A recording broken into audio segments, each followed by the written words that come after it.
Oh. Alright, sorry guys. Holy shit.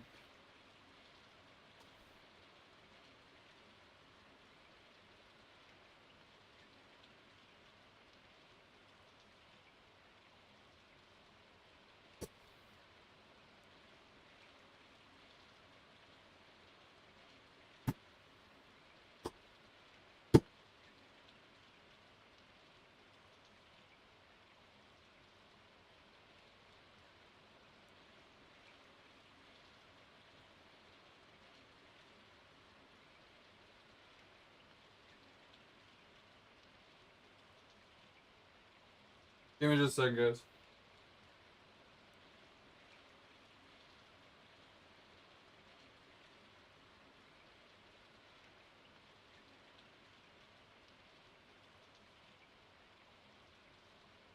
Oh, alright, sorry.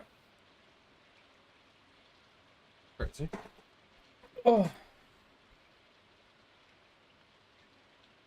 alright, back. Again.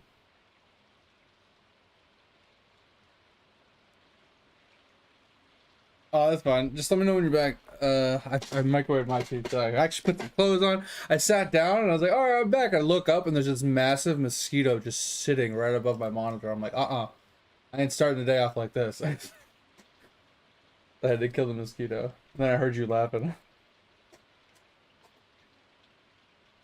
Oh yeah, that'll be in like 30 minutes. All right, I'll see you when you get back. Yep.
Oh, all right. Sorry about that, Chris. I was catching up on. I got up really late, so just trying to do some catch up on the Discord and got my food microwave, put some clothes on, fed the dogs, fed the cats. Really? Is. I mean, I get it though. When you're on vacation for a while, and then you finally get home, you're like trying to get back on schedule. Oh, it takes a day or two usually. It can be rough. Oh man. But other than being jet lag, how's life, Start the stream at A-okay. Like it's funny too, Chris, because like a lot of streamers they just start their stream and then they just go and do something for like 30 minutes while people like trickle into the stream and they have their starting screen up and everything, and then they finally come in. It's like, hey guys, what's going on? It's like, why don't you just start your stream 30 minutes like later, get your stuff done? But I mean, at the same time, I also do get it because um with the whole scheduling your having scheduled ads, right? You don't really want to like start the stream and then like 15 minutes into your stream or like 5 minutes into your stream or whatever, you get the first ad, right? And it's like right at the beginning where you're talking to everybody. And you also want to give people time to trickle into the stream at the start because not everybody's just sitting there waiting to click the join button right when you join, you start. So I get it. Start your stream, give people like 10-15 minutes to get in, let the first ad play before you actually start doing anything. So the pre rolls are turned off and You get the stream all up and running, and everybody's like trickled in. You're like, all right, time to start hanging out. Time to start chatting. And that's why I started doing it. I typically don't start the stream and then wait 15 minutes. Mine usually start the stream, wait for my ad to finish after about it's like a 3 minute ad, so it's like takes about a minute or two for it to start. So it's usually 5 minutes after I start the stream. I'm usually sitting here waiting for the ad to finish before I start talking to you guys. But then I usually eat my pizza after the fact and trickle into actually playing the game. Yeah, it was Topher's idea because I was so like I had it set up for 30 minutes after the stream started so people could trickle in. But I always felt weird about it because for the first 30 minutes there's pre-rolls. So anybody that joined the stream in the first 30 minutes had a pre-roll ad and then they had it add 30 minutes in. So I liked his idea of just setting it as soon as possible, which is 1 minute, and I thought that was a better idea. So we just went with that, and we're gonna roll with that because I think it's a good idea. So but yeah, I got my pizza. I'm gonna nom this, and then once Topher's done with his, we'll get rolling on the Stardew Valley.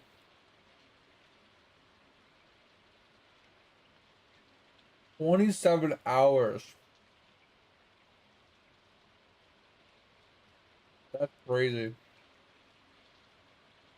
Is that 27 hours of travel time without adding in the time zone changes?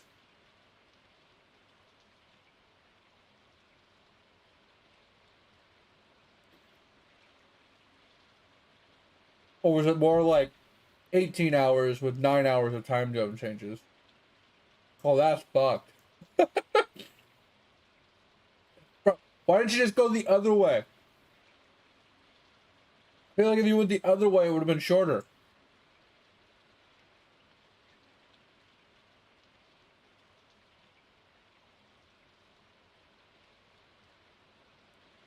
It's like you're on the east coast of Australia, right?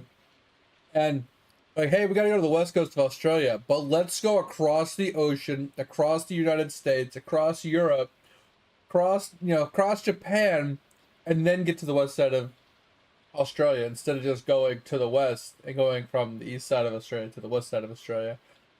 Take 27 hours instead of, I don't know, 2 hours.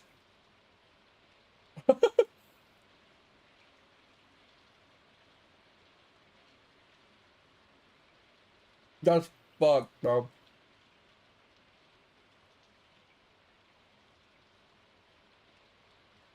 But that's the crazy part too, Chris. Is some of the rich people that really like New Year's, they'll do that shit. They'll go to like one of the places that has New Year's first, and then they'll literally like city hop in a plane and have New Year's in like multiple cities throughout the night.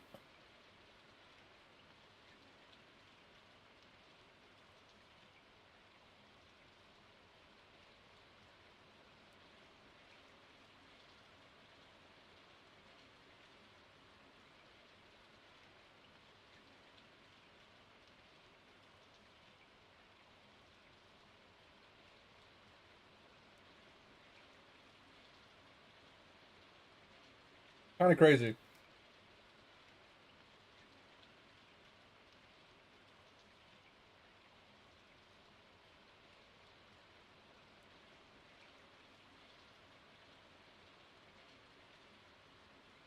Mm. So, were you feeling better today though? I'm assuming yes, since you're up for Stardew, but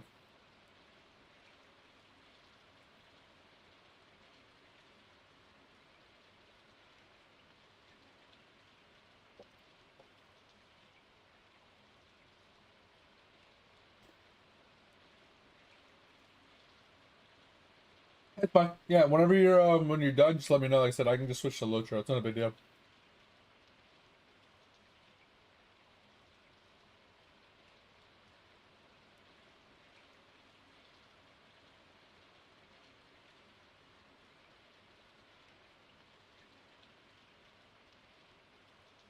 Now you know what it is, Dover. You're probably just dreaming about rice, and your dreams are just you know fucking up your stomach.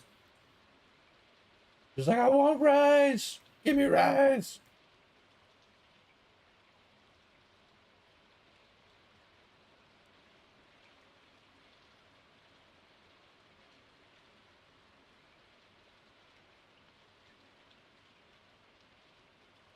Oh yeah, it happens all the time for me, Chris.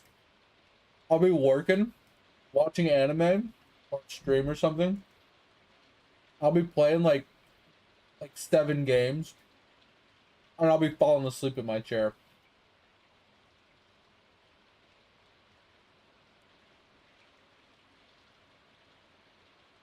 83K, let's go.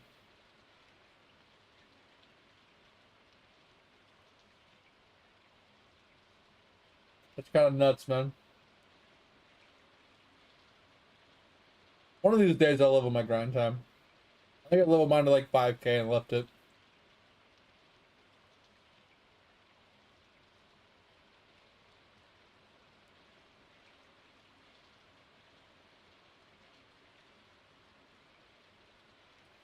Now your dog wants to go out. Give me a second.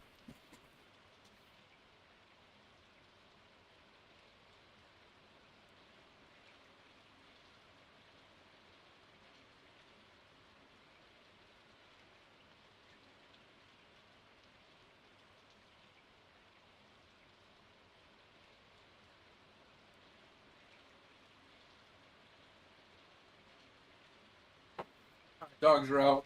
I still have one more slice of pizza to eat. Ugh.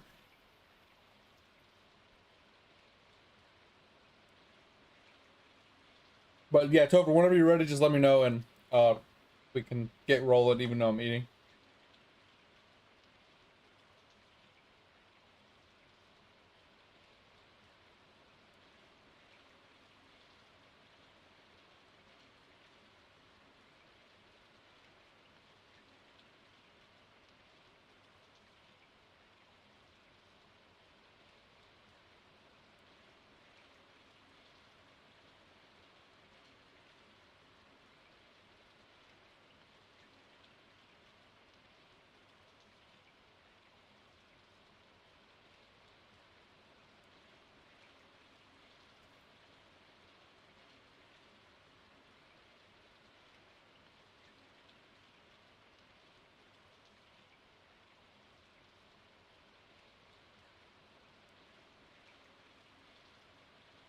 Oh man, oh man.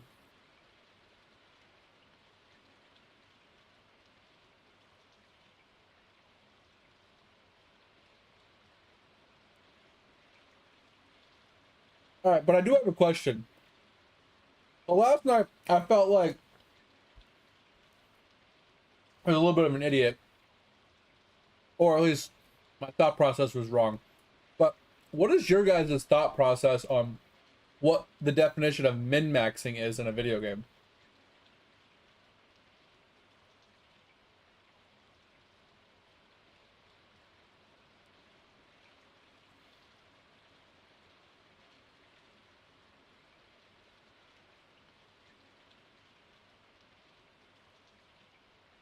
I know I think Topher was in and out, but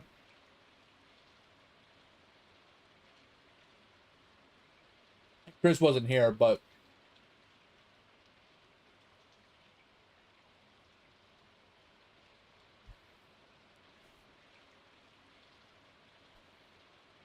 okay, so that's kind of how I feel it is, Chris, right? You're trying to get as much out of every like point or every aspect as you can, like every tiny percentage increasement out of everything you can. That's my thought what min-maxing is. It's like you're looking at your headpiece and you have two to choose from, but one of them gives you like 0.1% more DPS than the other, right? But it's harder to obtain. That to me is what min-maxing is.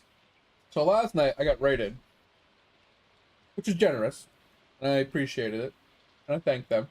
And they were talking about my low trap, and they're like, "Oh, why don't you just go look up the different traceries?" And I said, my basic answer was, I'm not all about like min-maxing. I don't really care what the best in slot traceries are and stuff like that. Like I don't care if it gives me a slight advantage or increases my DPS by 1% or whatever. Like put in whatever I obtain that works. And they said, "Oh, our definitions of min-maxing are different, I guess." And I'm just thinking to myself, I was like, What could the definition of min-maxing be? It doesn't involve you trying to get the best that you can when you can, kind of thing, right? Like if you can get your best in slot item at level 40 when max level is like 100, and you're, grinding out that best in slot item that early to get the best benefit you can as early as possible, isn't that min-maxing?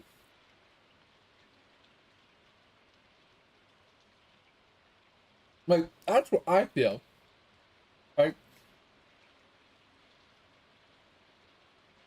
And then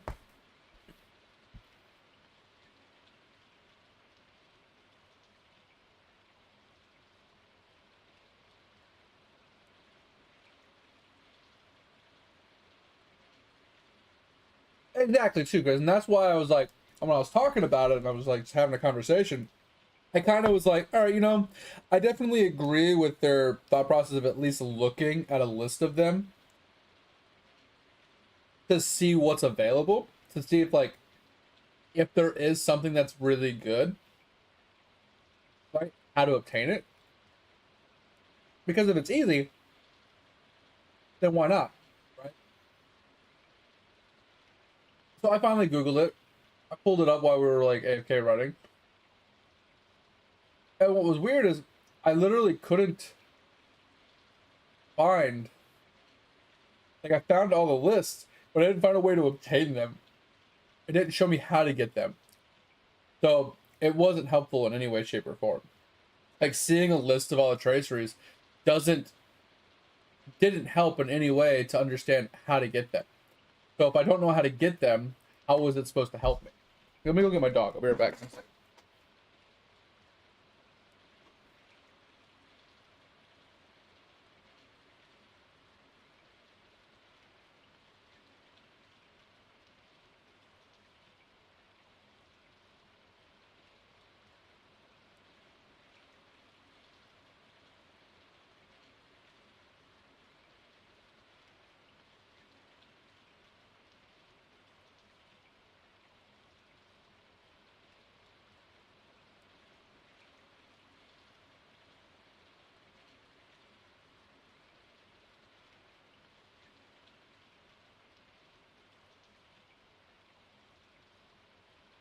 Oh, all right, I'm back. Yeah, so like I agreed with them that at least taking the time to figure out what would be a good trace to get, right? To see what traces were like overall available. Knowledge is power, right? So if I know I already have what would be perceived as the best trace, then I don't have to worry about looking for any other ones. But if I have like something good but not as good, then I know, okay, I know what I can shoot for. Or if I have like a terrible one, then I know, oh, well, that one should probably be replaced.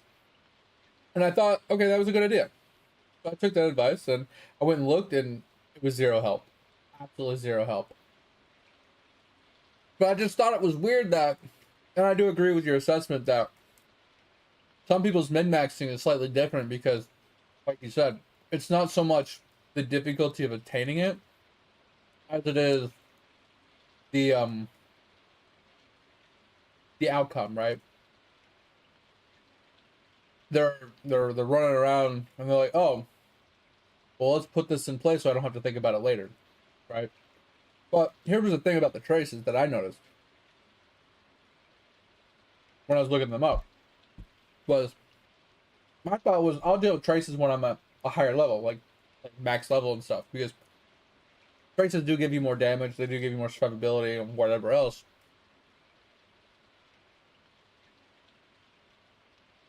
But the higher level you are, and the higher level of the trace you get, the better the stats of it are. So if I run around and try and get the best trace I can at like below level 90, I'm gonna spend that time, that effort getting something that once I hit level 91 and I get the level 91 version of the trace, it doubles its stats. And then when I get to the level 101 trace, it doubles again. And so on and so forth. So, in my opinion, what's the point when I'm leveling and just spamming, But back in the day, it made more sense because those were level caps. The level cap being level 100, right, meant you wanted the best in slot for level 100. When the level cap was 110, you wanted the best in slot for 110. Now the level cap is like 160. What's the point of me trying to get best in slot traceries before I'm like max level when every time I hit a new like expansion, I have to get the next version of it? It just didn't make sense.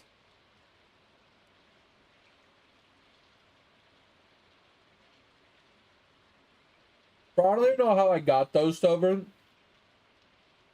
They were just in my inventory. I was like, oh fuck it, I don't know where to put them. I went to each box and I pushed the up arrow. Right. Yeah, I'm almost done with this last piece, but it works.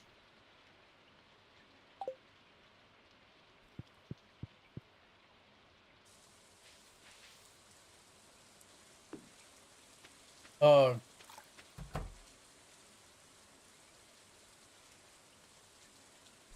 do we still need one donated? Oh, I'll go look.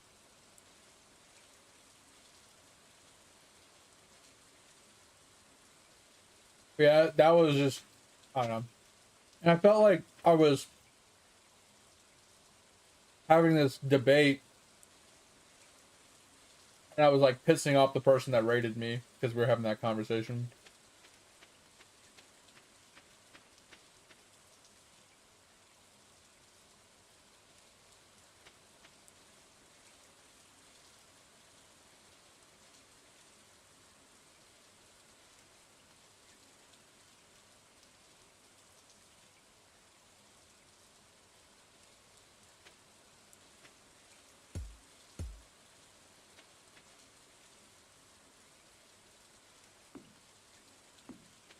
Yeah, exactly.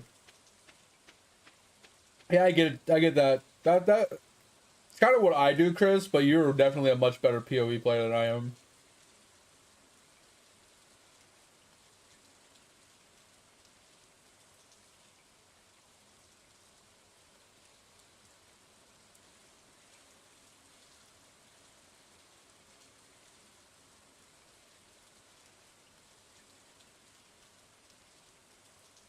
Oh, your Blue Yeti finally died? Fuck. Yeah, I don't like people that there's like a meta build that's like OP and broken as shit. But if you're not running that, then I don't even want to talk to you. I don't even want to watch you. I don't even want to like, you don't exist to me.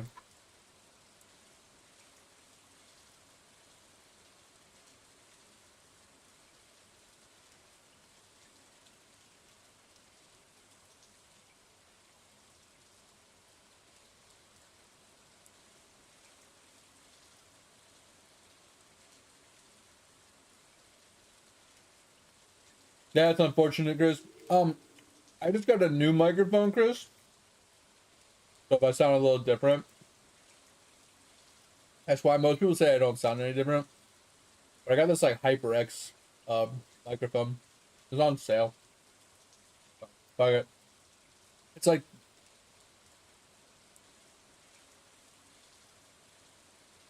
that's weird. Um,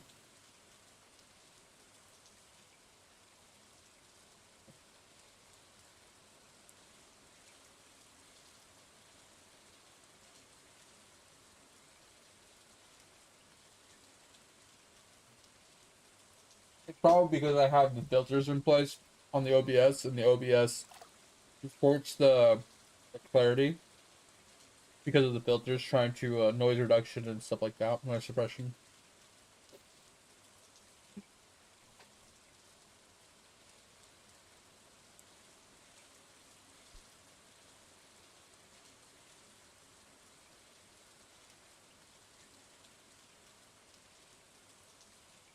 What'd you say? That's fine.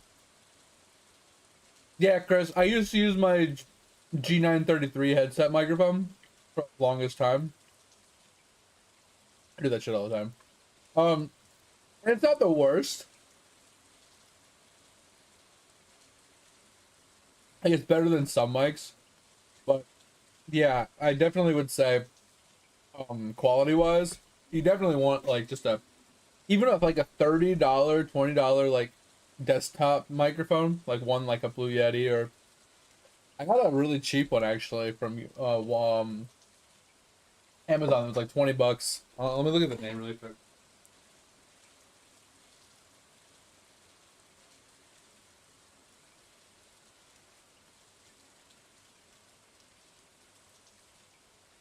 I think it's called like Thigh Fine or something like that. That was the mic I was using before I got this one.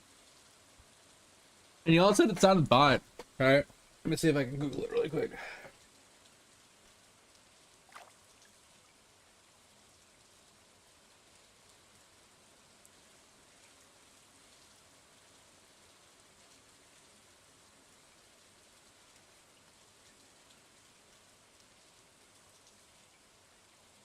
Because they have a lot. I think it was this one, bro. Yeah, this cheap ass microphone right here, Chris. It's directional, which is what I liked about it. So this little front piece, as long as you like face it towards where you are and away from whatever you don't want it to hear, it doesn't hear things like next to it and behind it very much. So it's a directional base, which I liked. Had a little stand, but you could also like, take this off and mount it to an arm or something. It's really small. It's only 30 bucks. And you can get it on sale at like Amazon and stuff like that. I have a cat on my bed.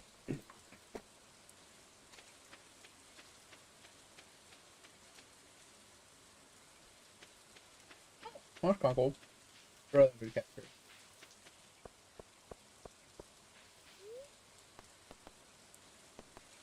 No offense to mate, but fuck birds.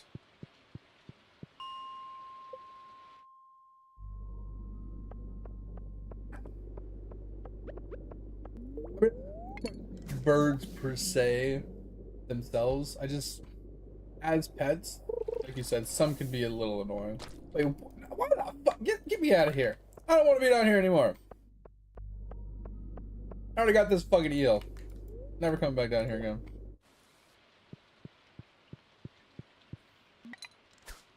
I saw Pam, but yeah. I saw her and I was like, oh, okay. How do I do this?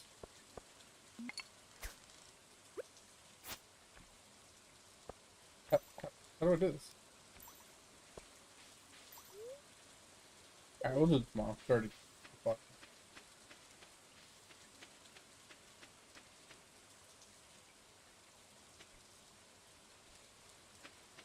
Yeah, I'll just do it tomorrow. I'm not worried about it.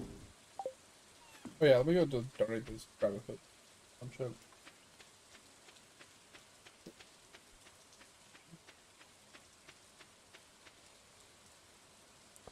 Hmm.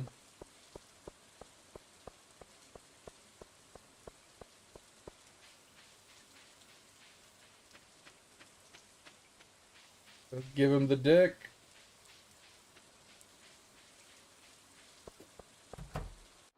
Oh god. Fish tank is done, man. We got a fish tank. Let's go. Where's this rabbit foot?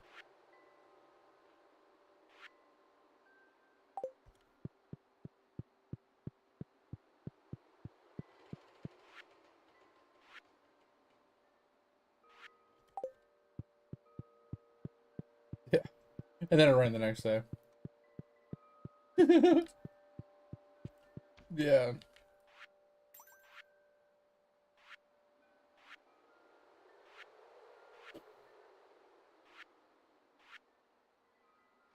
There's rabbit foot. Oh, how? I don't know how to make like syrup or resins and stuff like that.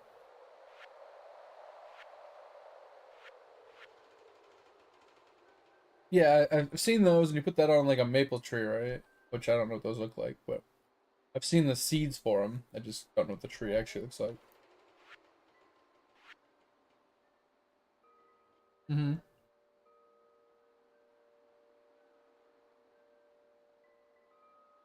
Mm-hmm.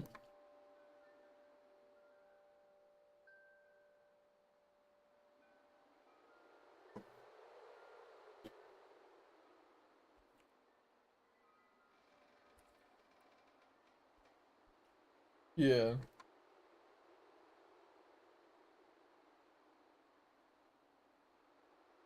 This is the microphone I just got. Well, not the exact one, but it looks pretty much identical. Was this one?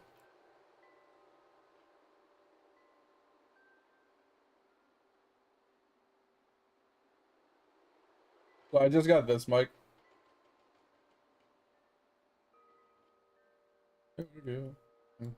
Take up all the room as long as we don't need it for farms. So this is the one I did just get, Chris. It's like twice the size. It has like changeable directionals, so you can do like side, you can do all around, you can do just frontal, you can do front and back. Then you got your you know, the thingy for the gain control, and the top has a like a microphone mute button, right? And then you can take this arm off and you can mount it. It's pretty easy. What about apples?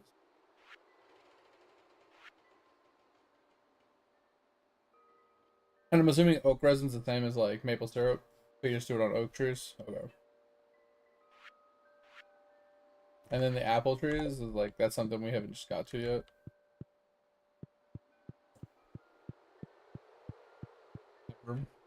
Yeah.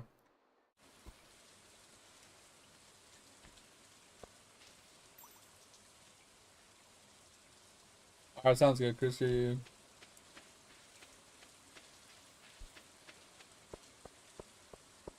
Yeah, I don't even know what any of that is. I'm just trying to see what I can do to help.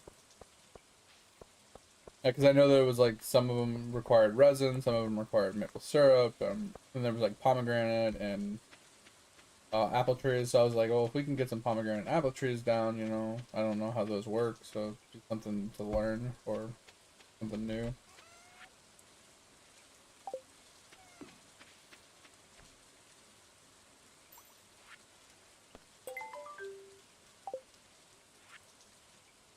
But I don't know what they look like. I haven't seen one.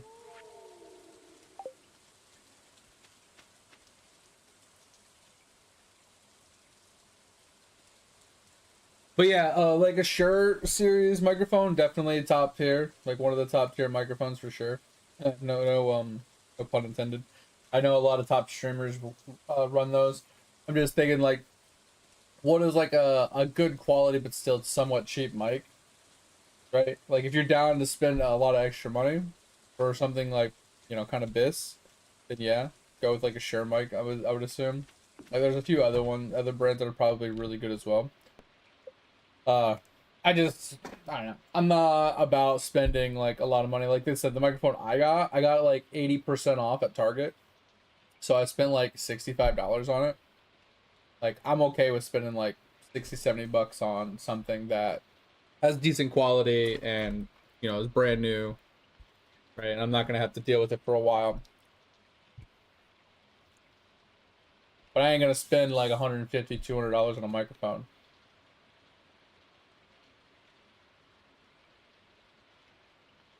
Yeah, time to have some fun. Let's go. Yeah, and then getting back into streaming would be cool because then I can come hang out, you know, come look in your stream. Maybe you can get some more BDO streams in, man. They added a new armor set to BDO, new top tier armor set to start grinding out.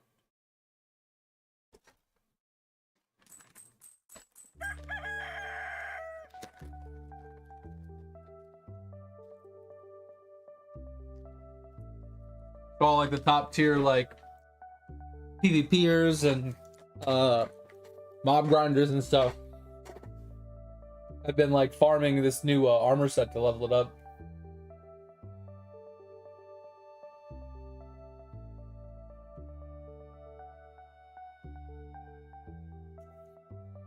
Yeah, like I said, I'm down to help you, right? I'm not the best person in the world, but when it comes to like combos and ability rotations and what characters to play and stuff, obviously. But when it comes to the basics of like how to like level up, how to like navigate the game, you know, whatnot else, it's like easy. It's your bedtime. Sounds good, Edge. Also, I know I asked you the other day, didn't really get an answer, but I have a bunch of currency in PoE 2 if you need some. I am gonna still be playing on and off, and I might invest a little bit into some crit gear at some point, but I found an easy way to make like a fucking shit ton of money with my build. So if you need some, just let me know. But yeah, I can always help you out, Chris. Like, mine's always playing in the background. But they also have a new season out right now, Chris. I don't know when it started, but when you first log in, they have this like pop-up that's like, oh, season 5, you know, blah blah blah. And basically, if you go through the full season 5 like quest line and the quests that are available, you can get almost a full pin setup for a character.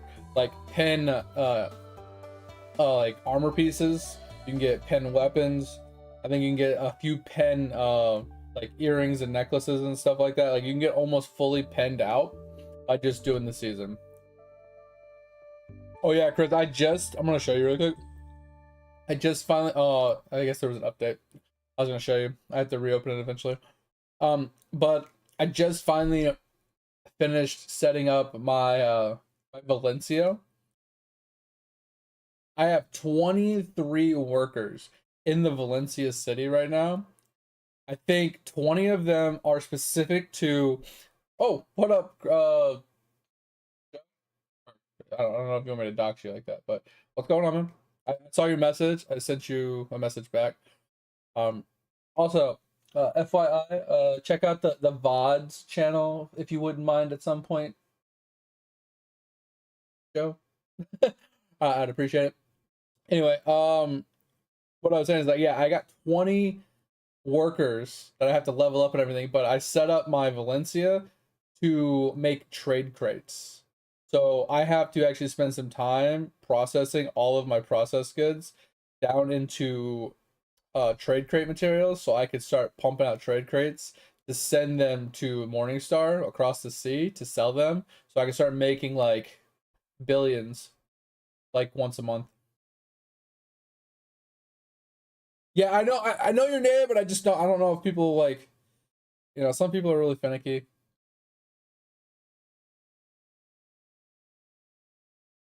Is it? Yeah, I thought it was on your Twitch profile. I just thought it would be a little weird calling you, you know, Joe when nobody knows you. You know, it's funny too, Joe. Like to this day, I still tell that story of the first day in intro to PC class when we were in college. When Richard was we were there introducing each other, and he was like, "Hey, my name's Richard. Please don't call me Dick." And I was the very first thing I said right after he introduced himself was like, "What's going on, Dick?" Like I just remember I tell that story all the time. Like I just can't help it.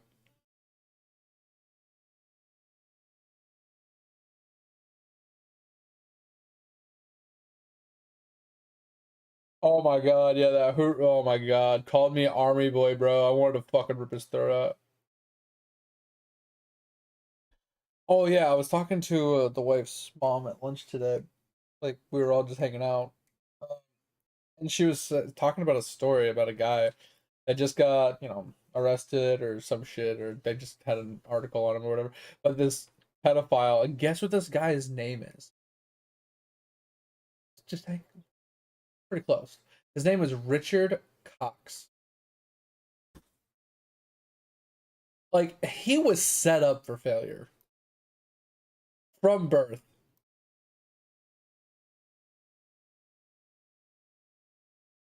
Yeah. Yeah. Yep. Exactly. But that was my thought is like that guy was set up for failure day one of his life. Like What were his parents thinking? Like, if the last name is Cox, all right, cool. Why name him Richard? Give him some other name so he's not Dick Cox his whole life. Yo, Cox, come here. Yo, Cox. Hey, what do you like, cock? Like, that's what he's gonna hear his whole life.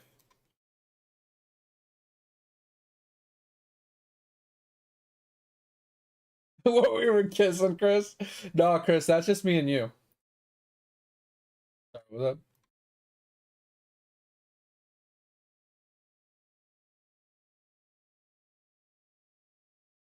Oh, I don't know. I just thought it was funny when she told me that. I was like, yep, he was fucked from the get go. Dick Grease. Yeah, I know. That's what was so funny about his name too, Joe. It's like he's like, I don't like being called Dick. Please don't call me Dick. I was like, all right, what up, Dick? It's like, but his last name, bro. His last name was it made it even worse. Oh yeah, dude.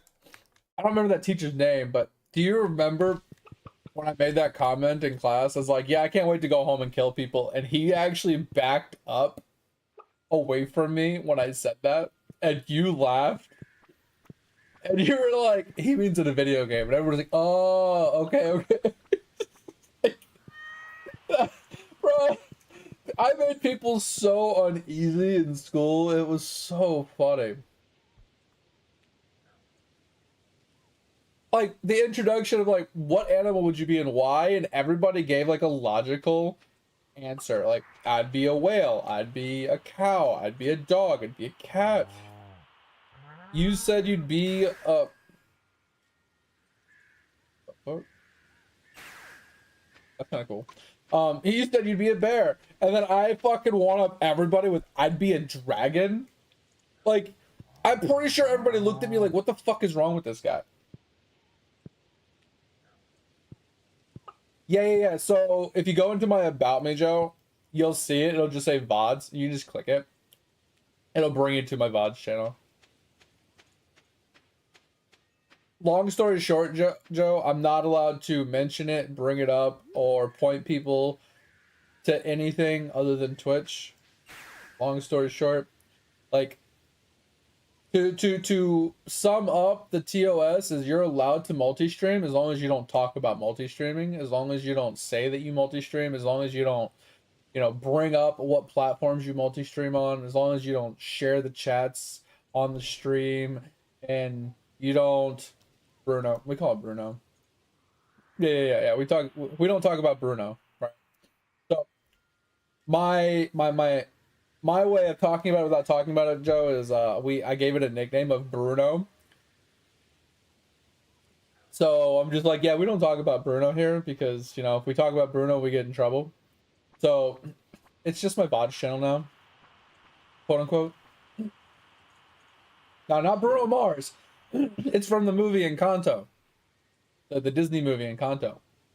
We don't talk about Bruno, no, no. We don't talk about Bruno. Yeah, that movie.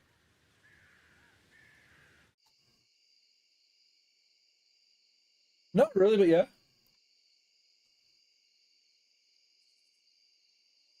Wait, what?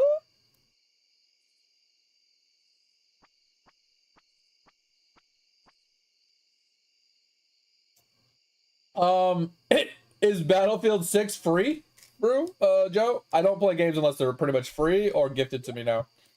I don't spend money on video games. Yeah, that's interesting. I don't know. I don't know. They're probably found that they sexually discriminate against, I don't know, animals or something. So people are pissed. Or they won't employ chickens to write code for them. So, no one wants to watch their shit anymore. Oh, they have a BR? Oh, interesting. If they have a BR, I'd be down to try it. Wait, what is that?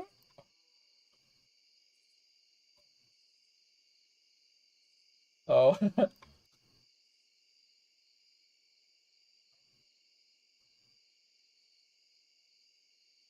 Uh-huh.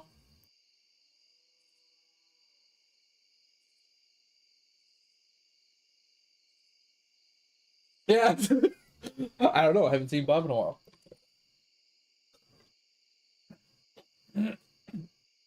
That's why I said anymore, Joe. Stardew was gifted to me a long time ago. Minecraft I basically got for free back in beta days. But like if you look at my games, right? I got Black Desert for free. So if I don't know, is there a way to sort by newest? Because I'll tell you right now, like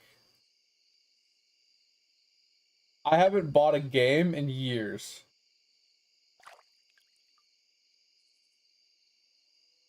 Oh, did you?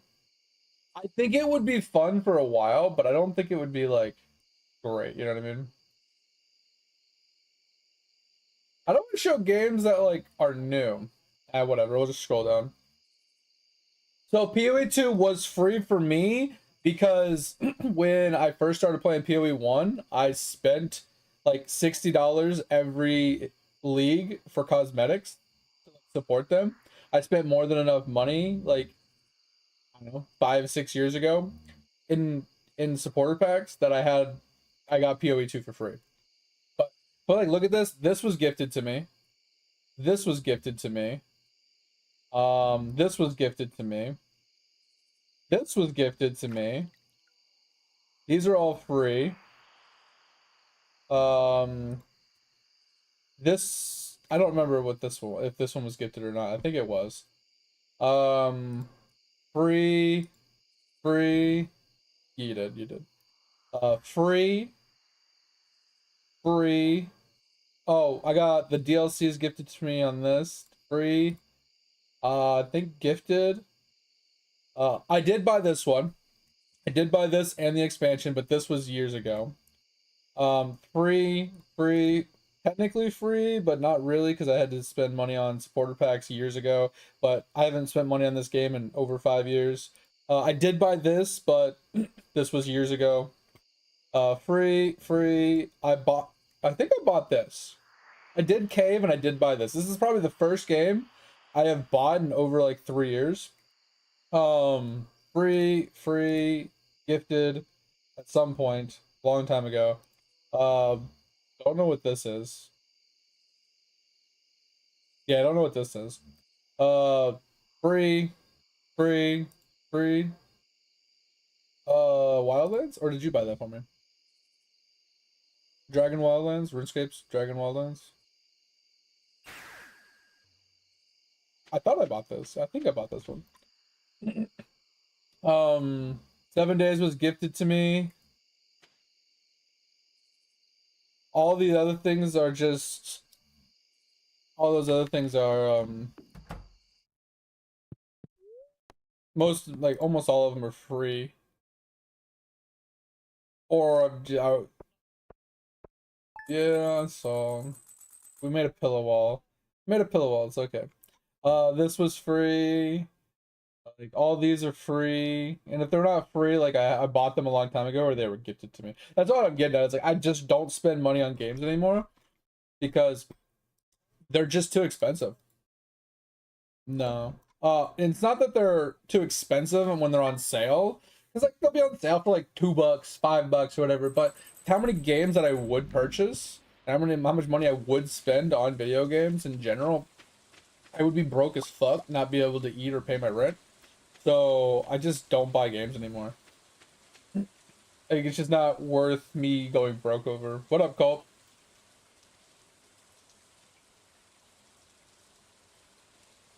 Yeah, I did the same thing, Chris. I spent a bunch of money in PoE 1 for supporter packs that have PoE 2 access. Yeah.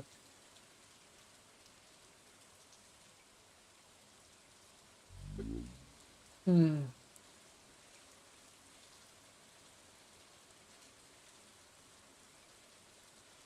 Just have it for USD. Oh, gotcha. Yeah, yeah. I probably spent $500 in PoE 1 USD because I would buy like a $30 or $60 like supporter pack every league for like the first 2 or 3 years I played the game. So I spent probably $150 roughly every year. So it's probably close to $450, maybe a little bit more easily in the game.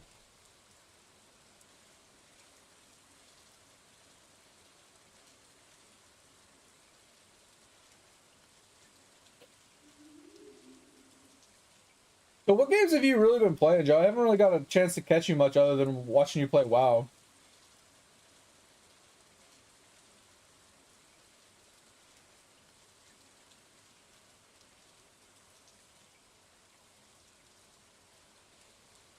What farm are you talking about? Your Stardew farm? I mean, you can take a screenshot of it and just send it to me in Discord. Yeah. It's not poor, it's being frugal with my money.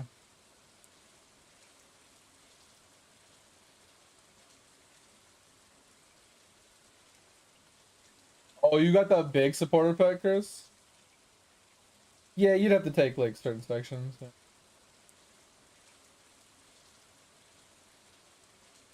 Oh, Rust, Dota 2, Dune's Awakening. Yeah, that looked okay.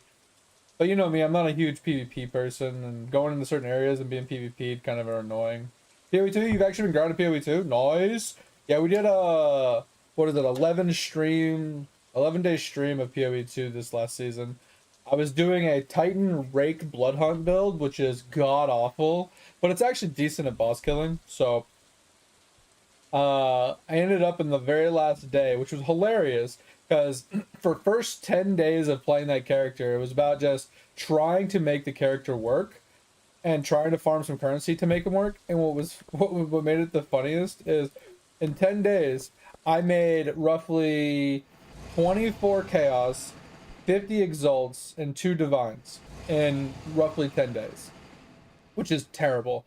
And then someone made a comment like, "Oh, why don't you just buy some boss invitations if you actually have good boss damage, and just make money bossing." I was like, "Wait, there's invitations?" I didn't realize they added invitations. So I went and picked up an invitation, and I started like crushing the boss. Oh my Jesus, fucking hate fishing. And I ended up making, I think it was 1,500 exalts and 20 divines in a single night. Just doing the bosses.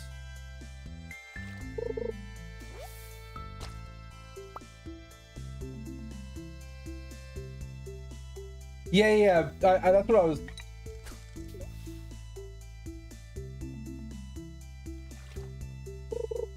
Yeah, that's what I was saying to Joe is I've watched a bunch of like I've watched a bunch of people play it, and yeah, I know that the end game is the PvP because you go into like the sandstorm areas or whatever, and that's where people are like farming resources to like build their bases and stuff, and that's where you could PvP for the resources and stuff. It looked cool, and I like the aesthetics behind it and everything. It just, I don't like being PvP'd while farming resources. So I probably won't ever play it. And like you said, it's not free.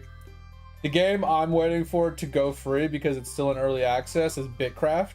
I think Bitcraft is 100% up my alley, but I'm not going to spend $20 to play it. So, but on the 9th, Joe, Blue Protocol comes out. It's a new MMORPG that I'm going to play for a short while.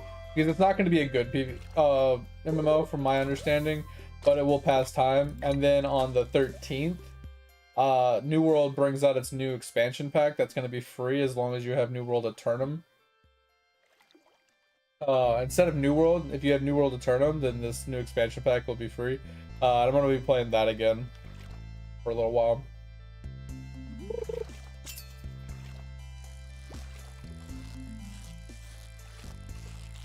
Wait, what's the sandfish turned in for?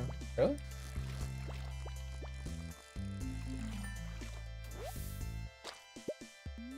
Oops, I didn't want to do that.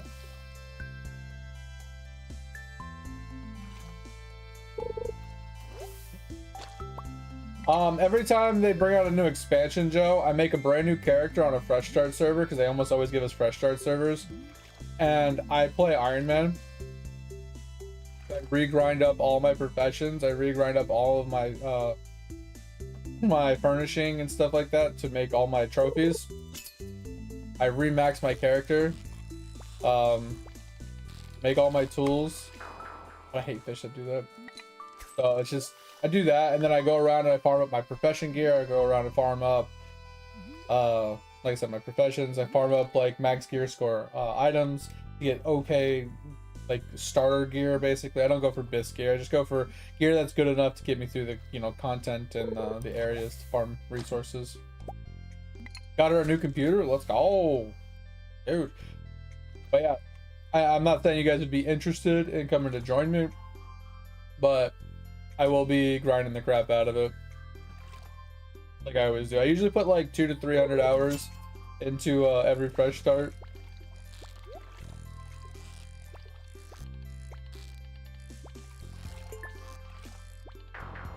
Bro, I don't think I can catch this dartfish. Remember the one I was talking about that has like the dart capability or the behavior? I don't think I can catch it. Oh, I mean, maybe if I had a bobber that gave me like slightly bigger radius, I could do it. But it darts just enough to get out of radius, and it does it so frequently, I don't think I could like keep up with it enough to actually catch it unless I get a dumb fish. So I might have to use a bobber for this one. I think it's actually harder than the lava eel.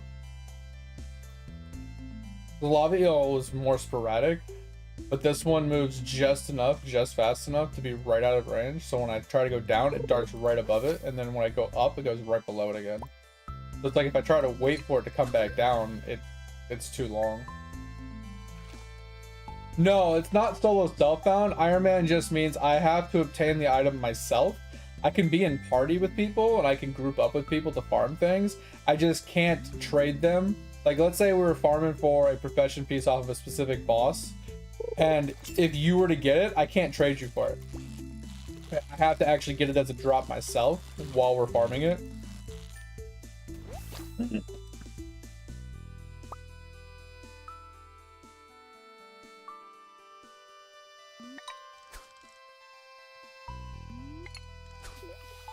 So, I can't use the auction house and I can't trade players for personal gain. I can trade someone and give them stuff for free, right? I can give you resources, I can give you armor, I can give you stuff if you're not playing Iron Man, but I can't obtain items from other players. Now, if you give me like a stupid recipe that you found on the ground, it doesn't matter as long, and if you do give me something, if I throw it on the ground, it doesn't really break my Iron Man.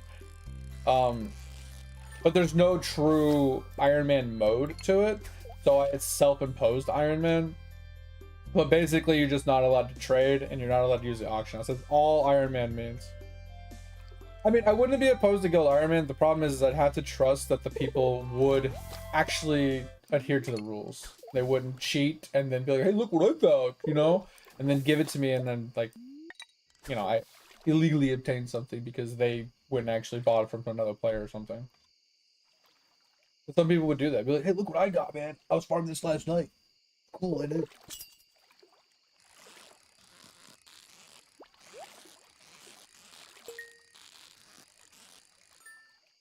Yeah.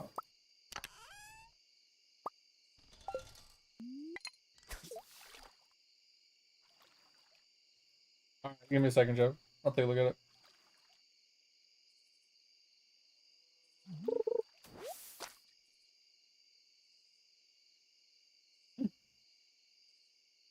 Joe, let's go, Joe.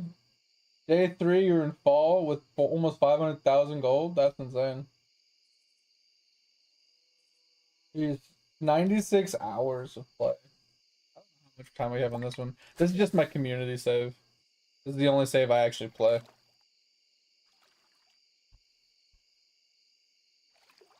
Yeah, I mostly, when I do this, Joe, I don't really play this game to play this game. And I agree, Chris. New World is basically dead. I only go back to it for like the new content, just to test it out and try it to see if I like the new stuff. And it's nothing new. It's nothing good. Like until they fix the combat, I think that game is just perma dead.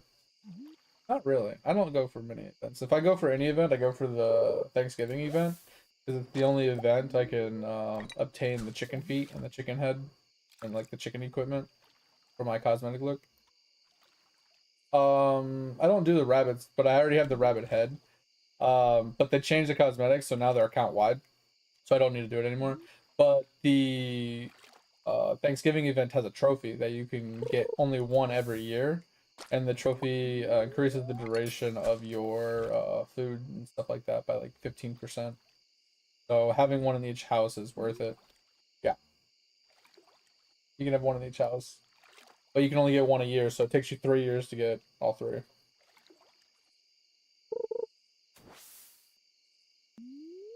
Yeah. Yeah, another. All right. Take a look in just a second.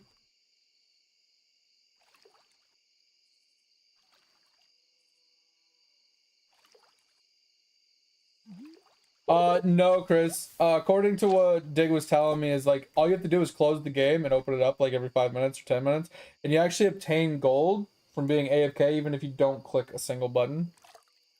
And then once you have enough gold from that, you get your first hero to start making, gold without actually clicking.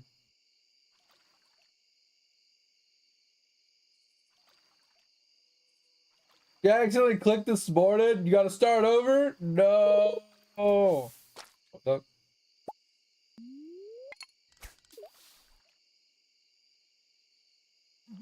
Yeah. Oh, clicker hero. Yeah.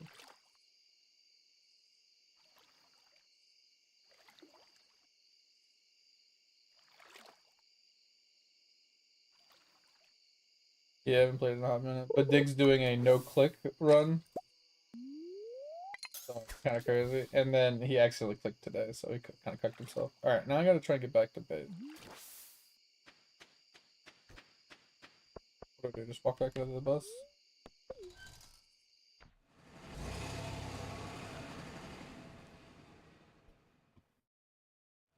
Oh shit, you got all iridium tools and shit? Bro, you can be going hard, Joe.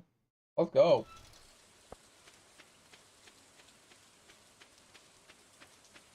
What are all those? Are those wine or something?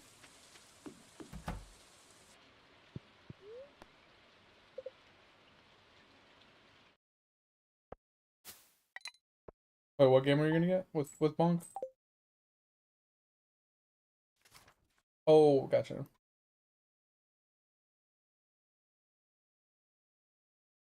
Yeah, I think Bonk would be fun for a short while, but I think it would be just like Vampire Survivors or Death Must Die for me, where after I don't know 50 to 100 hours, I'd just be like bored.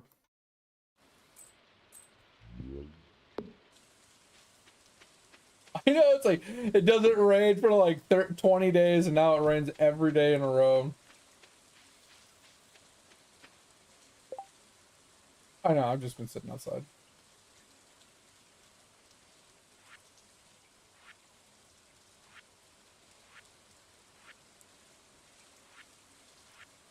No, I'm checking something.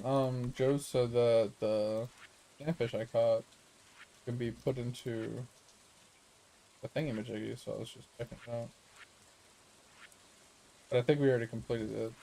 We don't need it anymore.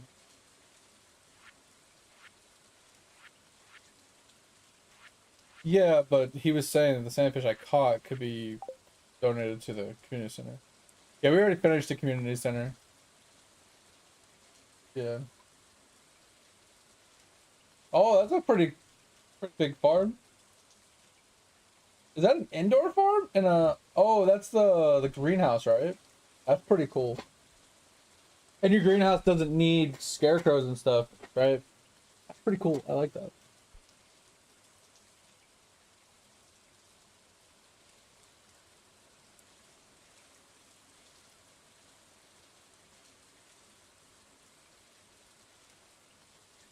I gave up on Revolution Idol, Chris. Like that shit annoyed the crap out of me. It's a cool game, but it really annoyed the shit out of me. Like almost 2,000 hours. Wait, bottom of the farm and go south for what?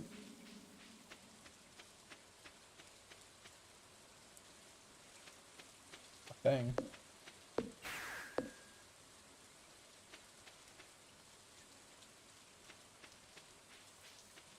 What's this tree?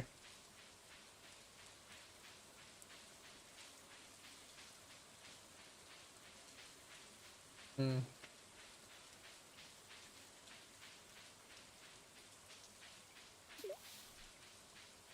I have no idea where I'm going after that.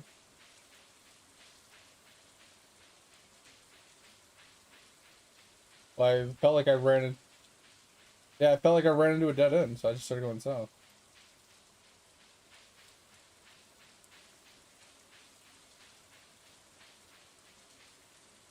Oh, what the fuck's this place?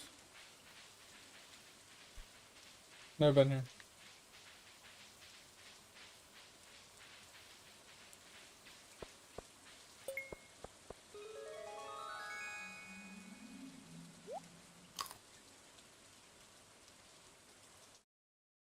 Oh. Interesting.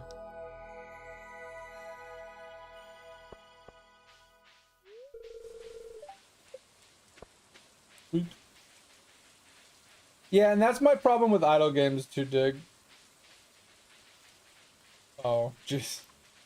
I'm in the same boat when it comes to idle games. There's very few idle games that have held my interest for more than, I don't know, a couple days. Because, like, they just don't have enough interaction, or they don't have, like, enough complexity to, like, really keep my attention. So I just... The only one that actually kept my attention is, Eidolon. Because it actually has decent complexity.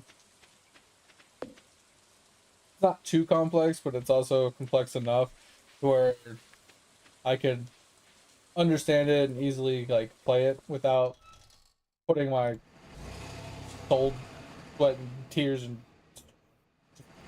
wearing deodorant 24/7.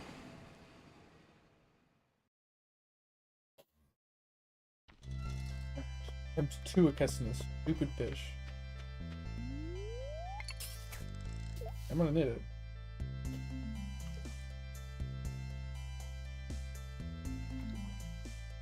I can't help him.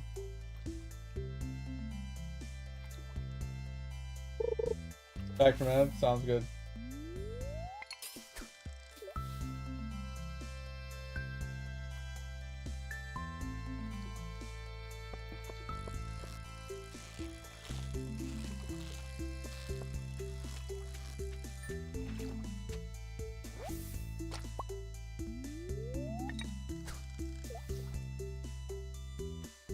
Yeah, I saw the scarecrows and stuff. They look pretty cool, man. I like the snowman one. Snowman one looks pretty cool. But yeah, see, you put a lot of effort into that shit. I don't know, like I was saying before, it's like I only play this on community nights. So every month we do 2 to 3 days of community games, and I let the community vote on whether they want to play, and if they want to come and play with me or not. And lately Stardew's been winning, and since I don't take Stardew very seriously, I let them kind of steer the boat, so to say, and I just kind of fish and help out with whatever I, you know, can help with.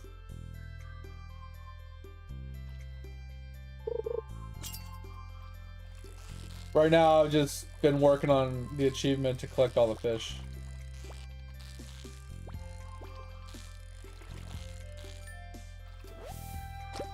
Just one more fucking fish I gotta catch here. And he's a darting fish, making him hard to catch.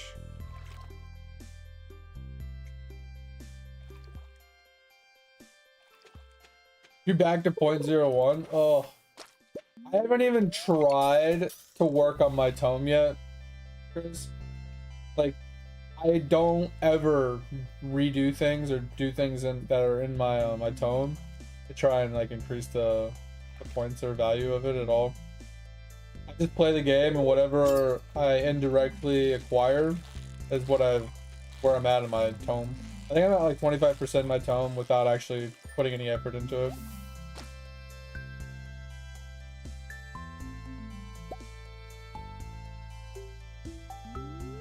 Yeah, but you also do everything, right? You min-max what you can to the best, and you're a lot further along, and you actually are more efficient at playing the game.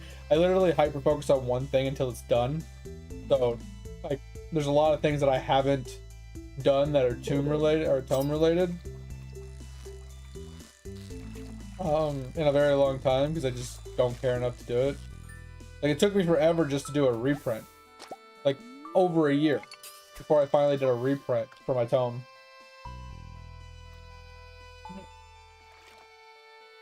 But I finally finished all my AFK time for the whole, so I'm able to like move my characters around from different positions on the map. Right now I'm farming up statues to onyx all my statues. So oh.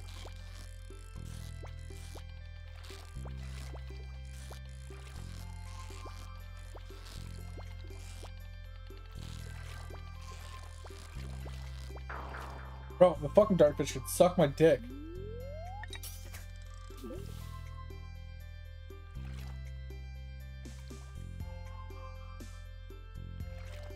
$120K. You just leave one person there, Chris, just to AFK to keep getting more damage for bravery?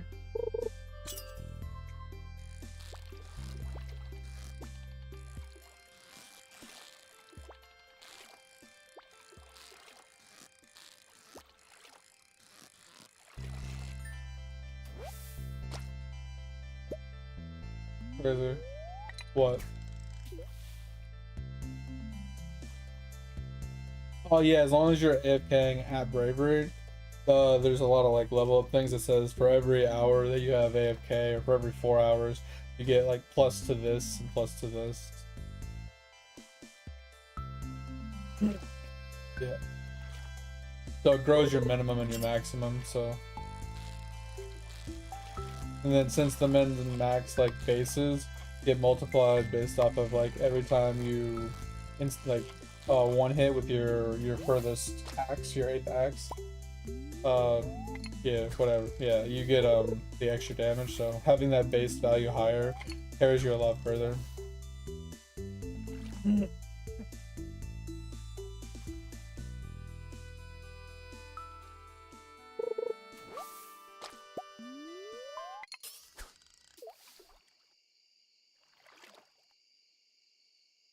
Yeah, that's crazy. They do nothing but AFK there. And if you get a lot of like increasements to Monument AFK, like 1 hour could be like 5 hours. You know, you just have to get a bunch of increasements to Monument AFK, which is easy to obtain from some of the other ones. I don't grab it anymore because I have my 24,000 in all of them. But if I did want AFK Bravery for even more points, then it would make sense. I don't know. I'm not saying anything. I was just giving an example, Chris. That sucks.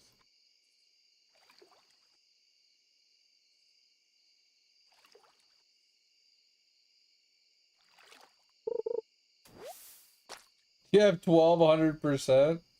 That's pretty insane, yeah.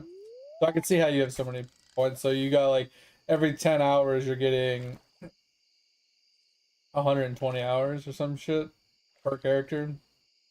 That's pretty insane.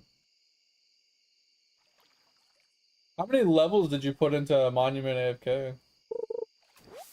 I'm pretty sure that's how you obtained it, right? You just put a bunch of points into a Monument level on some of the other ones where you get the Monument AFK increase levels.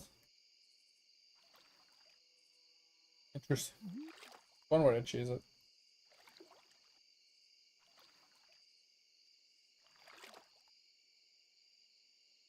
I think I should get a bobber next time I come out here. I just don't remember how to get one. 400? Oh, you got a bunch for summoning too. Oh, yeah. But you can get one from summoning? Or are you just saying your summoning level is 411?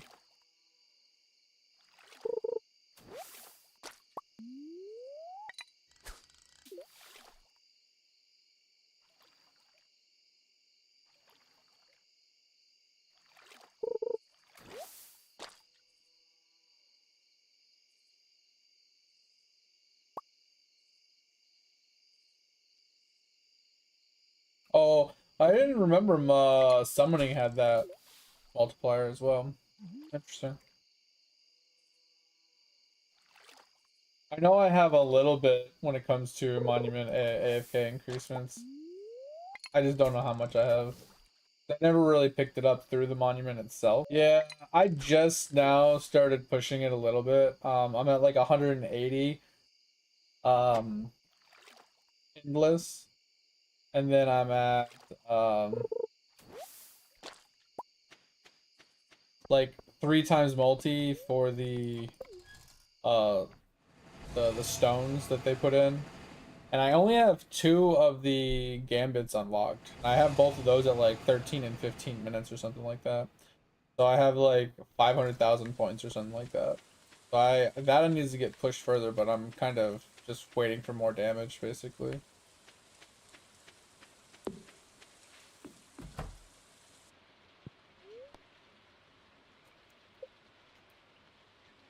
But yeah, Joe, I don't know if you're still here hanging out. Yeah, I was just kind of curious on what games you were playing because I've been playing a whole lot of MMOs and stuff. I've been playing a lot of Lord of the Rings Online, which has been fucking fire. I've been loving the shit out of that. Um, obviously we played this for community nights. We played D3 when the season came out. We played D2, or not D2, but PoE2 and PoE1 when those seasons came out. We played a handful of other miscellaneous games too. Uh, but I've been doing my best to try and. Oh yeah, we played Grim Dawn for the first time playthrough. We put that on the VOD channel. A few other miscellaneous things. But yeah, the main reason I brought up the VOD channel was to see if you would click the little button for me, to help me out, if you haven't already. Peace. Oh.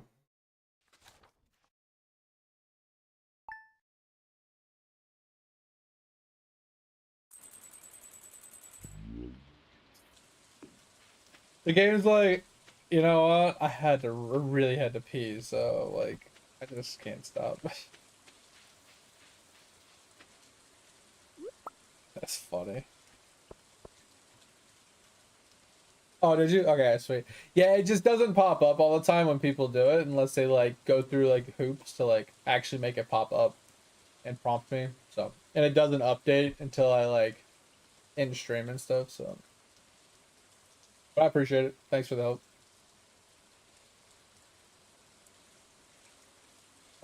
Yeah, I'm hoping since New World's coming out with a new expansion that I'll be able to put up the last couple of videos that I've been wanting to make for years now.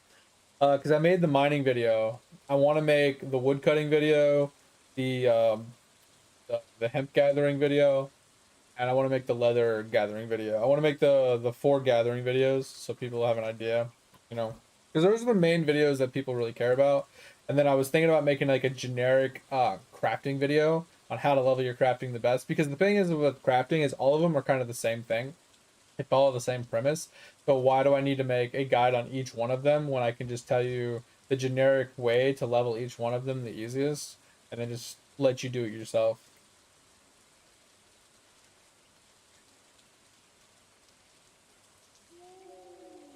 Grandma's bell?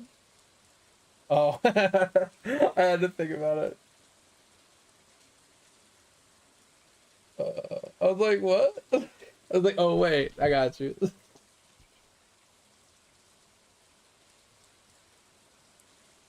Oh man. But yeah, Joe, when you get back into streaming, are you gonna do that too? Like I know you said you like kind of are doing it again or getting back into it or whatever. Are you gonna do that as well? Or are you just gonna stick to the one and done?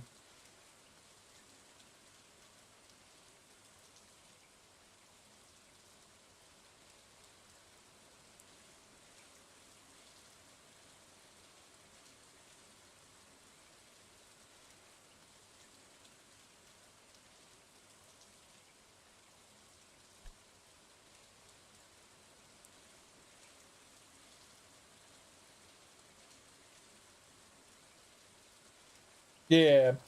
The problem is when you're unemployed, man, it's like you almost have a full-time job of trying to find a job. You know what I mean? It's like you almost have to spend like 6 to 8 hours every day. Oh, you got that on Twitch? You finally got your sub button on Twitch?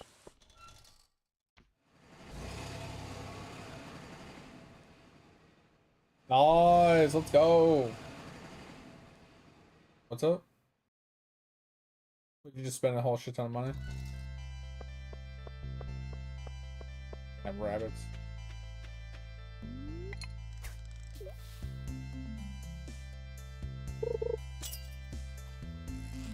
I forgot to get a bobber. Oh.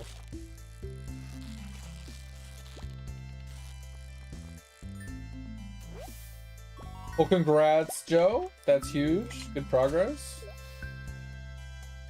Sorry, I was pushing my button like an idiot. But yeah, congrats on that, man.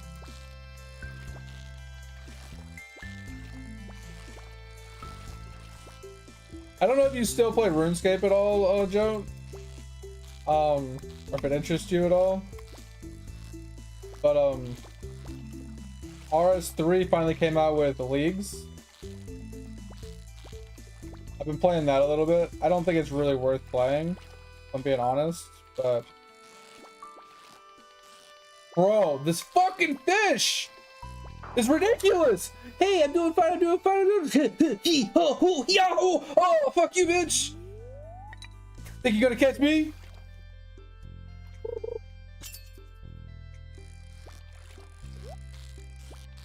Fucking fish, dude.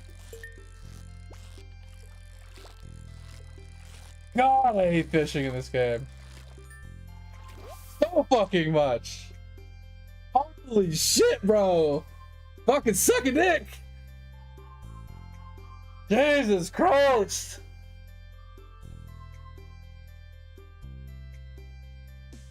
So the thing, Chris, with the leagues in RS3 is, yeah, you can juice through the game. You can juice through it. You can get all the cool relics and stuff. But at the end of the day, like, all you get out of it is cosmetics. So you get the points at the end of the league to buy skill cosmetics, teleport cosmetics, rest cosmetics, like an aura that has like a cosmetic effect around you. There's literally zero impact to the game after the fact for you. So that's why I say it's basically useless to do it. But it's kind of fun. It gives you something to do that's different. Jewels of the Sea. That's a cool book. Oh my god, dude.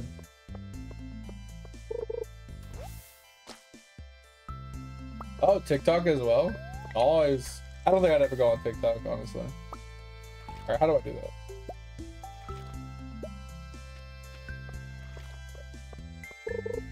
And help me catch this stupid fish.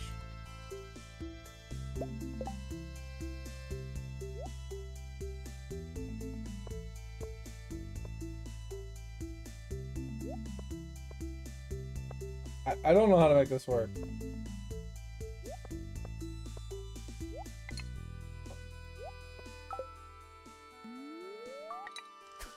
I didn't know I had to right click with the fishing bowl, like with the bobber, like selected. So I was like left clicking on the hole and I'm like, why is this not working?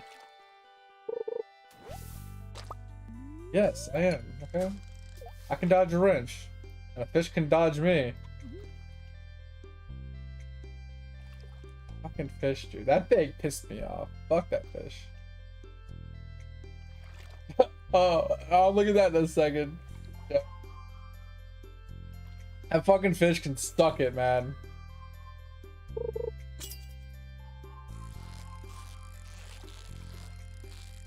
Fucking stupid fucking fish, dude. Yeah, I appreciate it. Let's watch this. Bro, this fucking fish is ridiculous. Hey, I'm doing fine, I'm doing fine, I'm doing fine. Oh, fuck you, bitch. Think you're gonna catch me? I'm fast as fuck, boy. Like, it's the only thing that clip is missing is me just saying, I'm fast as fuck, boy. Like, right at the end, like, oh, I wish I kind of would have said it. That shit's funny. That's funny. That fucking fish, man. This is why I hate games with this stupid mini games, man. Stupid mini games can fucking suck a dick. Like, I understand a mini game that has like a fish that does that if you have more control over the fishing mini game, right? Like, if you have more control over the ups and downs and it's not momentum based of falling and holding it down to momentumly like push it back up, and you having to do shit like that to like keep it within range by tapping and like, oh, ooh, tap, tap, tap, keep it up, keep it up, keep it, oh, let it go down, oh, let it go up. And you got a fish that's like, nah, bro, nah, you ain't touching me. You ain't touching me. Nah, bro. Nah, fuck this. Nah, don't touch me. Don't touch me. Oh, you can't catch me. I'm fast as fuck, boy. Oh, where am I? Where am I now? Where am I now? Oh, God, see ya. Like, you can't keep up with a fish that does that shit.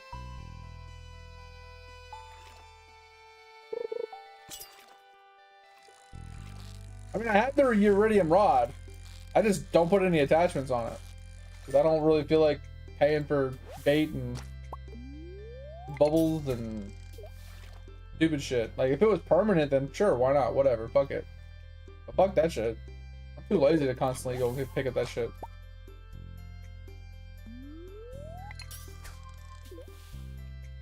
Bro, I don't even know how to make bait. I don't know how to do any of that shit. I am literally the blind leading the blind in this game. I know nothing. I am Jon Snow when it comes to this game, okay?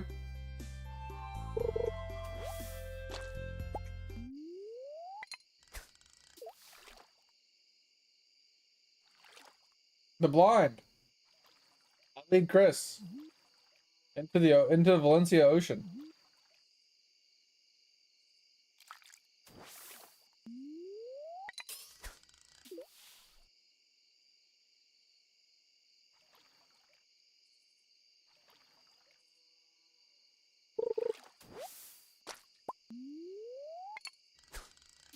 God, man. Piss me off. That's gonna start my day off great. I want to catch a damn fish and I don't want to come back for a while.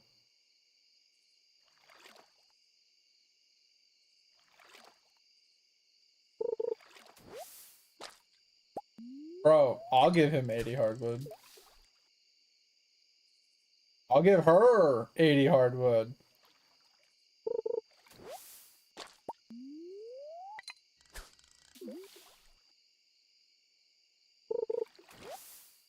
I don't know, I have a lot of hardwood. Might not be longwood, but it's hard.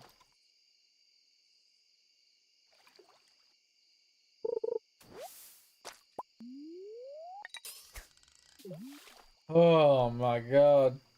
Come on, you stupid fish. That's fine. It'll be a Lotro time. I get to be a bear. Yo, stone that's out there, Joe. I'm about to go play Lotro after this day's over because Topher's getting off. You get to see me play a bear. I play a bear in Lotro. Just saying. Stone that's out there. You can be a bear. Just saying. Completely free. Don't have to spend a dime to play the game. And you can be a bear. Did you hear me? You can be a bear. Like a real life bear. Like I can barely stand it. Like it. There's a bear fuck in the woods.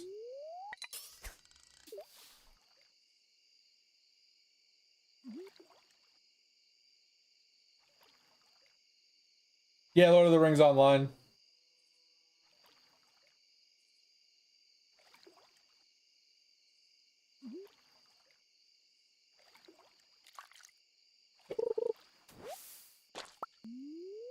Really? Because the bear's not going to eat you or anything. Like,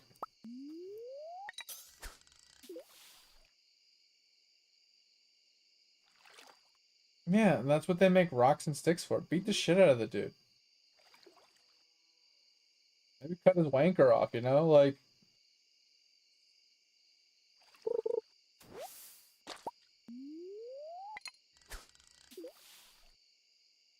yeah, it's like, hey, if you're stranded on the island, would you rather be stranded with a dude or would you rather be stranded with, I don't know, like a serial killer? I'd rather be stranded with a serial killer. It's like, what? At least I'm just gonna die.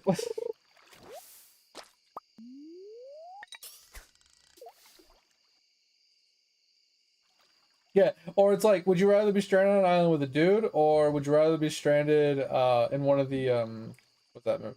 Not Final Destination, but the Saw movies where you're like stuck in one of those chambers or those rooms or like one of those games where you have to like you figure yourself to like survive or whatever. They're like, oh yeah, I'll take the Saw any day. It's like, bro, are you fucking kidding me? You'd rather jump into a pit of needles to try and find a specific needle to save your life than to be stranded on an island with a dude. Are you an idiot? Bro, why is it still raining?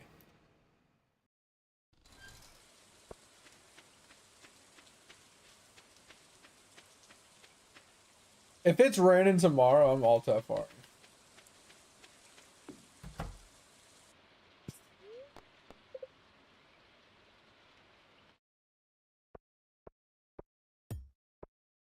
Yeah, I know.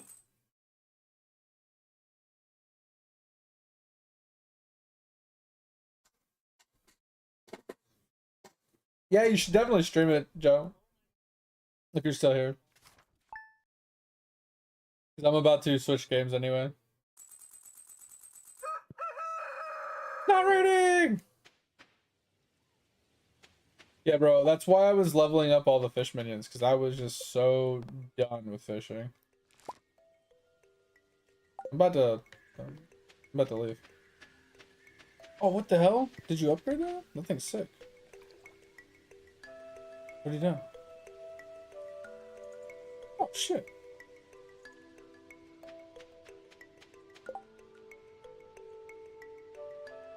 Oh.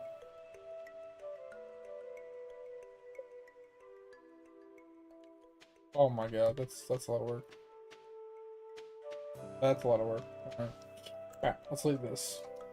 It's a lot of work.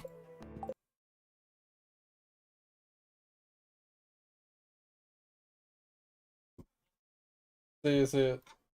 Alright. Lotro time, guys. We're gonna make the swap real quick. I need to be a bear. I can't bear not playing it anymore. Shit's unbearable.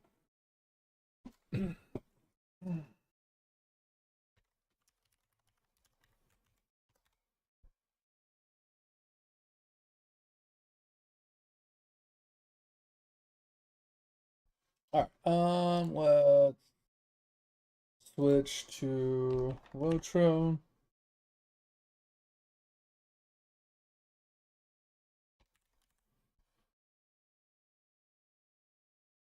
Alright, time to play some Lotro. Let's go.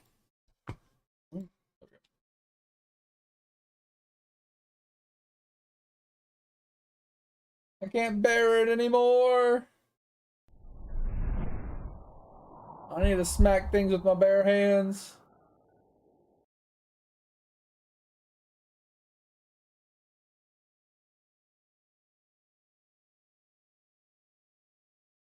Yeah, it's my Spotify. I don't really give a shit. I don't pay for Spotify, so I'm not worried about the ads that come through it. So it's fuck it. I mean, sometimes they give away my state. They say the wrong city that I live in. Like, oh, come visit us in Minneapolis, and I'm like, I don't live in Minneapolis. You fucking idiots. Like, so why are you even giving me commercials for Minneapolis? Like, that shit's so far away from me. Like, why the fuck do I give a fuck about Minneapolis? Or however the fuck you say it. I'm a bear. I'm a bear. Roar. All right. Back to what we're doing. But yeah, Joe, I know you like World of Warcraft. I know you're going to bed soon. Minneapolis? Yeah, exactly. I know you like WoW. I'm like, this plays just like fucking WoW, bro. It's just as old as WoW. But bro, they've done such a good job with like, yeah, there's some quality of lives that are pretty dog shit. And that could use some polishment, which obviously that's the difference in like the studios that run it. Obviously, like WoW's done a better job of, polishing their game and making it nice and smooth or whatever. But this game is great. Finally quit? Yeah, let's go. That's what I'm talking about. The only thing that would make me go back and play WoW, Joe, is Classic Plus. And that wouldn't be like a full-time play. That would be like a I want to try it out. Like if it's classic, but with like a like kind of like old school RuneScape is like kind of like old. It's like RuneScape Plus, where they took a different direction. They added different bosses, different raids, different gear than RS3 has. They didn't just give us RS3 in an old school like setting. If they give us Classic Plus, I might try it. But this game is actually fucking fire. Like it has the Shire, it has Iridloon, it has Evandem, North Downs, Misty Mountains. It has all of these places for the first zone, and then you go into what's that place called? What's that place called again? Can't remember what it's called. Moria. You go into Moria, into the caves of Moria, which is fucking awesome. I can't remember how to get there. Is it right here? Yeah, so you go into Moria right here. This is like one of the first DLCs, basically. You go through Moria, and then you get out of Moria, and you end up over here in the new zone, which is over here, and then you start progressing through, Rohan, um, over here, and then you end up over here. So you get Rohan down here, and then you got this place over here, and then eventually you get down to Gondor. Then you have Mordor over here, and like they just keep expanding the map. It's fucking phenomenal. Quests are easy. The UI is a little wonky, and the game can be a little laggy at times. But they have a bunch of dungeons. They have a bunch of raids. They have tons of like stuff to like, do, and lots of different characters, lots of different builds. Um, go around.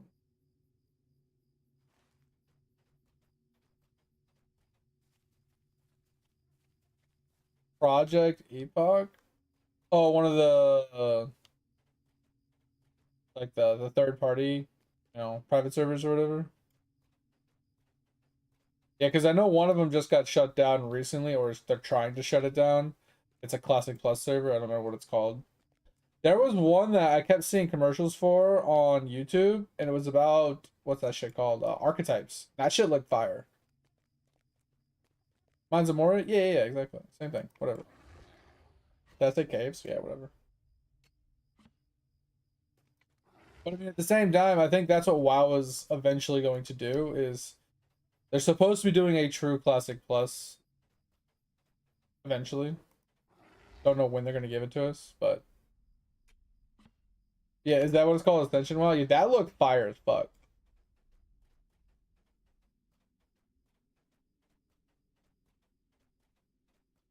Yeah, they did a fucking crazy job with some of those Classic Plus servers, and I'm really hoping that WoW actually takes inspiration from that and does the same thing.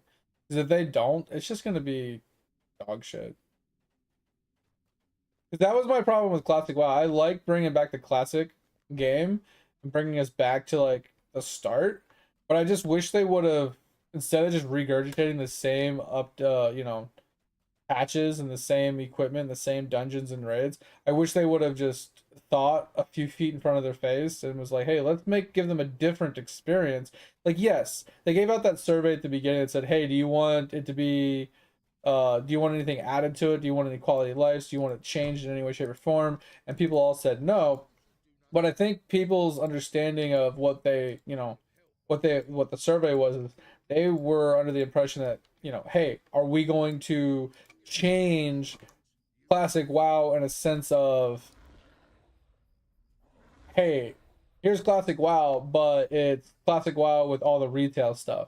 Or is it going to be, classic WoW now and then bring us into classic plus? They didn't elaborate on the survey of like what they meant by, changes. So I think people were just assuming they meant, hey, we're gonna give you classic, but we're gonna make it more like retail classic, and people didn't want that. They wanted the classic experience, is why I think they all said no, don't change it.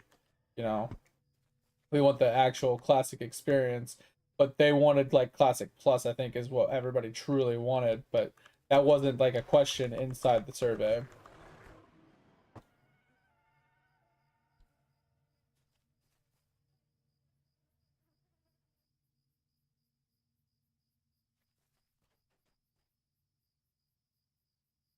Yeah, the thing of discovery, yeah, that was different because you had different raids, you had different dungeons, you had different, equipment, you had different things. Like it was cool. It was like a true like new experience. Um, and I don't have a problem with like giving us a regurgitation of like classic, right? But why can't you give us core classic with the same damages, the same like setups, the same talent trees and everything else, but give us a plus version where there's more dungeons that we've never seen before, there's more raids we've never seen before, give us more gear to work with to find new like combinations and things like that.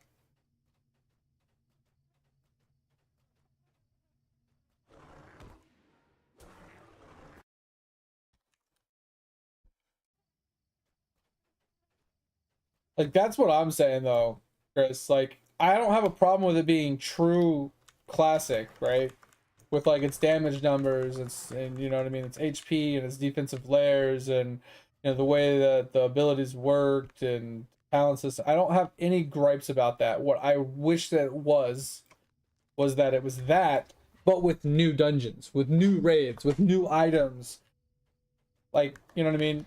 So you still had the core like regular dungeons that led up to like Molten Core, but after Molten Core I feel like Molten Core should have had like maybe a different boss. Like they should have redid the lore for it, so instead of it being whoever the fuck Rag was, right, that it was different because the way that the story went, it went slightly differently. So the boss was a different person. So we had different gear that dropped, or like just different boss mechanics and different bosses doing different things. You know what I mean? Like I think that would have made like I said, kind of somewhat like old school RuneScape, where it has all the same quests, it has all the same stuff from the core, but then they branched out and did different things, right? They gave you different raids, they gave you different like skills or ways to like different zones and different cities, because like the story went in like a different way. Like I think that would have been fucking awesome for WoW. That's what I was hoping for. Um, and I wasn't hoping for it right off the bat. I was just saying like, oh, classic was fun. I liked classic. I'll go back and play classic. But I was when they were like, yeah, we're just gonna bring out BC. We're gonna give you accelerated release plans, blah blah blah, and basically just gonna follow the same plan that we had originally, but in a more expedient fashion. And I just like, I don't feel that. Like I'm not liking that at all. Like, can we just like why can't we do something different? Why can't we just get different dungeons and stuff, different raids, different, experiences?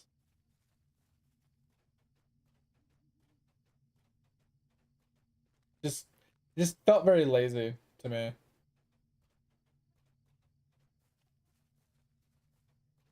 Which I mean, like I said, my thoughts usually are very minority oriented. Like most people don't think the same way I do. So it's like it doesn't really matter how I think because I'm like 1% of the population. Who the fuck cares what I have to say or what I feel? I'm not the person that pays the bills, you know? I'm that cheapskate that refuses to spend money, so why listen to what I want?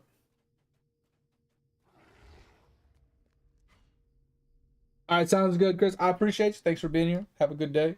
Sleep well. Get a good little resty rest, you know? Hope you feel better tomorrow.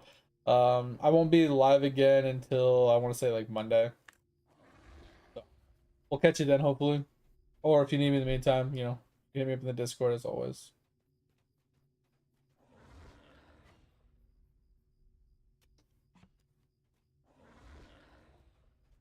You see ya.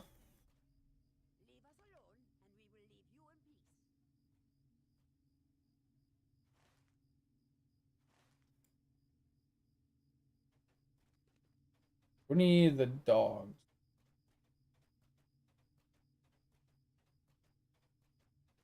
These things. Yo, what up, mate? Yeah, Chris is leaving, so say good night to Chris. Sleep tight. Don't let the bed bugs bite.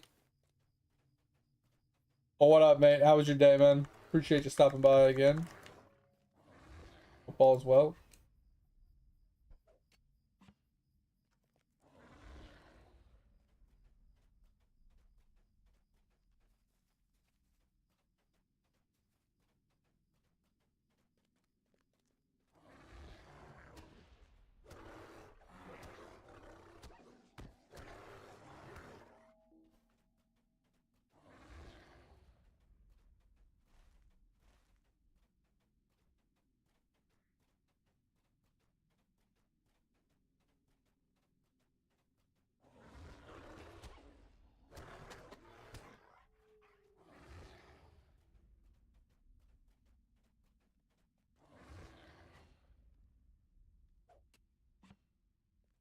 Yeah, I know. I was just letting you know, just in case you didn't see his message.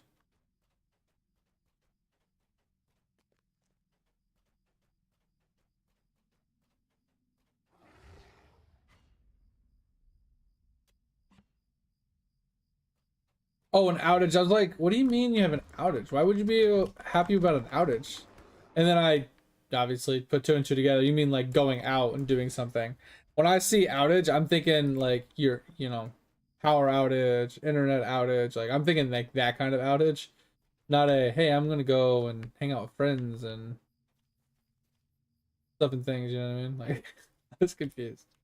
How bad?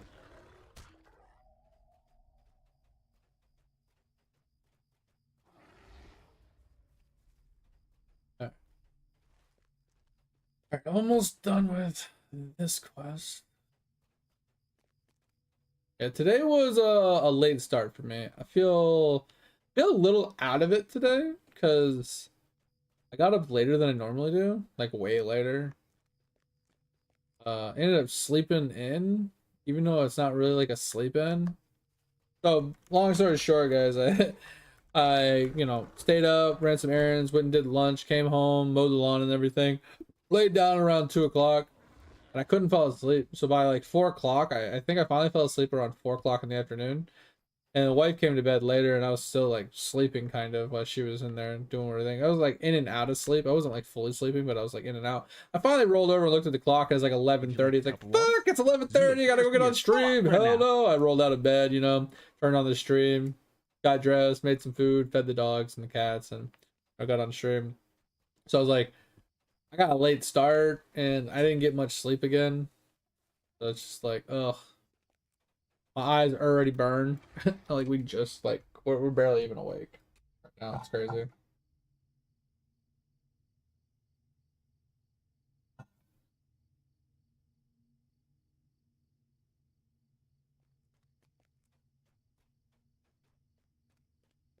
Okay, then I did read it right because yeah, I read it. So I reread it. I saw I have an outage, so I'm excited about that.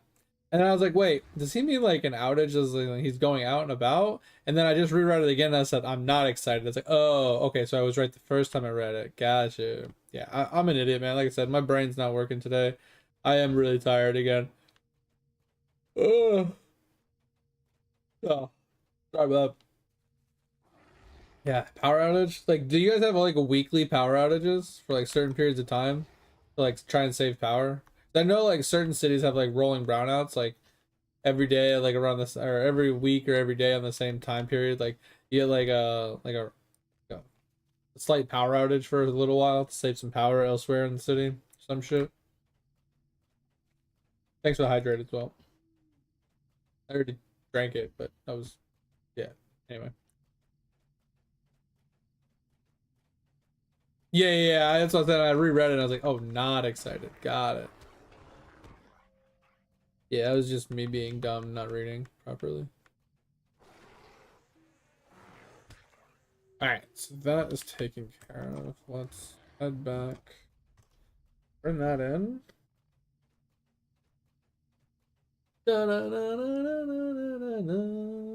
Alright, we do need to head and do our crafts for the day.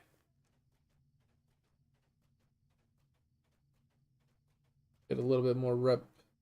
We'll do that really quick. I'll get to another milestone location, set our milestone, and then we'll do a teleport. Yes, me and reading, bro.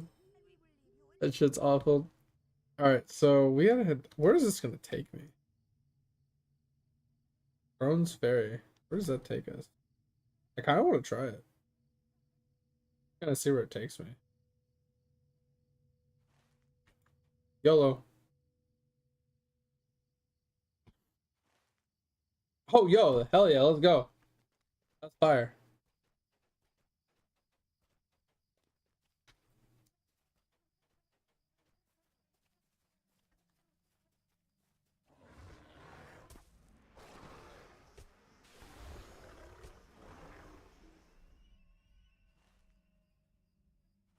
What's over here?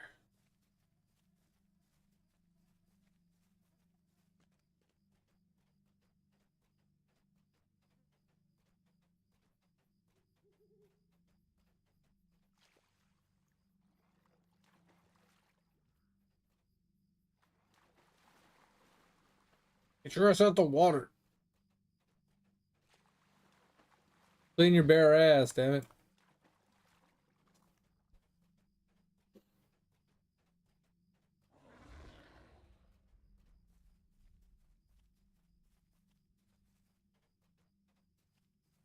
Oh shit, the fuck? Was not expecting the tree to move. Oh, is this a dungeon?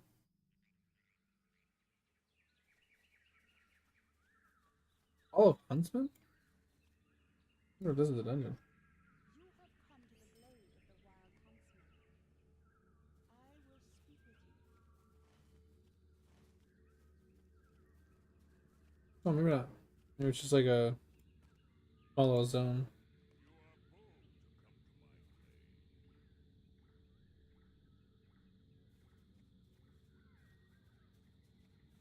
Or no. You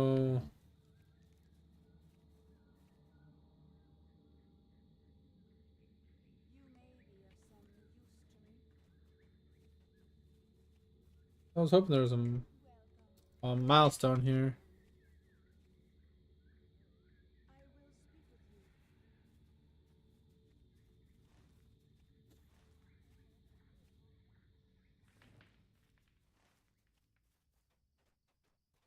Alright, so we needed to do the wild hunts, right? So got one up there, one there, one there.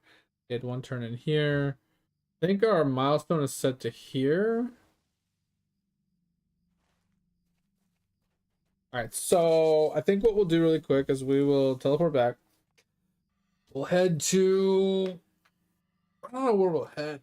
Oh, maybe we'll do Heirloom, Thorns Hall. We'll do our crafts there. I'm gonna go to the bathroom. Actually, we'll go to the bathroom after. I'm gonna go pee in a second here, but we're gonna have to do a little bit of riding after that. So we'll do our crafts really quick, and then once we fast travel back, we will do the horse riding, and then I'll go to the bathroom while we're horse riding. Thorns Gate. I don't think we need gate, do we? I don't know why that just moved. Yeah, I think it's Thorns Gate. Alright, we'll do that. We'll get our crafts done. It's not. We're only doing daily crafts. Actually, there might be a large craft too. I don't know if we did large crafts yesterday. We might have. But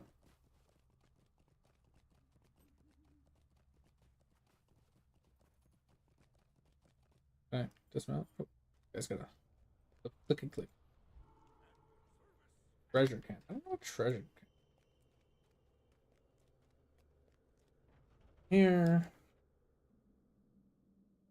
Can we move? Forward.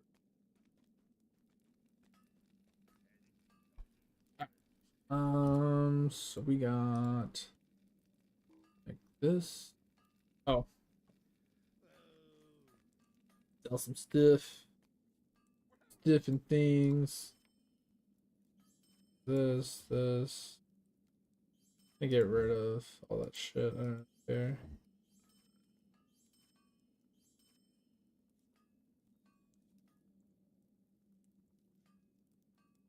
Yeah, we'll put that in our house here.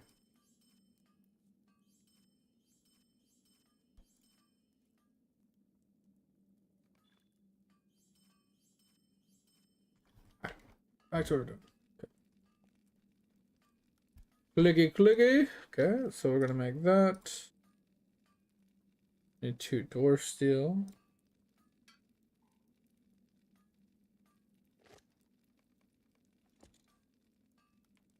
And we'll make this, yeah, because 2 days on the mediums, but we can make the smalls for some extra rep.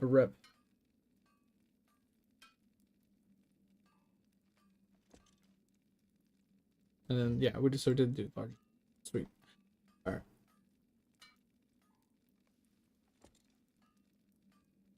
And needs 2 brown.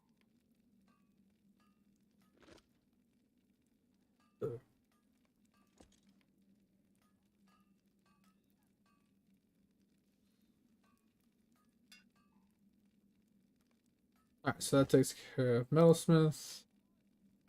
And then we just alright, so we don't have any gold. Need to go farm some. Okay, so we can do this one. This one.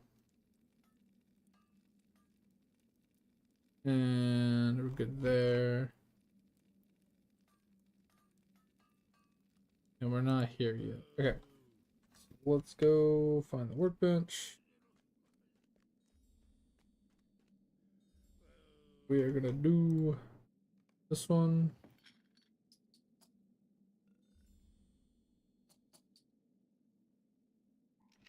This one.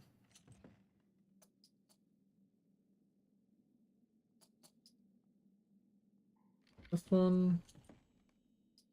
And we will teleport back.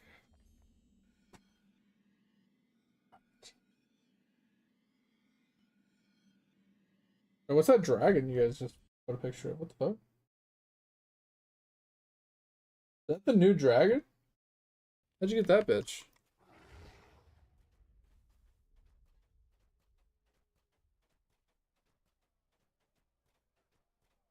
Alright guys. I'm gonna ride south on this guy. We need to go to Ichad Davkan. Alright.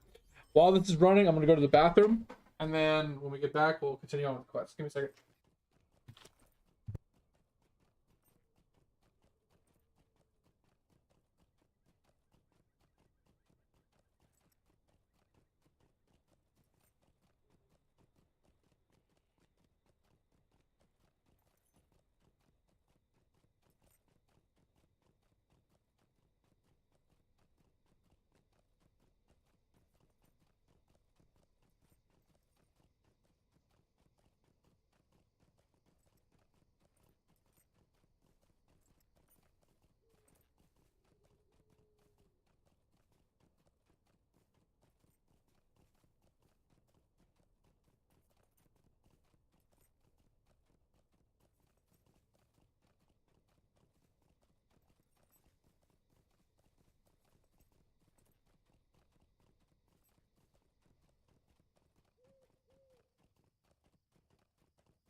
Alrighty then, we are back.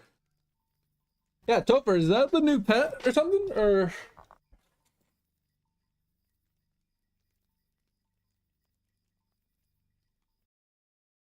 I forgot about checking this anyway.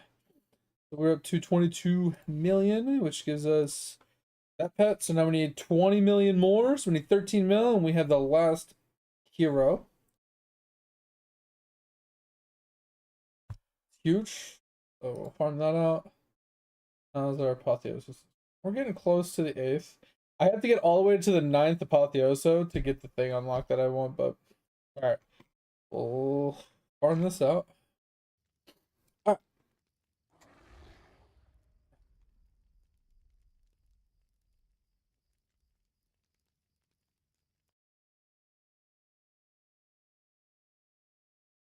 Oh, they don't do it often? Interesting. I thought there was some places that they did regular rolling outages, like for certain parts of the cities, right? During certain parts of the day, like during like really big heat waves or something like that, they'll like do like 5 minute outages in like different sectors of the city to try and save power and stuff like that,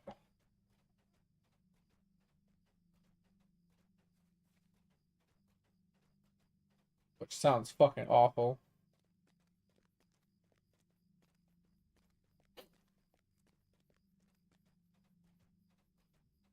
Bum bum ba bum ba bum bum ba bum bum ba bum bum bum ba bum ba bum bum bum bum bum bum bum bum. Da-dum, da-dum.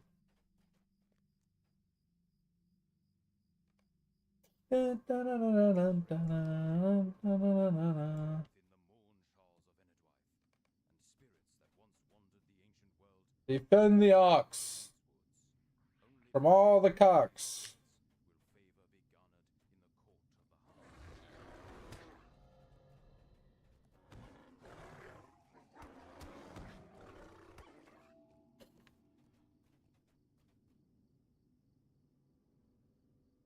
You know, they should name the ox Mike,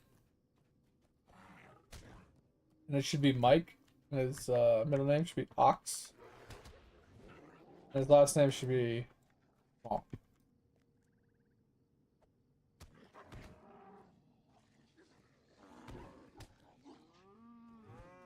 Can I attack this thing? Can I just attack that thing? Like, it wouldn't let me attack it.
Alright, so one is done.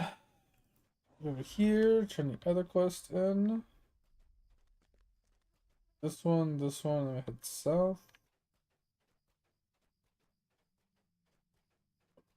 Oh yeah, while we're at it, let us turn these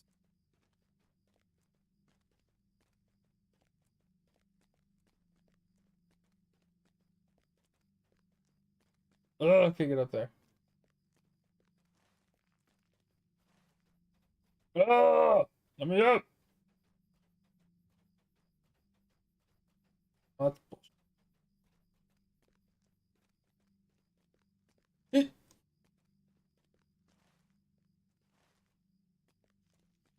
Oh, fuck this game, dude. That's climbing. Fucking suck dick. All right. Oh, mate, I don't know if you were here earlier. They made a clip of me failing to catch a fish earlier. It was pretty funny.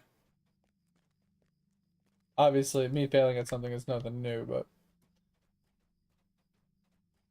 pretty funny.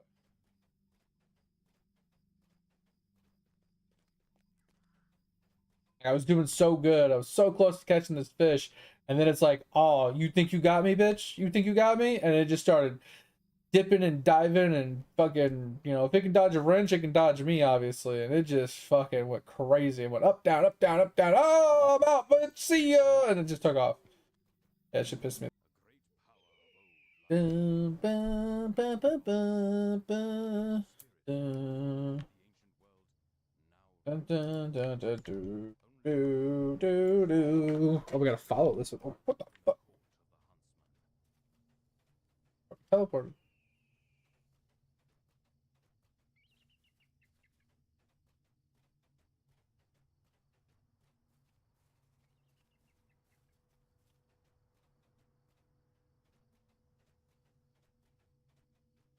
Bitch, bro, the fucking climbing in this game can fucking suck it. So stupid.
Almost done with this.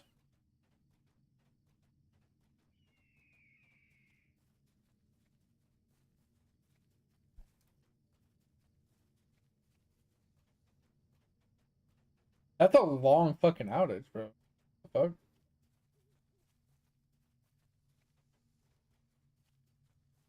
Like, bro. I mean, at least it's not summer, I guess. I mean, I don't know how hot it's gonna be tomorrow, but at least it's not like midsummer and they're doing that. Because if it was like midsummer and it's like 95 degrees outside and you turn off people's power for that long, bro, it's gonna get so hot inside.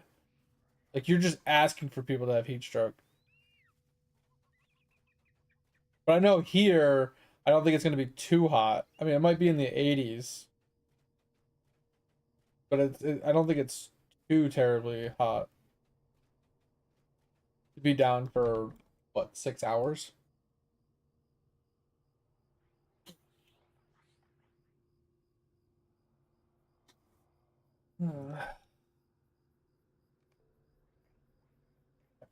That's taken care of. Then we head up here.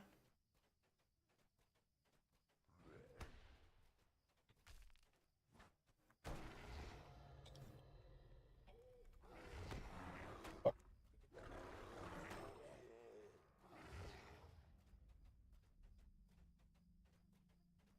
think we can climb up. Fucking God, leave me alone.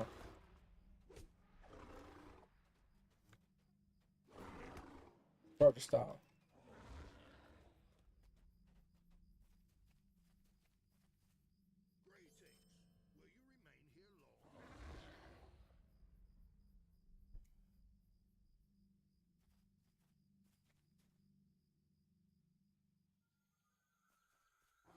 shit. That's one way to get here pretty quick.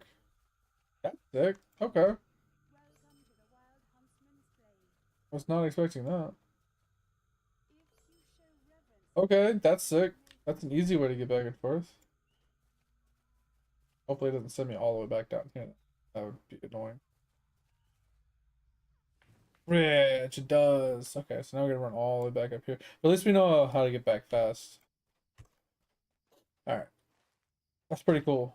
Then at least we have like a fast travel back down here. I mean, we could use the boat as well. The boat would take us right down here. Like, what's the point of having like? I mean, the portal's faster, but like, what's the point of having the portal and a boat? Like, that's kind of weird.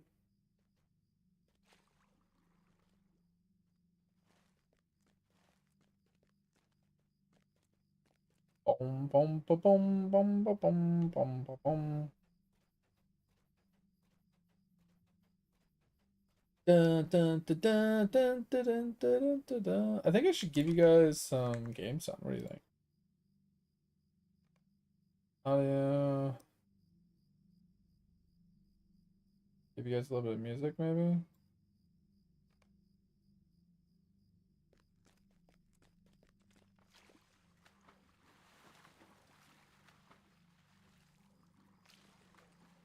Let's get the fuck out of this part. Like, I know you guys won't be able to hear it over the music, like the little game sounds and stuff. Uh, but the VOD channel won't have any sound at all unless I turn it up a little bit.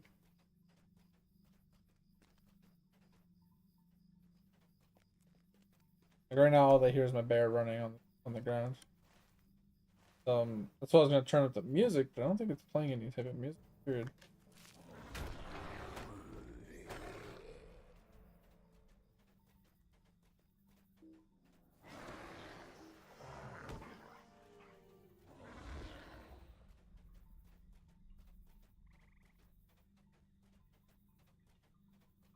Bum ba bum bum bum ba bum. I don't know if it's down there or if it's up there.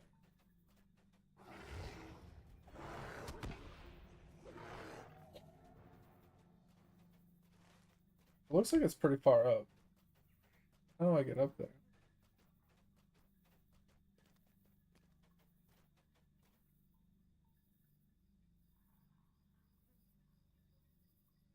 It doesn't look like I can climb it anywhere over here. I wonder if it's further down here. On the backside. I wonder if I have to go all the way around.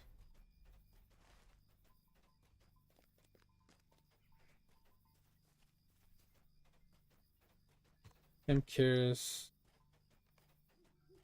This is music volume, but I'm not hearing any music.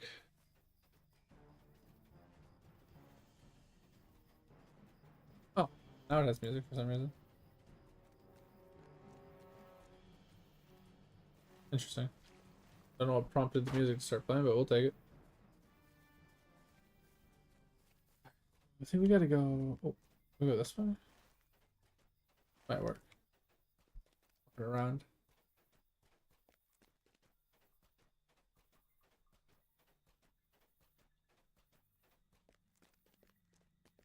Yeah, I mean, I would say charge your power bank tonight and leave your phone plugged in as well up until the power outage happens. That way, your phone will be fully charged when the power outage happens, and your power bank will also be charged, so you can at least have the power bank during the outage. I think you'll be fine, depending on like what you're doing during the outage, right? How much you're actually using your phone and stuff.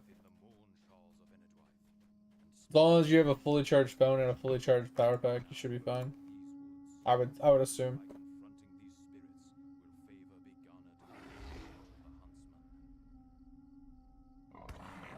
It's only 6 hours, roughly.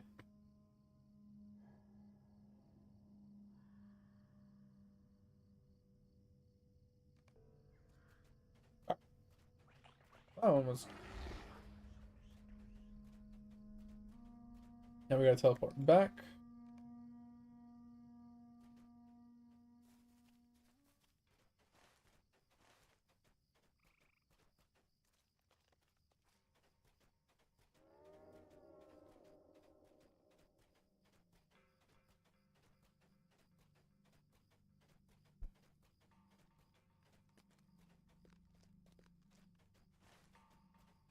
think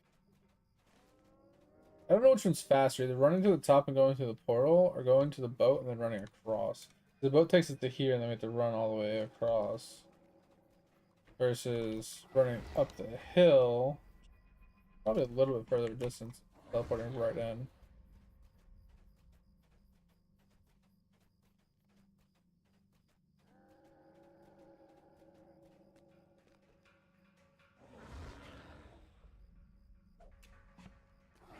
Sidetracked with ore.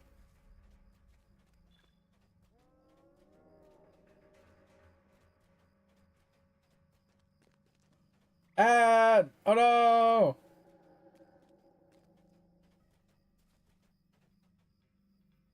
I guess I should have a better way to get up this damn hill. Instead of having to go around all the way to the one side that I found. Hmm.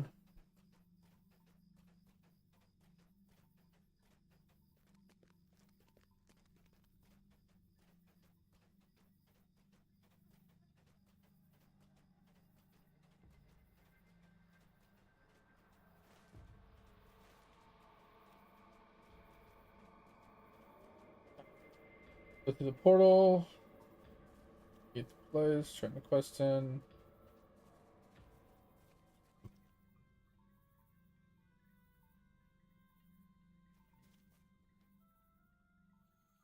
Should be these quests. Done.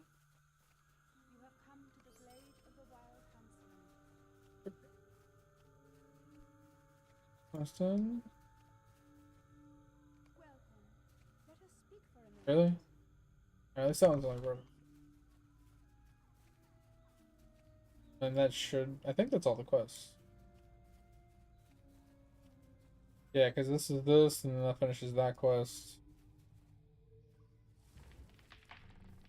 And unless they give us another chain quest to it, that'll be this section done.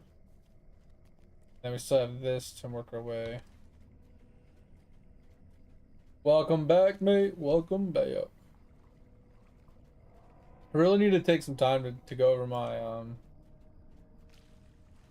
Eidolon. It's been a couple days. Hey, since I got on late today, I didn't get a chance to like check my Black Desert. I didn't get a check. I didn't get a chance to check my Eidolon yesterday or today.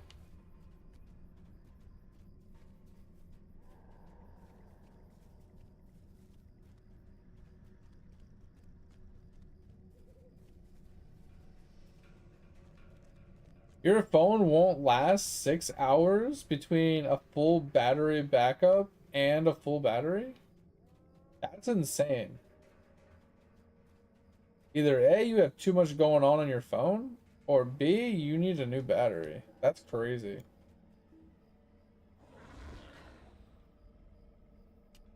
Like, my phone is old and has a really bad battery, and I feel like if my phone was fully charged and I had a full, like, battery backup, like a power bank, that mine would make it 6 hours. Even if I was like nonstop watching streams or YouTube videos or something, I feel like it would make it 6 hours. And mine dies pretty fast. Like, maybe you have to turn your brightness down a little bit, mate. Like, because the brightness really kills the battery. If you turn your brightness down a decent amount, like I keep my brightness about a third of the way like up, right? I don't go above 50% brightness on my phone, and it really saves the battery a lot. How do I get up there? I don't know how to get up there. Let's go all the way around? This is ridiculous. Yeah, because like I'm trying to think like a battery bank that I have, like my battery bank that I have, it's about 4 full battery charges. For like a regular phone, it's like roughly 4 full charges. So if you're burning through 5 full battery charges in less than 6 hours, something's wrong. Unless your battery backup isn't that big. Your battery backup's relatively small, and it's like only one full charge, and you're only going through two batteries, then I mean I can understand that if you're like heavily using your phone.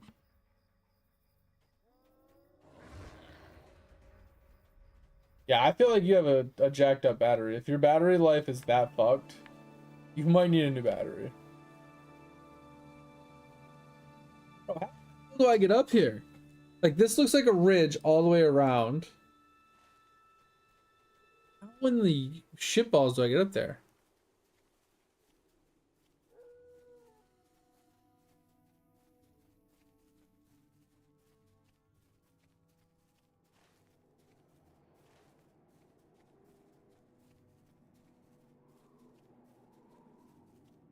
Oh, looks like I found the other lamp. I was like,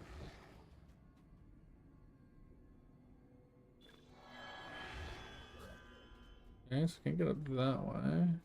I can get up here. How in the ball sack do I get up there?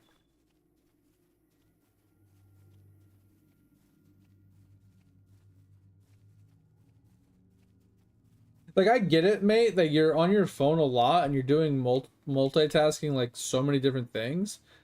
But I'm like being real, man. I don't see how you can burn through that much battery in 6 hours. That's just a crazy amount of battery to burn through.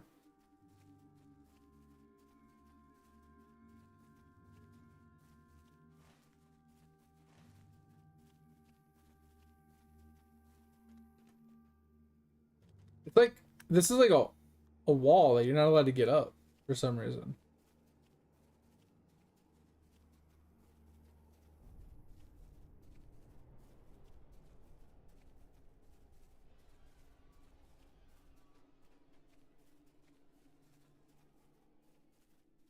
So, what kind of battery backup do you have that only lasts for 2 hours? Also, just to throw this out there, if you know you're gonna have an outage around 9 o'clock in the morning, what the fuck is squealing at me? Why not like plug your phone in to charge it before? Like I know you charge it throughout the night, but why not plug it in and charge it before the outage happens? So you have like a roughly fully charged phone before the outage. Give you at least another hour or two. Because if you wake up relatively early-ish, right? And by the time that the if you know by the time the freaking outage is gonna happen, your phone's gonna be at 20%. Like you need to plan that better, I guess. I don't know. That's absurd. I don't know any other way to say it, man. That's absurd. That's crazy that you're gonna burn through that much battery. Especially since you don't even go to bed till like early, right? What do you go to bed at like roughly 3 a.m., right? And then 6 hours later you're gonna have an outage and your phone's gonna be at 20% by then? That seems wrong. That seems crazy. You should still be asleep. People need their sleep. That's crazy. Yeah, I think that's what I have too.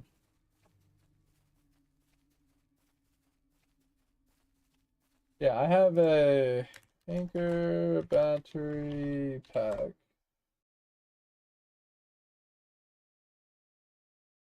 Mine. This isn't what I have. This isn't what I have, but this is pretty close. Um,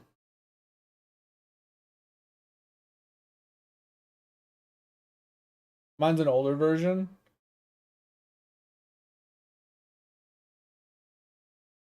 and I think it's bigger than this because this is like two charges, 1.5 charges, depending on the phone you have. Um, I think mine's a little bigger than that. But like even if it's like two full charges, like what the fuck? 2 hours. You're saying a full charge of your battery lasts you an hour? What the fuck? That's a battery problem. That's 100% a battery problem. Like I said, don't get me wrong. You use your phone a shit ton. Right? You use it for everything. You play games on it constantly. You are watching streams at the same time. You know, you're having conversations. Like you do everything on your phone, and I get that. So it does burn through battery pretty quickly. But a full charge on a decently newish phone should last more than an hour of like consistent use. Like, how long should my cell phone battery last with heavy usage? Yeah. So with heavy usage, a smartphone battery might last anywhere between 8 to 12 hours on a single charge. That's just Google AI, obviously, right? Like this isn't specific to a specific phone or how heavy, like heavy usage is very subjective, but even if we cut this in half for like ultra heavy use on the lowest end, 4 hours minimum. If your battery isn't lasting at least 4 hours for a full charge, I think you probably should get your phone looked at. That's absurd. Like I said, my phone, what do I have? An S6 or something? Like a fucking old ass phone? I have an S8. Okay, my phone is old. I literally have an S8. Fucking ridiculously old. It's ancient. My phone battery barely lasts, right? Because I charge it all the time. I don't use it all that much, but it just dies. I barely use it. If I was to watch a stream on my phone from full battery, it probably would last an hour, maybe an hour and a half or two. And my phone has no battery life because of how old it is.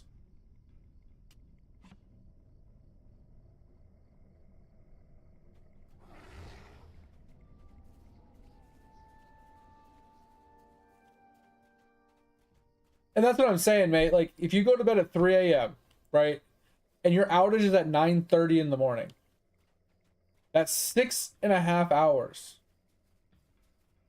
right? Roughly. If you have your phone plugged in while you're sleeping at 3 a.m. until whatever time you wake up, and then at 9:30 the thing happens and your phone is already at 20%, there's a problem. There literally is a problem with your phone. Your phone battery is completely shot. That's crazy. That's absolutely crazy.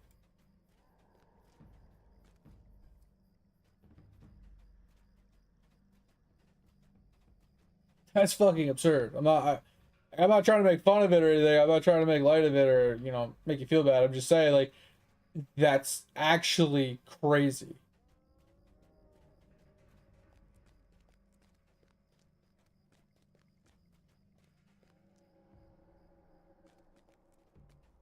Before you sleep.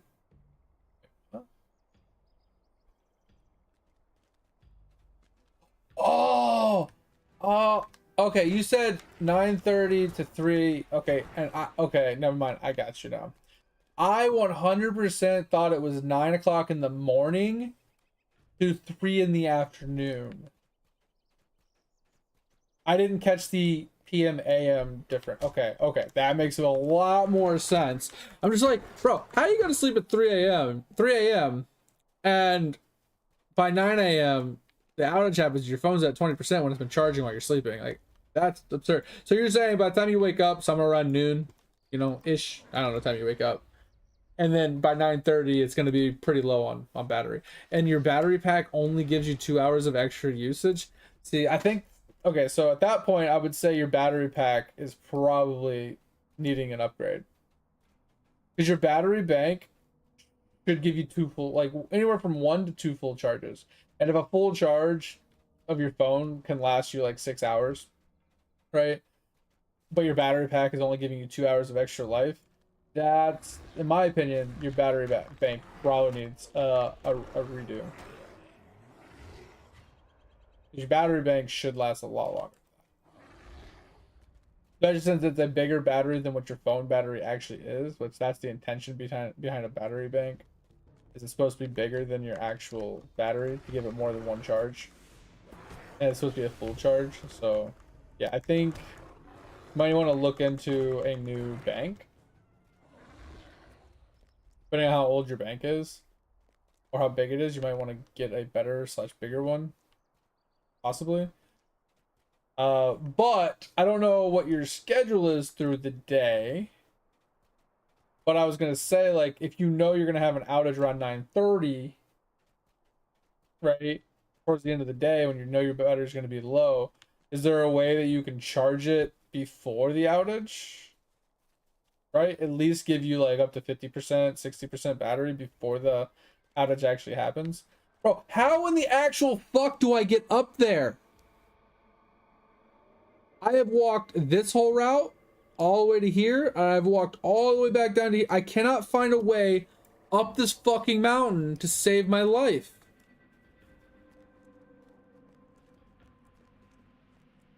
Like, what is going on? I hate quests like this. Like, hey, go to the top of this mountain. How the fuck do I get to the top of the mountain, piece of shit? Like, I thought maybe I can get through there here, but there was no way to get on this mountain because it's like all blocked off. How do I get up here?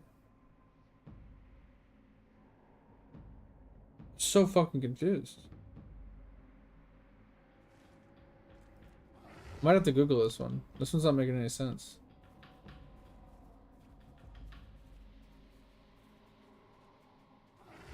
Yeah, but at least I understand the outage time now. Like, that makes more sense. Yeah, I guess like I said, the only thing I would think about would be trying to see if there was a way that you can get a small amount of charge into your phone before the outage starts, basically. Because like if you're at work, I wonder if you can charge it at work, before you like get off work or something, or if you're at home, maybe you can charge it a little bit, before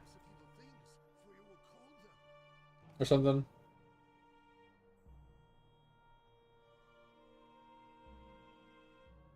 Wait, I mean, I know you use your phone for everything, but like I say, I don't know what your schedule is tomorrow. Like, I don't know if you're working. I don't know if you're just gonna be at home. I don't know what's going on. And I know you use your phone for everything, so.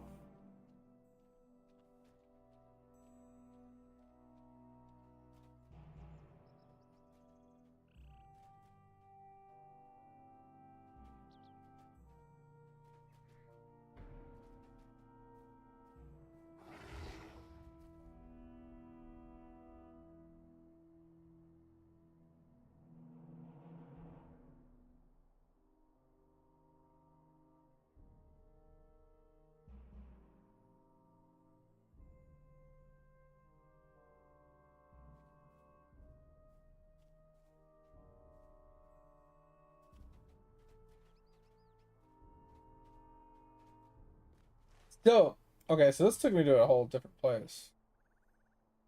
Now we're down here. We still got to go up north to do the zone. Yeah, because we came through this way. We gotta go back. We gotta get up there. How the fuck do we get up there? It's gonna piss me off, man. Like, this looks like a pathway, but it stops. Like, it gets right to the mountain and it stops. Alright, we're gonna have to Google this.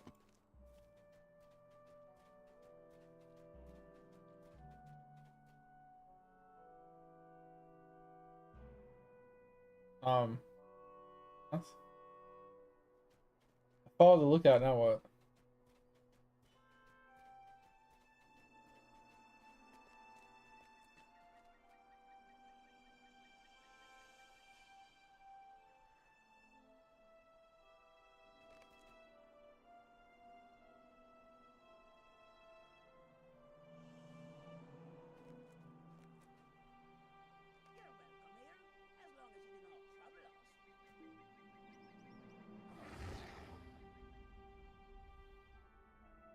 Oh, so if you're off work the day of the outage, like, I don't know, like I said, if you have plans to go out anywhere, if you're just gonna be hanging around the house, but I would, like, honestly, like, I know you use your phone for everything, but maybe you take like an hour break before the outage, right? So let's say outage is 9:30. I would say at like 8 o'clock, get off whatever it is you're doing, plug your phone in, leave it like inactive, black screen, let it charge as much as it can before the outage. Like, do something, like play with your birds, maybe go run some errands, maybe make some dinner, something. Do something for like an hour, hour and a half. Give your phone some charge. You know, make sure your battery back is charged as well. And you might not make it the whole night, like heavily using your phone, hanging out, whatever. But it'll give you more, right? It'll give you more of a charge. It'll give you more time. That would probably be what I would do.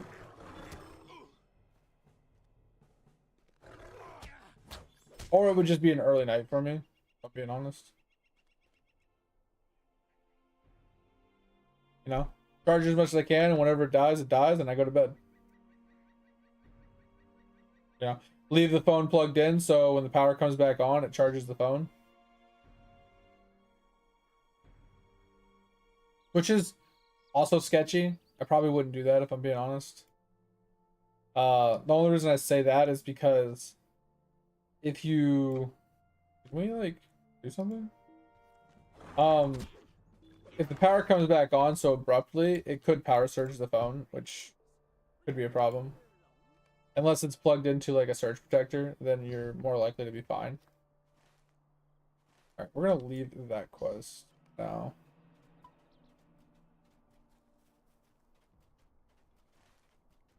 Alright, we're gonna fucking Google this, because this is pissing me off. We're gonna get rid of this one for now. Okay, so we're gonna Google this, because this is just pissing me off. Lotro, the Wild Hunt. Alright, this is the spirit.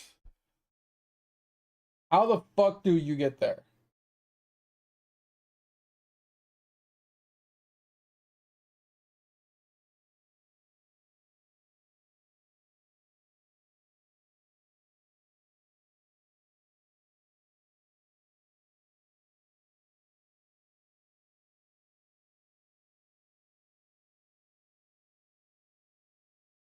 Okay, how do you get there? How do you actually access it?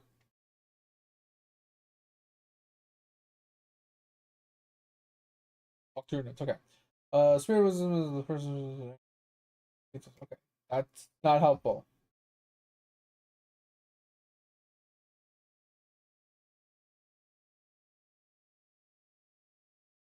Not helpful at all.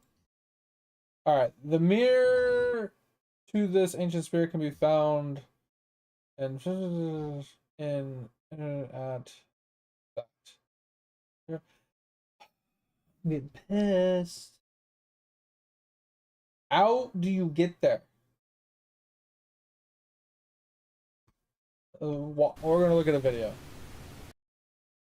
Okay, I don't care where. Like, how'd you get there? Piece of shit. I don't care about the solution. How'd you get there?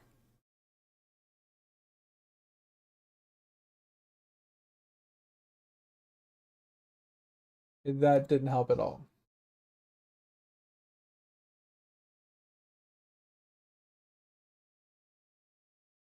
Gotta go through 100 of these fucking videos to find one that actually shows me how to get to this fucking this spirit.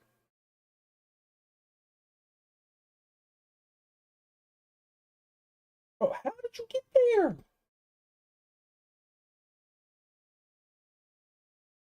Like, for the love of God, he is like he's so how? How did you get there? I don't understand.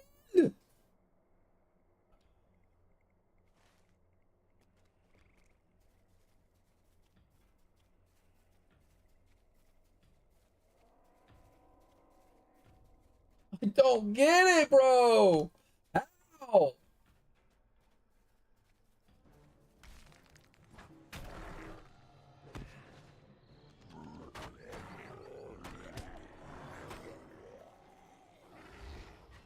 Oh, it's gonna drive me absolute the wall. Like, I feel like there's like a teleport or there's something.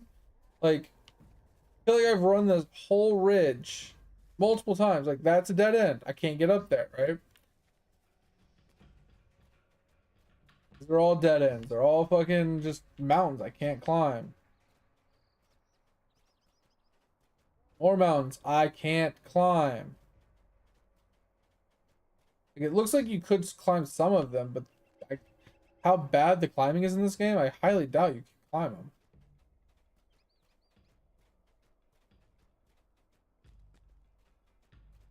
And according to this, it's found at 71.2 and like 21. So it's like way up here.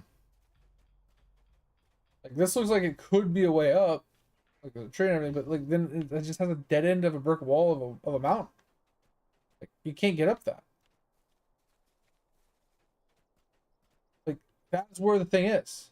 The thing is literally. Oh my god, is it on the ground here? Oh my god, I'm gonna fucking snap. Dude, fuck this game. Fuck this game.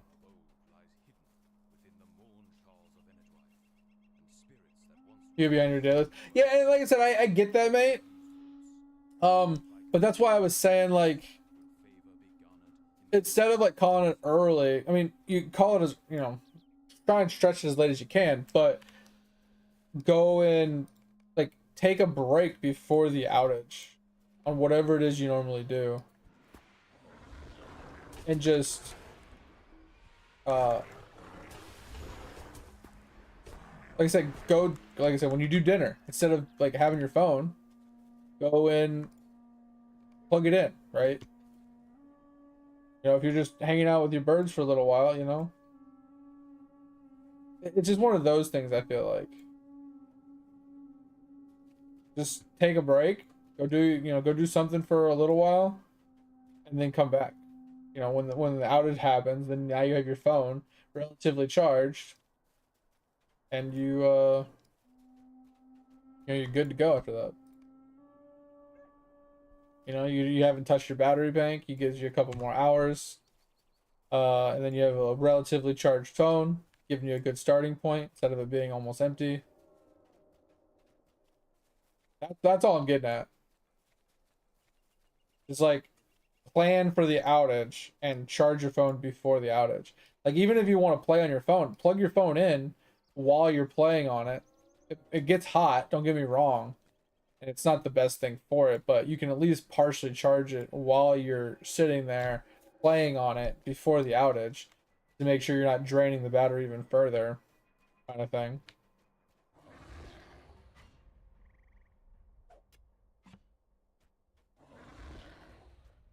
I said not the best for it, but you know, hey, sometimes you gotta do what you gotta do, you know what I mean?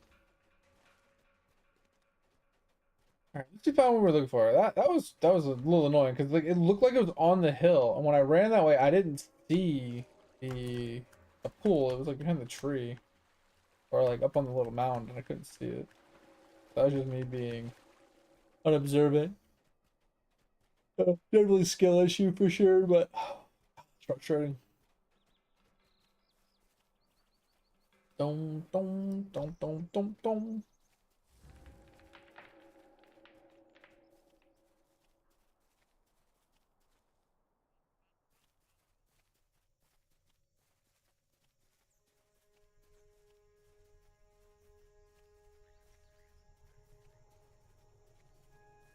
It has been many ages since I have seen one of your kind. All right, I think we're done here. Hell yeah, let's go. All right, now we could go south. I don't really want to do that one yet, so we're going to turn that one off temporarily. All right. Now we have this one. So we use the canoe to go back north, and then we'll head over and we'll start on these ones. Yeah, that's okay. Like if it was me, like I said, my goal would be to make sure my phone was as charged as possible leading up to the outage. So if you, like I said, whenever you have downtime, like let's say you're cooking or you're eating dinner, or let's say you go to the bathroom, whatever. 5 minutes is 5 minutes. You know what I'm saying? Like anything will really help. So plug it in when you're not going to be using it because you're going to the bathroom or you're taking a shower or you know you're taking the trash out, you know, whatever it is, plug your phone in, black screen it, go deal with what you got to deal with. You know, like I said, if you're feeding your birds or you're playing with them, you're cleaning their cage, whatever it is, uh you know, maybe you're going to the store really quick, whatever, just plug the phone in, black screen it, you know, make sure you get a little bit of charge in it throughout the day. And then when you are at home and you are hanging out, you know, playing on your phone or whatever it is, just plug it in, just keep it plugged in. Like I said, it's not the best for the phone, because the battery's like being it's in use while being charged. It's not the best. Don't get me wrong. Um, but it's just for a day, right, or a couple hours. Your phone shouldn't blow up. Cross your fingers, knock on wood, right? Shouldn't be too big of a deal. Shouldn't be too much of a hindrance. It's just it's one of those you just gotta make it work for a day. So plug it in so it doesn't drain the battery while you're waiting for the outage to happen. And then the outage happens, now you're starting to use the battery up. You make it as long as you can, use the battery backup, stretch it even further. You can make it through the whole time. Cool. If you can't, then hey, you made it as far as you could. Right. And then I would say on that night specifically, try to minimize what you're doing slightly, right? Don't listen to music, play a video game while watching a stream, right? Like minimize it a little bit. Watch a stream maybe, play your video game, whatever it is, but don't be like Googling things and taking screenshots and sending things in Discord and like opening up like a whole bunch of apps. You know what I mean? Minimize what you do. Be very frugal with your actions on the phone. Um, Game. And it should extend the battery life as well. Like I said, I won't be streaming tomorrow, so you won't have to worry about watching my stream, but whoever stream you are hanging out in, maybe be more of a lurker than active participant.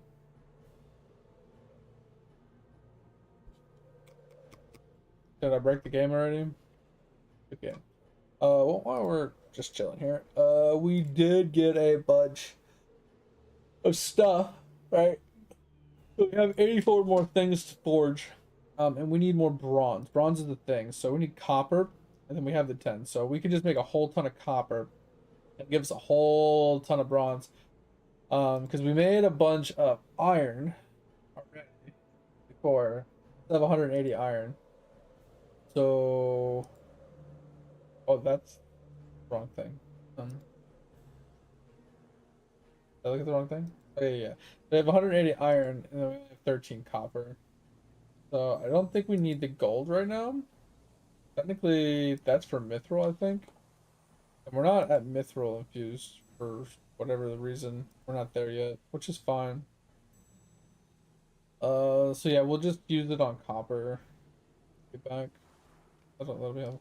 Bro, for the love of God, like, I broke it. I can't dismount. And I can't even escape now.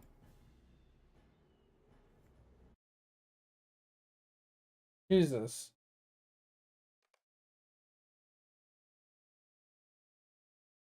I've never had that disconnection before. That's actually insane. I don't know if maybe they're doing maintenance or they had like a DOS attack or something. Is it gonna close? Thank you.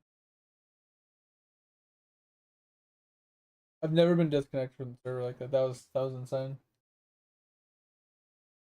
Are we gonna have to not play Lotro tonight? I mean, that's okay. We can always go play Eidolon, honestly.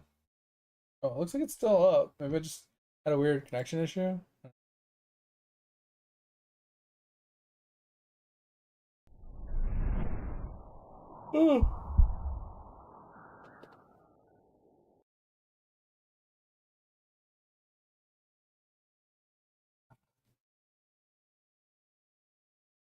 We don't talk about Bruno, no, no.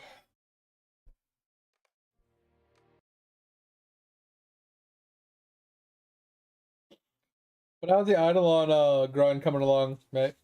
Like I said, I'm still chugging along, bro.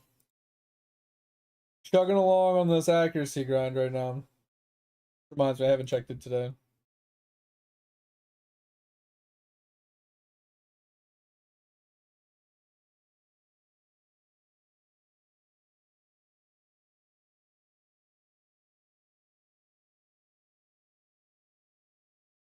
I like to keep these in my inventory so I don't like miss out on them.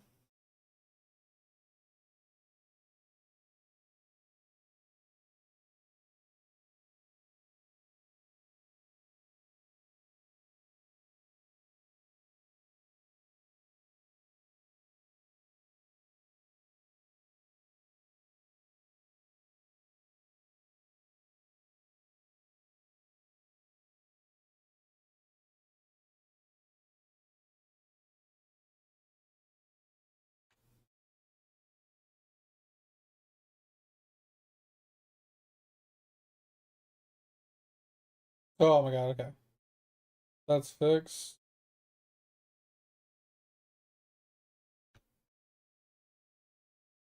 Turn this back on. Oops. I don't think I'm gonna find one that's better than what I'm wearing, if I'm being honest.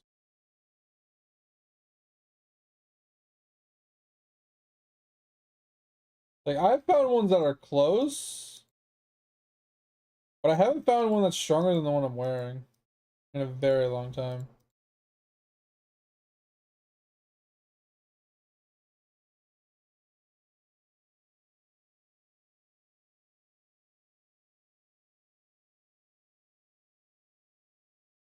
Like, this one's the closest one I've found so far.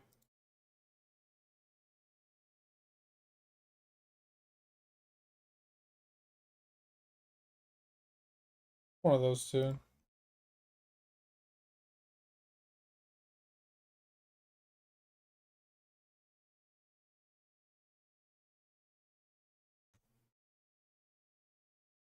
I just hit the spacebar like I was jumping. Put him back to work.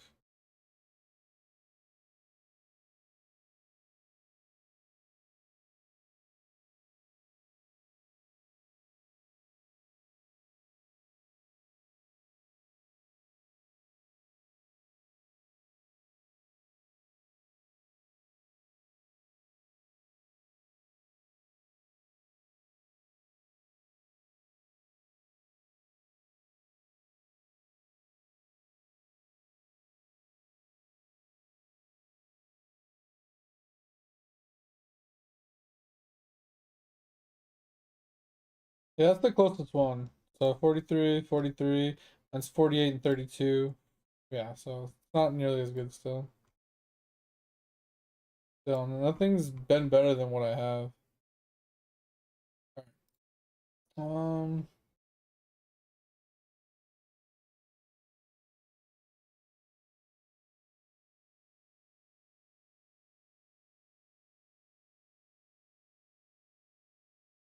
I don't know when I'm gonna do the actual attempt for 24.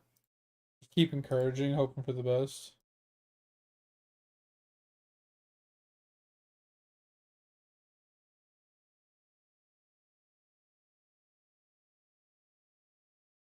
Up to 6,000, Larry. Let's go.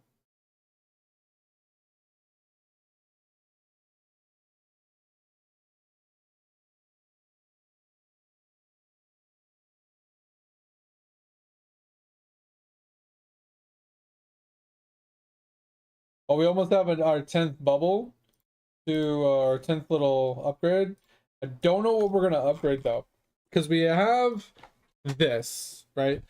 The multi-orange, and we have this one. So I'm thinking we could do the same. We have the multi-green, right? But we don't, and we have this multi, but we don't have the purple one for either. So I'm wondering if we do this one next, once we get our 10th. I think that's a good idea. So we get all the multis across the board. And then we get this one after that. So we have all the multis for all the bubbles, for all the prints. I think that would be strong. We already have Larry. I think the statue one is kind of dope too. So you can juice out statues further, but since you can farm statues so intensely, I feel like it's kind of a waste. Same thing with the drop rate. I feel like it's not very powerful to double the drop rate. Um, and like doubling this doesn't make sense because all it does is double the plus 600 and something percent, not the maximum, right? So that's useless. And then efficiency per could be useful, like Party Diggy and Hocus Chappas. Those could be good. Efficiency per max 10 isn't too bad. But I think like you can do this, you can say the same for like strong tools, right? More scaling power from your stuff. Like could be used. Same thing with Librarian tools. But would something like this be better? AFK gains for that specific action? Would that just be better to double? Yeah, that's okay. That's what I thought. But I'm just trying to think of like what would be the next good bubble to double. Um, it's like obviously Diamond Chef would be a good one for sure. So I can max out my meals pretty insanely, right? Diamond Chef's a good option. I think I'll do Diamond Chef after like as it stands. I want to do both the purples, right? Because green's already done. I want to do both the purples. My other option would be construction. Which one? Which one was construction one? Not call me Bob, 'cause you can't do that one. The carpentry. I think it's carpentry. This one's obviously a good one to help out with like construction level increasements. But I'm thinking Diamond Chef might be my third. That's the thing. Carpentry and Diamond Chef are those one-offs that like depending on which one's behind, you could juice it, give it some extra. You know. So I'm torn on which one of those I'm gonna do. I kind of want to do. Uh, I kind of want to do the cooking one because I feel like carpentry isn't gonna have any additions to it. I mean, they might get more max levels with World 7, but I also feel like World 7 is gonna add new meals plus increasement to level of meals, most likely. Maybe not, but it might because almost every world has added levels to meals. I feel like every world has given meal levels an increasement. I could be wrong on that, but I'm pretty sure it has. And I'm pretty sure every world has also added new meals.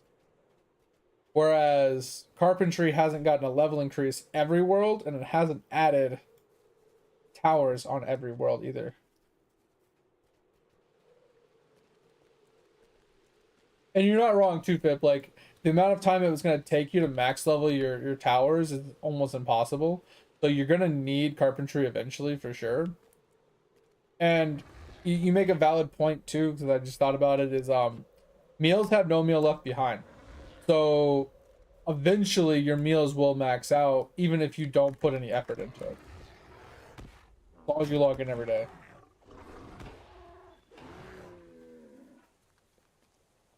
Yeah, exactly. And I agree too, since I haven't gotten it yet and World 7's coming out soonish, I could just hold on to it and make a decision once World 7 comes out. Because what if there's like a bubble that comes out for World 7 and Alchemy and it's actually insane, right?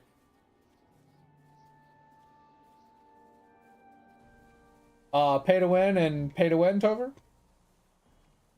More pay to win?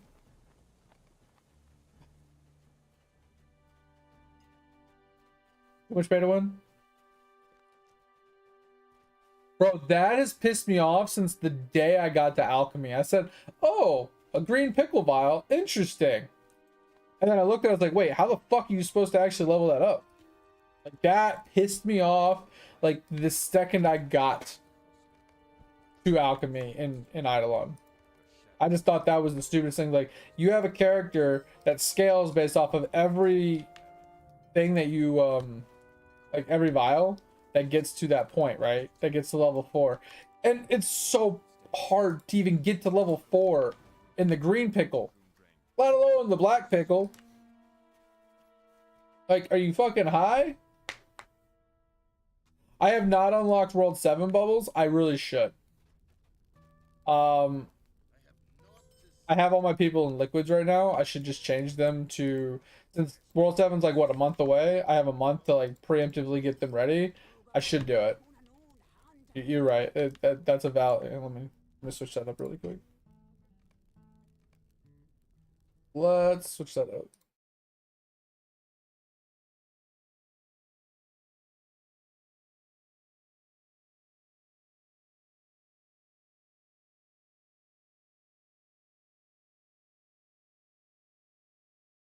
I like that I don't have to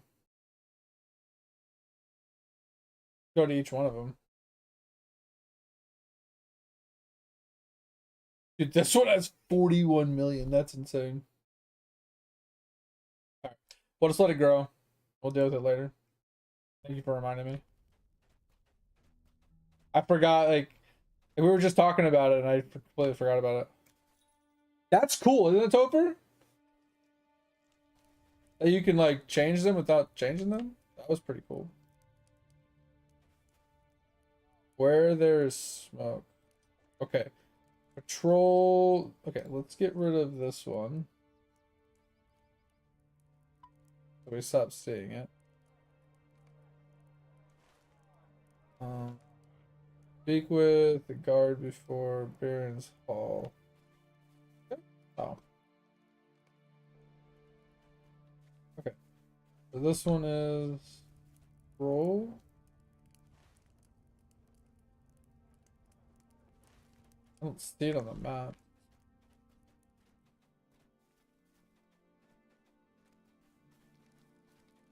Cauldron at 1? Wait, what are you talking about? What are you talking about, Dover?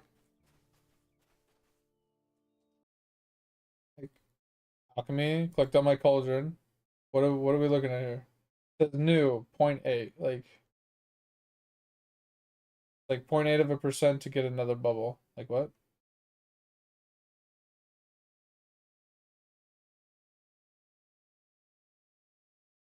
It says 1. Oh, that's showing you how many levels you have, I think, or how many completion, like, things you can click. No. This is just saying how many. Because I have 36 million out of 18.9. It's just saying it's full. Yeah, I was like, what are we talking about? But yeah, we're working on accuracy right now. So we're trying to get to 1,000 accuracy to move on. We're making progress. It's just taking a while. My boost guy? Use English, please. What?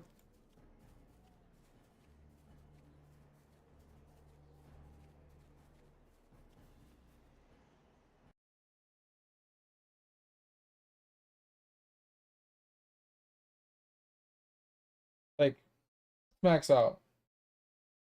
Speed's maxed out, Lux maxed out, extras maxed out. Like, I didn't give a shit about cost. It's just upgrade cost. What is upgrade cost going to do for me? It's going to lower the cost of bubbles, which almost all of them are at a fucking billion anyway. They're still going to be a billion. Like, yeah, it'll reduce the cost of new bubbles, some bubbles I haven't leveled yet. But I want them to get to a billion as soon as possible. So I can take advantage of the atoms. And yeah, there's some of them that definitely would be beneficial. Like, especially like when you get up here to the newer ones, like lowering, like getting this to a higher, not that one specifically, but like this one, right? Leveling this up to a higher level before needing like a billion could be helpful, right? Same thing with like these ones, stuff like that. Like I could see that being a thing, like especially like these. Oh my god, these are the worst, right? Needing these, but this is where like no bubble left behind kind of comes in handy with like the rare drop table ones. I don't know, bro. I just don't give a shit about the cost. Like, I'm not gonna waste my time leveling up costs. Like, fuck it. No bubble left behind. Fucking time.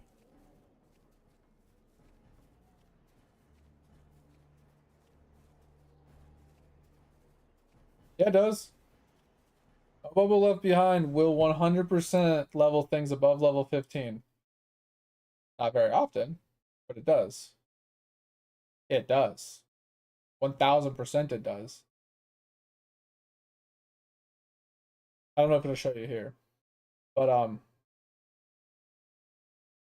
so this is the first 15, and these bubbles down here will level. I don't know if this page will level, but I know these ones do for sure. Um, because these are all level 170s, and I've never leveled them. These are like level 190s. I don't level them. Like 170, 170, 170, 170, 170, 190, 190, 190, 190, 190, 190, 200. I don't level these. They level themselves.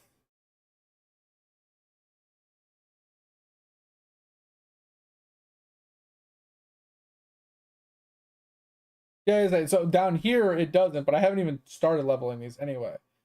And if you look at like the bottom bubbles anyway, like that's farm. You like okay, you can farm that.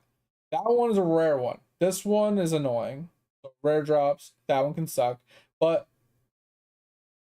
that one's just gonna take time. That one sucks. This one, easy. This one, easy. This one, easy. Easy. Easy. It's just mob mats, right? I don't know. This one's farming. This one's catching. I don't know what this one is. To be honest, I don't know what the fuck that one is. Easy. Easy. Easy. Actually, I don't know what that one is. I don't remember what that one is. And I think this might be a rare drop. Easy. Easy. Easy. Easy. Oh, is that blue essence? That might be blue essence. I don't know. I think that one's a rare drop as well. And that one's like they're all like 90% of them are relatively easy, and a few of them you have to actually put some effort into.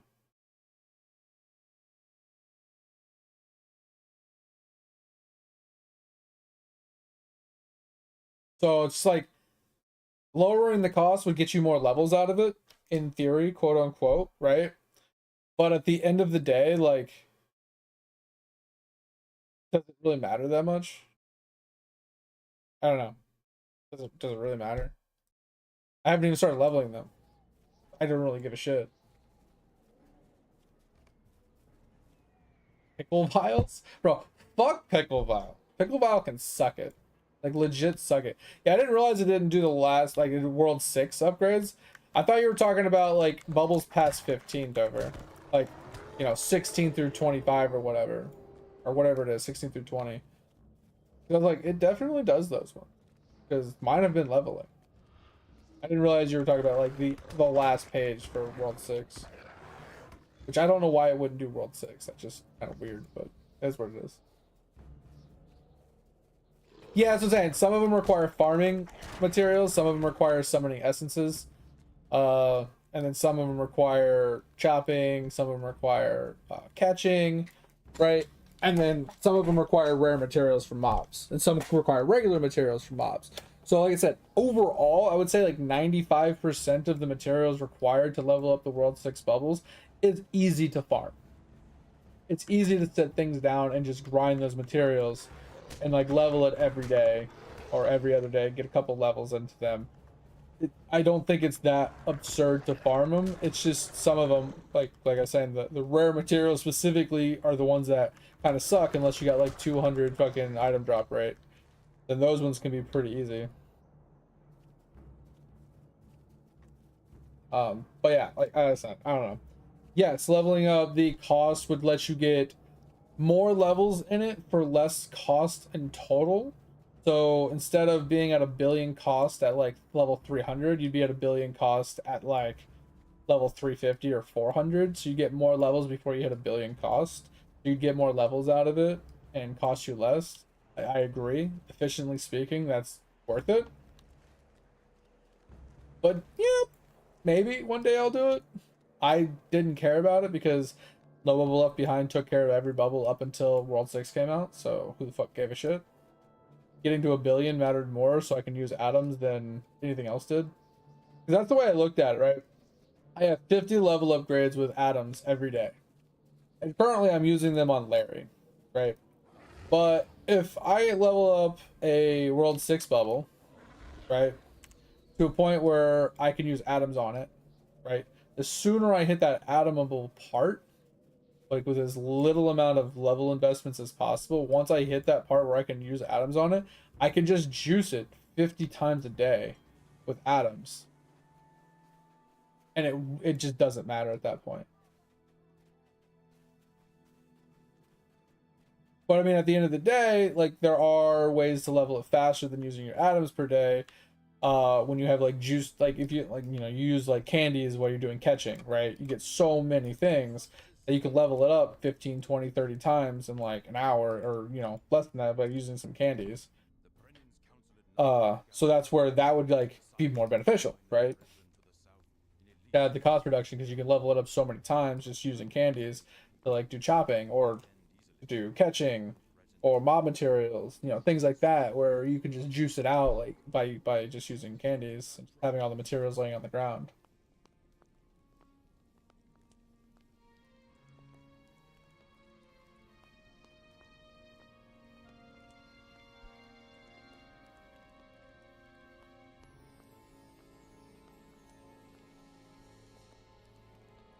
You use 2 golden clocks to buy. Oh, that's. I mean, I don't think it's bad, Dover. That is kind of crazy though. Yeah, you went that route just to make sure you got it, but at least you got it, right? At the end of the day, all that matters is you actually obtained it and you got one of the things just off your checklist. Also, Topher, I was asking earlier, I don't know if you were like sleeping or away or whatever. Those screenshots you posted, that dragon, where'd you get that dragon from? HP level multiplier, pet card quantity, kill count multiplier, melee damage multi, corruption XP multiplier, medallion multiplier. The medallion one is insane. Oh, okay. So you got the new world tier. That's what I was talking about before with the incursions. So if you look at the incursion, right down here, world tier 45 in No Man's gives you a new mob, and if you kill him, you get the new mob, right? Each one of them has one. So I need to do world 36 for this guy and world 45 for this. So there's 2 other guys I can get here. There's 2 other guys I can get here. There's 3 guys I can get here if I can get to 45.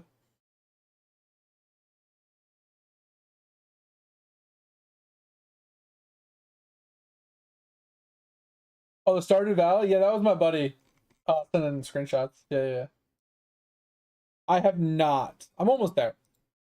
Well, kind of. I stopped doing it because of the event. I wanted to get tokens. Once I finish the event, I'll go back to them. I'm not gonna do it right now. Um, I need roughly. If I get rough, I think I get 2.5% a day or 3% a day.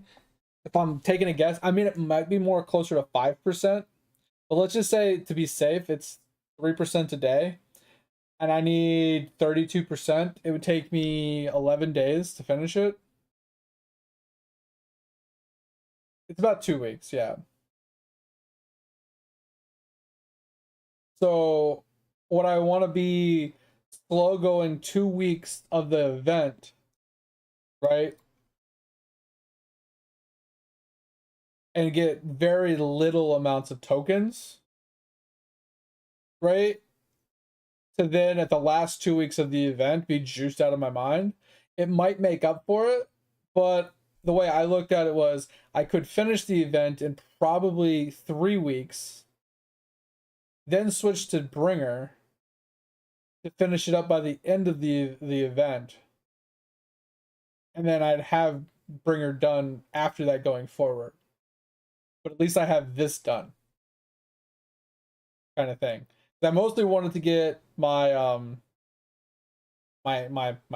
hero done for the extra, like for 50% more tokens. I wanted to get the 50% more tokens as fast as possible. Uh and then start leveling up the pet. The pet's huge. Like a pet gives medallion XP bonus. So I'll be able to level up the medallion really fast. Or the medals or whatever. So he'll help by leveling him up for sure. Pets. Upgrade? I think I have a pet upgrade. Upgrade. Boom. Level. Alright. So pet upgrade, that's huge for us. He's now at 366% medallion XP bonus. Yeah, I need 13 mil. And I'll have him done. 12 mil now. But yeah. I'll have him done probably tomorrow or something. Oh. But yeah, basically you got to go through your incursions and do the highest world tier you can, just enough to get the pet unlock, right? So going into your incursion, if you can force world tier 55 or even world tier 63 just to get the pets from the unlocked ones down here, you can go back to one-shotting whatever world you can after you obtained it. Because once you obtained it, you at least get some bonuses from it, which could push you up a world tier or two. And then, you know, eventually, like, let's say you farm world tier 45 to max out the one pet. And when that pet's maxed out, you know, slower farm 55 and 58 and stuff like that. Just max the pets out. And as the pets max out, you'll get more and more damage. That's the way I've been looking at it and doing it. All right. Bro, you guys are still talking? Holy fuck!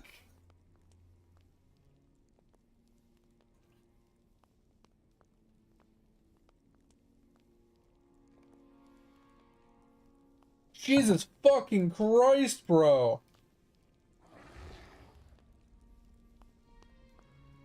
No shit, dude. I feel like I'm watching a movie. Like I feel like I'm watching Avatar or something. Fucking 6 hours later, the movie's still in the intro. Like, what the fuck, bro? The longest movies ever fucking made. You know it's bad when you have to watch a movie in 3 different sittings just to sit through the whole thing.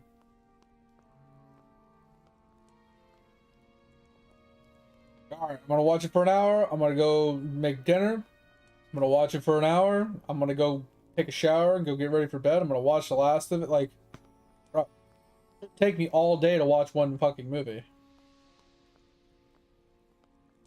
Like, I appreciate relatively long movies because it gives a lot more context, a lot more story, a lot more interactions, a lot more, you know, fight scenes and you know, story building scenes and stuff like that. It gives more context. I get it. But bro, I would rather you make me 5 movies that are an hour and a half each than make me one 4-hour long movie. Bro, I'm about to fucking rage so hard right now. Shut the fuck up. Let me skip this shit and get out of here. Stop talking. There should be an option in settings that says, I don't care about lore, skip everything. And anytime we have something like this, it just completes and you just talk to the dude and you end it. Because I don't give a fuck. It's not about a council. Oh, who cares about a council? Who cares about some most dangerous bull? I don't care. Let me go punch things in the face with my bare hands.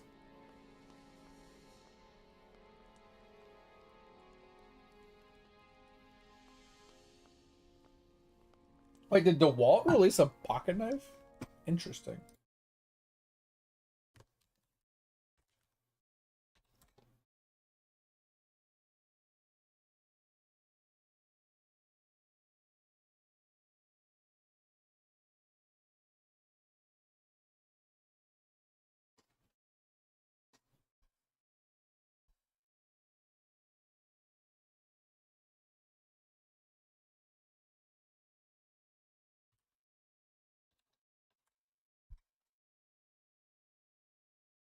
So I see a picture on my other screen. It says DeWalt released 4 new tools. Some will be mad. I'm like, wait, new tools? What the fuck?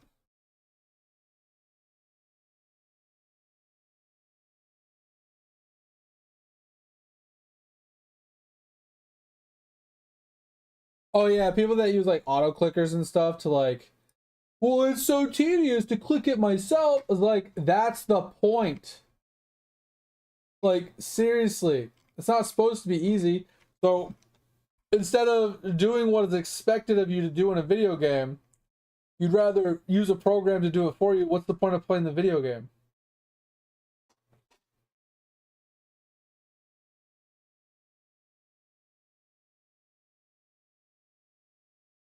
Spend candy? Wait, what are you talking about? Oh, you're talking about like use candy to stockpile the resources to then spam click it like right up front instead of like hourly clicking?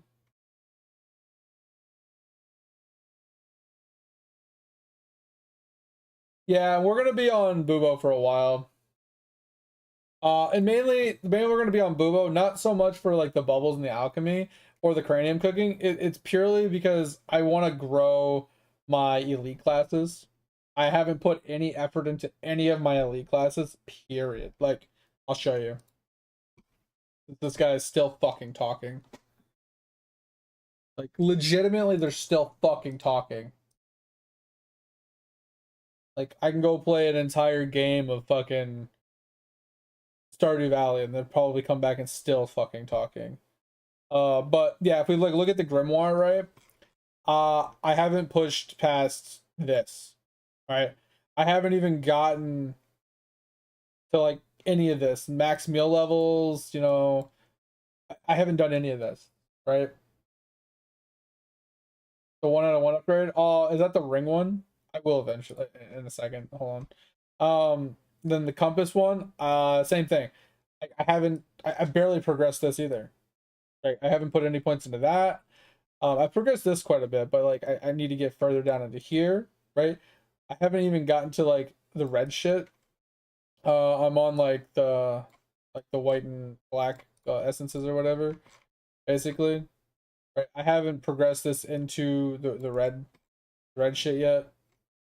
So this hasn't progressed. My Tesseracts, like I said, I just got to World 3. Finally was able to beat Sheepies. So we're on World 3. Which one's the 1 out of 1? Oh yeah, this is the one. Okay, yeah, you're right. I was gonna do this and I forgot about it. I forgot about that.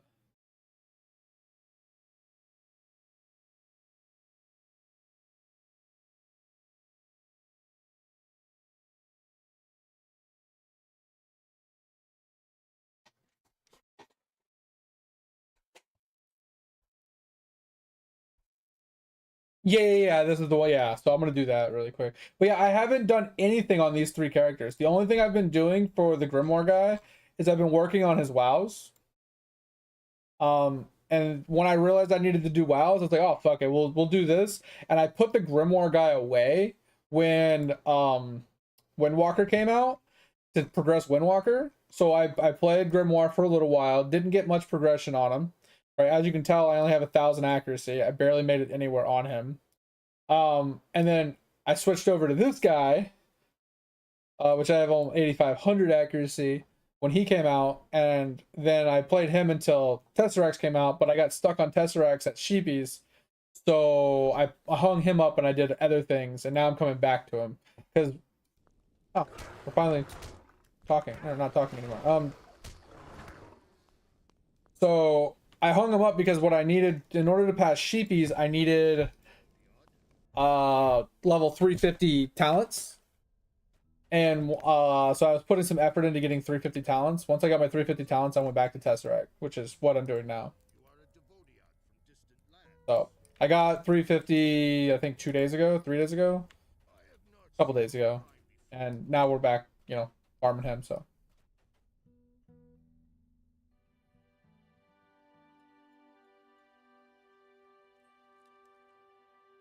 Everybody's sitting in lab now. Wait, why is everybody in lab? Why is everybody in lab? Exactly? You don't mind me asking? Alright, so we need to defeat wargs, half-orcs. That's it. Find equipment on half-orc bosses. So I'm assuming those are those two guys. Oh, I just didn't know if there was a reason, like if there's a something you needed to have, like I know you needed to be like 2,100 total lab level for the jewels. I just wasn't sure if there was something else with the lab.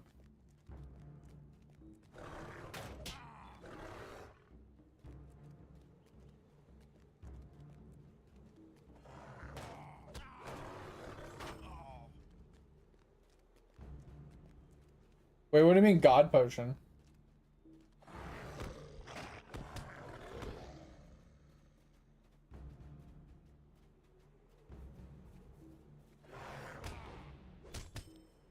Oh, points.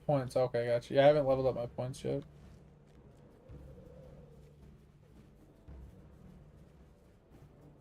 Yeah, I got you now. I said God potions. I was like, are we playing Minecraft again? Like, what's going on here? I thought we were talking about Minecraft again. Got a bit confused. Don't mind me. Pretty easy to do.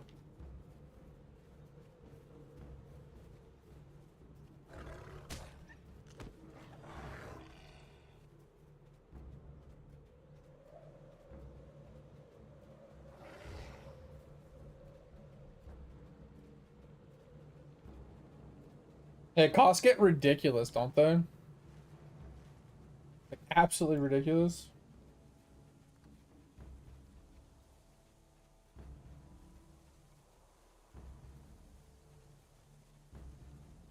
Jeez, super lucky, Topher. That's insane.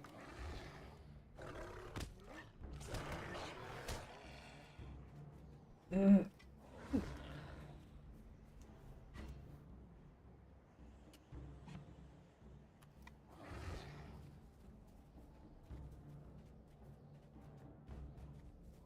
Really? 5 days in one sitting? That's actually insane too. Yeah, that's crazy.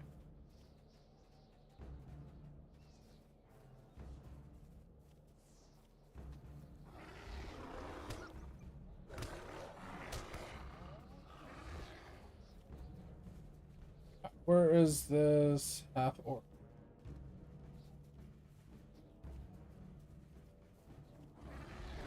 leader boss guy thing?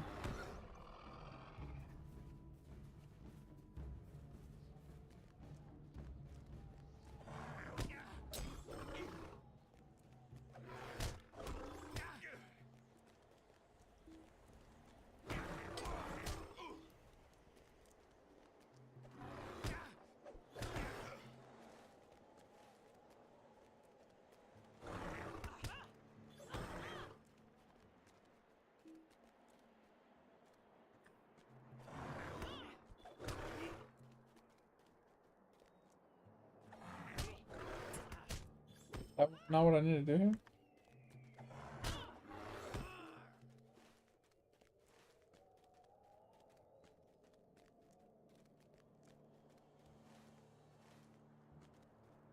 I'm kind of confused. Huh? Yo, what up, Skills?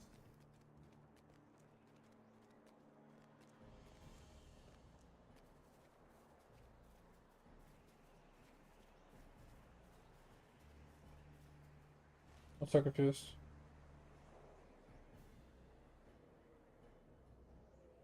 Oh, I didn't need to go up here. Okay, my bad.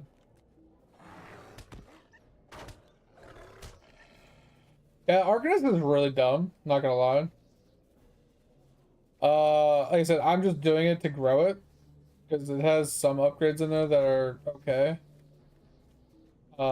And then I'm gonna go back to. He's the only one that doesn't have the AFK potential, right? He doesn't have like AFK bones. He doesn't have AFK Windwalker things, right? He doesn't have the AFKs yet, so I'm just activating him. And then hopefully when World 7 comes out, he'll get AFK availability. And I'm just like farming up bones for the DB while I'm working on his files. And then I'm also just Gmush farming on my archers for forge upgrade, or forge procs and Gmush farming for gold, while getting the AFK potential for that guy as well. And then one of these days I'll sit down and I'll use my AFK items. So like it's not the most efficient to do it that way, but I feel like since he's the only one that can't AFK, I just fuck it. I switched to knights. Oh no! Hopefully it's not too bad. I actually prefer knights personally, but yeah, some people really dislike knights, so I can see it being a problem for a lot of people.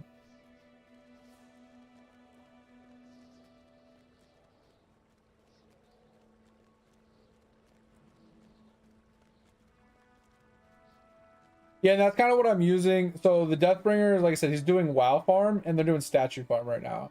The only reason I have the archers on Gmush is because they have the Forge proc, and so I want them to have as many kills as possible to Forge proc instead of putting them on like statue farm.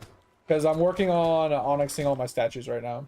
Since I put that off for so long, I'm finally sitting down to get my statue farm done. Fucking finally.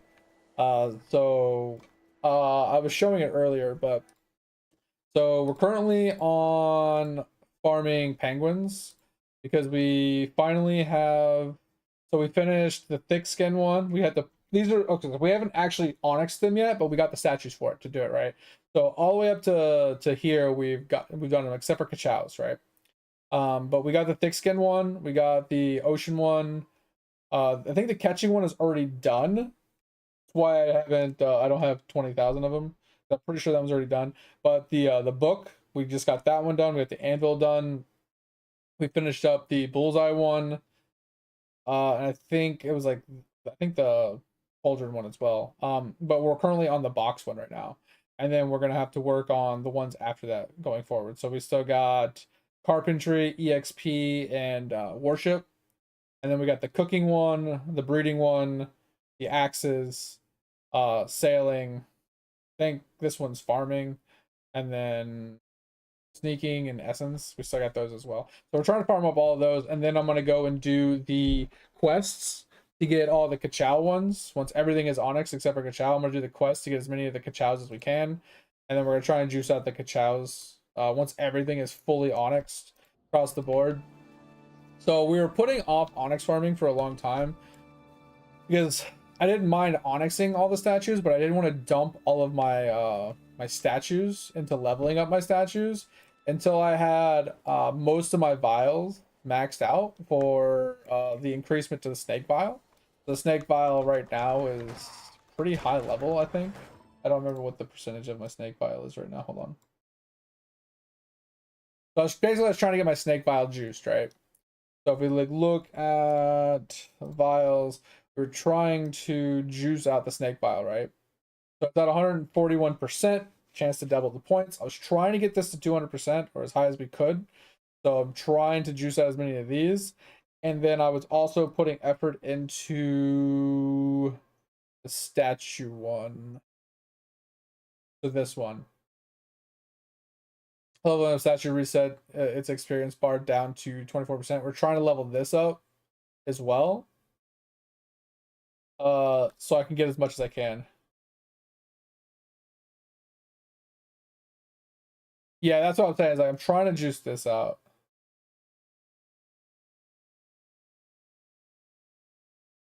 That's what I'm saying. Like I was putting that off before I worried about statue farming, but I at least want to onyx them all before I dump. And then once again, I want to juice this out. I don't know how to see like what level do you have to get this to get to 99%? Because if you can juice this up, that would be insane. And my snake vial, I don't know if I can get it any higher than that. I mean, I can. I don't know what max vial or max percentage you can get out of the snake vial. Because like I said, this is going to be really hard to do without candying. I could technically get this one done and this one done, but I feel like I'd have to candy for the these two. These ones like 5 minute, like 2 minute claims. I can get these ones done pretty easy. That's not going to happen. I will do this after I buy my jewel I'm missing from lab. So I'm waiting for it's a black jewel. This one. I'm waiting for this one. Actually, is it this one?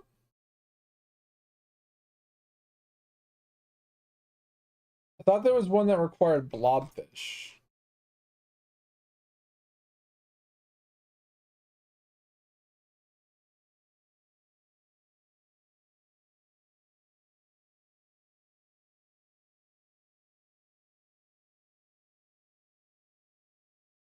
It might be this one. I don't know.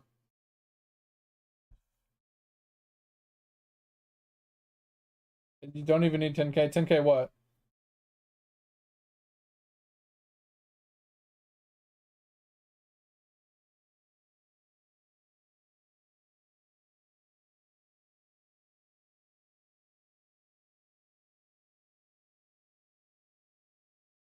Oh yeah, I mean if I leveled up my vial, or not my vial, but my yeah, my bubble, the hammer, right? Is that the one we're talking about, right? Yeah, level this up, more production speed, that would fix my problem. I mean I'm getting like 1 million a day right now. Probably more than that. I'm probably getting like 5 million a day. I just haven't I don't claim it often. I don't pay that much attention to it. I stopped fighting, I guess.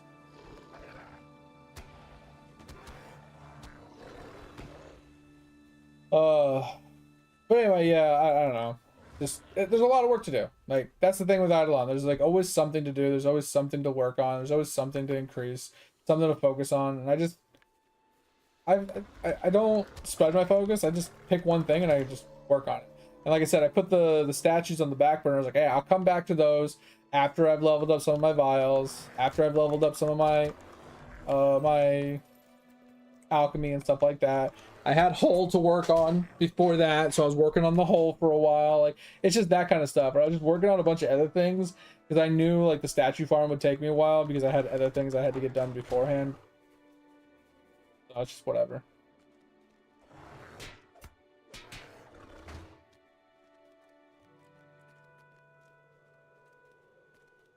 GT. I don't know what that means. I'm lost on the GT comment.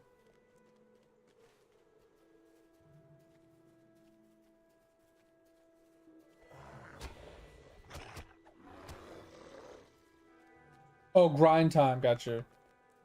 Yeah, I mean, but grind time is easy, right? You just get on the Arcanist, you fucking cranium cook while you're farming your shit, and you just fucking juice that bitch. Yeah, it's easy though. So even if you don't need it, it's still worth getting all that EXP. Yeah, relatively easy, yeah. It's just one of those things that you can easily do simultaneously while doing other things. You know, while you're working on your Arcanist upgrades and you're leveling them up and you're grind timing at the, you know, your cranium cooking at the same time, like you can juice out your, you know, your grind time at the same time.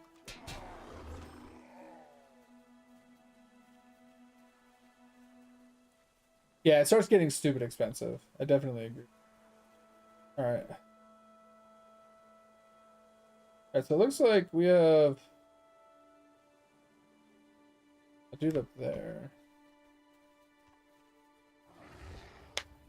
But yeah, like I said, I think my thing is just I need to focus a little bit more on my vials because I haven't even unlocked all my vials yet. I've been really slacking at like bringing a guy to the town to do my vial unlocks every day. So I'll be like, look, um, I have materials. Like I have these. I haven't got it unlocked yet. I've tried like 10 times. I have these. I have these. I have these. So I need to get these. I think I might have this. I'm pretty sure I have these. I don't even know what the hell this is. I have to Google this one. I don't know what that is. It is isn't. I don't know. No idea what that is. And then wood chopping. I can just go grab some wood and test this one. But like, I just need to unlock these, and then I need to focus on like maxing these out. Like I said, once I don't need blobfish anymore, I can switch it back to like crabs and mousies and frogs and try and get some of these trapping ones done, and that'll bring us get us a lot of stuff done. Oh, that's World 6 TD? Really? The red one? No, not the red one. So it's World 6 Souls?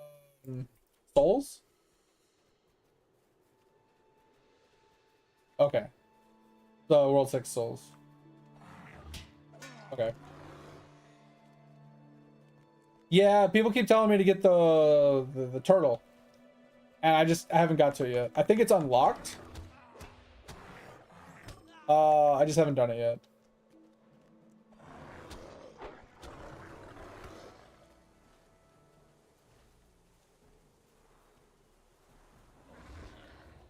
But I think that'll be my next thing since everybody's kind of chilling, doing something. One guy's doing WoWs, most people are doing statue farms, and then my other two guys are doing uh Gmush farm. I have my B man is just sitting on cooking right now. He's leveling up cooking, getting ladles because I haven't done the 100,000 ladle claim yet.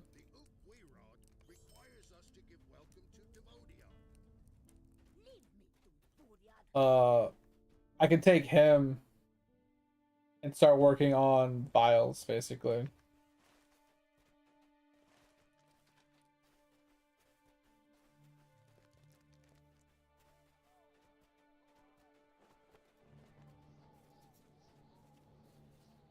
Vial level 15s. Wait, what does that mean? Oh, leveling the vials up to like max level 15 instead of 12. I wouldn't be opposed to that, Pip. I think having a max vial a max stack cap of 1 billion is kind of eh. I think it makes the game feel really like limiting that you have a max cap of 1 billion, but yet the cost of things is 1 billion, right? And the only way to bypass that is to farm a shit ton of materials with candies or something, or like log in and have it all on the ground and don't log out, or change maps so all the resources are still on the ground, so you can hold more than what you need to level it up bunches of times. I feel like that's a really dumb way to have to niche the game into a way where you can level things up more than once or twice at a time.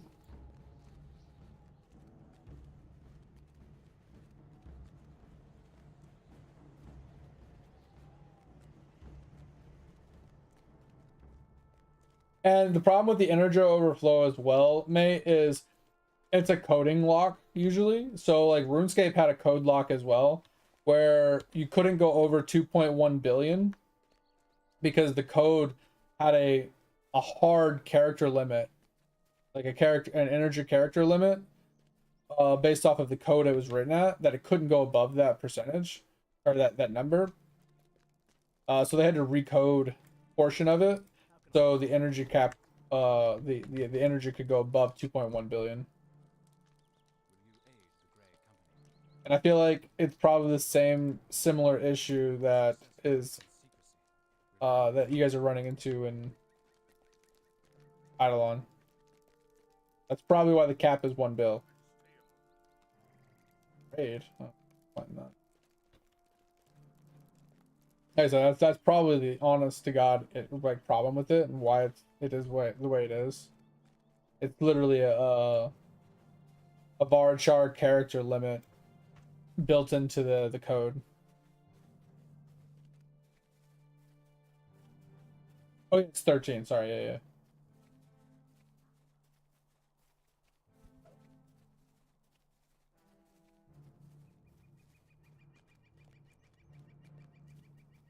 Yeah, so you log in and you get the guarantee claim from the auto arm, and then you just click it a bunch to use your 20 billion before you switch characters or screens or whatever, and it like disappears.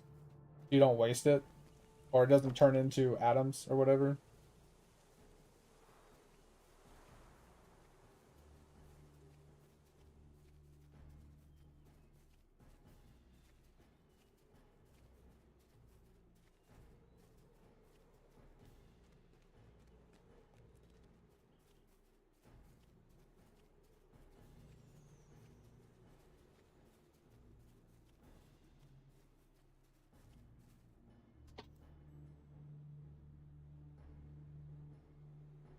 And that's what I'm saying. That number that you stated is RuneScape's old integer lock.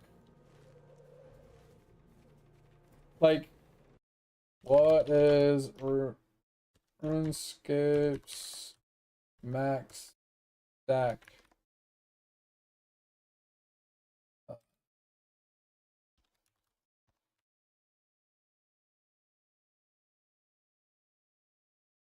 2.147.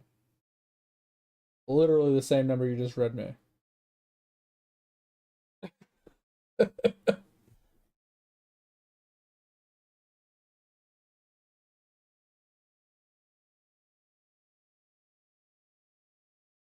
Yeah, so what that well that's because it's a 32-bit integer, right? RuneScape 3, like this explains it, but RuneScape 3 has since changed theirs from being a 32-bit, and they've increased it, so now you can go above that. Right. Not for everything, but for your actual coin purse itself, I think it's in the trillions now, or quadrillion. Like it's significantly higher than it was. Find Ranger hidden. I think it's here. So yeah, RuneScape 3 eventually had to change it, and it was literally because the code was written in 32-bit. Like the integer code was written in 32-bit, like as Google has written. I didn't know the exact reasoning or like the exact terminology to use, but yeah, the way it was coded, the way that they wrote it in the the start in the beginning, they were never going to hit that number. But after 20 years, it was easy to hit that number. So yeah, if you technically you can double it, yeah, if you go to negatives, but if you go to negative, that doesn't help in theory, right? Because you're not going to have negative money. You're not going to have negative of like logs. You're going to have zero, or it's just not going to exist, right? So negative doesn't truly help um give you more of an item. Does that make sense?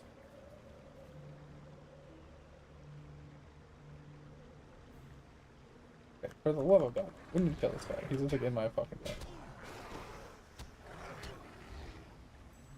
So that's why I'm saying they need to increase it from a 32-bit integer. Hello?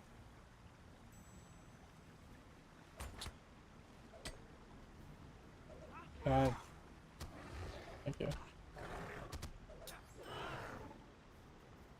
That's all I'm saying. Is like they just need to increase the limit. And I know for a fact that's not going to happen for Eidolon. He'll never change the code to be a different integer number to give people bigger stacks, because that's a recode on a lot of things.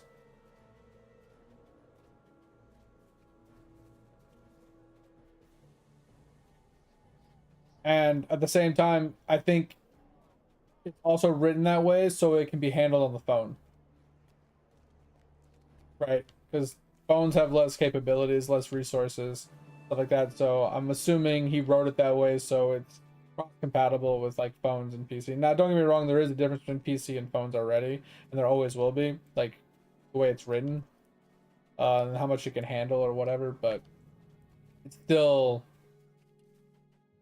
he's not going to change it. There's no way he's ever going to change it to be anything other than what it is. So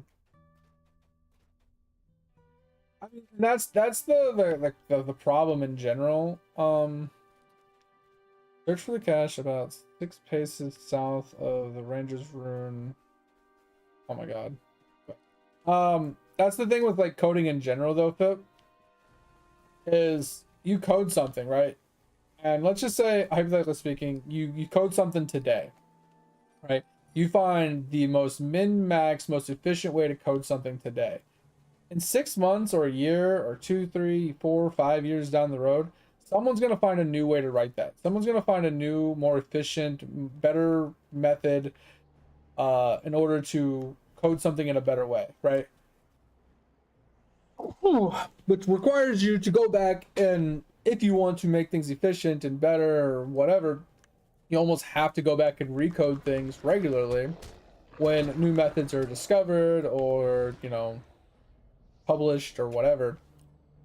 And then on top of that, not only are new methods discovered, found, blah, blah, blah, but people also, or not people, but like programs that you use for coding or codes themselves, or new languages come out and new packages and new things that you can add to your code come out or are developed and whatever, that are better and more efficient. So over time, recode is almost required to keep up with the standards of coding of the day. And also, if you find ways to minimize the bloat of your code and the amount of actions and calls and all the stuff that goes into the actual programming of the game itself, a lot of it can be minimized and written more streamlined and efficiently, so it has less like transactions, it has less calls, it has less interactions, and it flows better, it uses less memory, it uses less storage, it runs smoother, faster, and a whole slew of other things. And that's just the nature of the game, right? or not the game, but like coding in general. That's just literally the nature of coding. Whether you're coding video games, whether you're coding mods, whether you're, coding stuff for database access or banking information, uh, HIPAA information for hospitals, like it doesn't really matter what it is. Any phone apps, any computer apps, any programs that run on computers, everything can be recoded. At some point in time, it can be recoded to be more streamlined and more efficiently uh like configured and stuff, just so it consumes less resources, it runs faster, it runs smoother, just everything can take advantage of that. But the problem is at a certain point, what you get from efficiency of rewriting it, is it worth the amount of time it's going to take you to rewrite it, right? When your game is as big as, like, let's say Lotro or Final Fantasy 14, or some of these MMORPGs that are just massive, right? World of Warcraft stuff, the amount of time and effort and energy it would go into recoding the game from scratch, you're better off making another game. Like you said, like going just straight up making an Eidolon 2 rather than continuing on with Eidolon 1. Right, and that's kind of what I think RuneScape did. Because we had RuneScape, the original RuneScape. Well, I'm talking vanilla RuneScape. The bitch that no one talks about. Um, and then they went to RS2, which is now considered old school RuneScape, right? So instead of just recoding original RuneScape and just keeping the game as it was, but making it like the code better and smoother, they just released RuneScape 2 and ported all the characters and the data and the items over, everybody's information and banks and everything. They ported everything over to RuneScape 2, and they just gave us a brand new game that's the same thing, right? That would be kind of like, him writing Eidolon 2, but we keep everything from Eidolon 1 and we just play on Eidolon 2 instead. And Eidolon 1 is now gone, but now it's just Eidolon is Eidolon 2, but it's just called Eidolon still. So he rewrites it by making a completely separate game and porting all the information over. I feel like that's a good way of doing it, so no one loses anything, no one has to start over, no one, like, none of the currency that's lost from the FOMO shop and stuff is lost, and people get to continue on with a more optimized, smoother game. I think that's a good way of doing it, like RuneScape did, versus, hey guys, here's Final Fantasy 7. Oh, hey, next year, Final Fantasy 8. Oh, and guess what? We're gonna rewrite it. Oh, we got Final Fantasy 8.2. Hey, brand new game. Gotta start all over. Like it's like Call of Duties, man. Every time a new Call of Duty comes out, you gotta start over from fucking scratch again. So it's just, I would rather just have a recode and a port of all my information, my data, my character,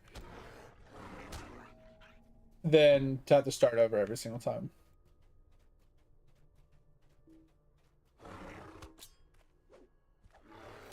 What psychopath is more?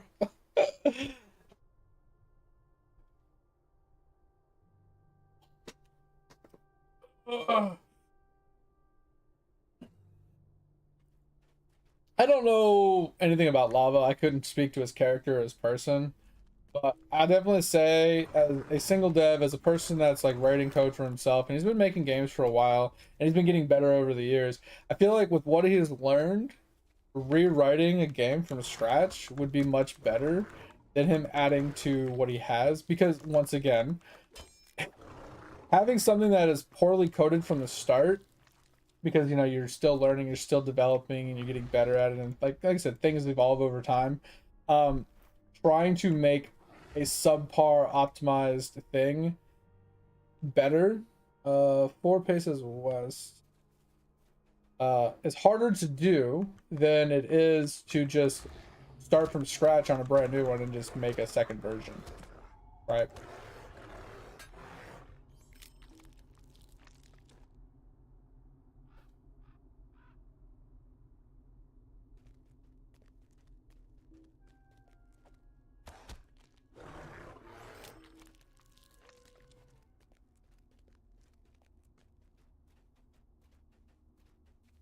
Stubborn psychopath. And that's what I'm saying, Pip, is like,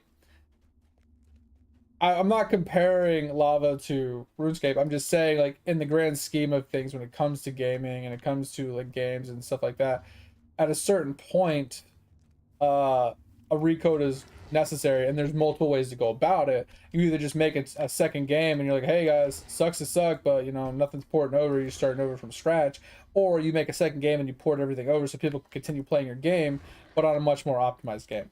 And I could see Lava giving us a new game, but not porting anything over. So all the FOMO we purchased, all the cosmetics, and all the IRL shop money that people spent at the start all over on a brand new game, I could see him doing that just for cash grab.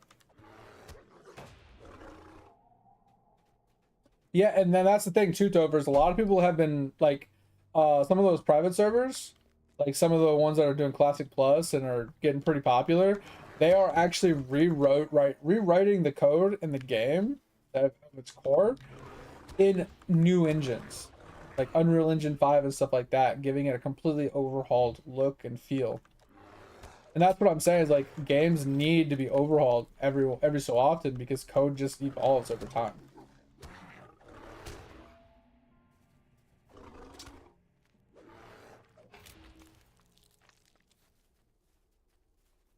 This happens.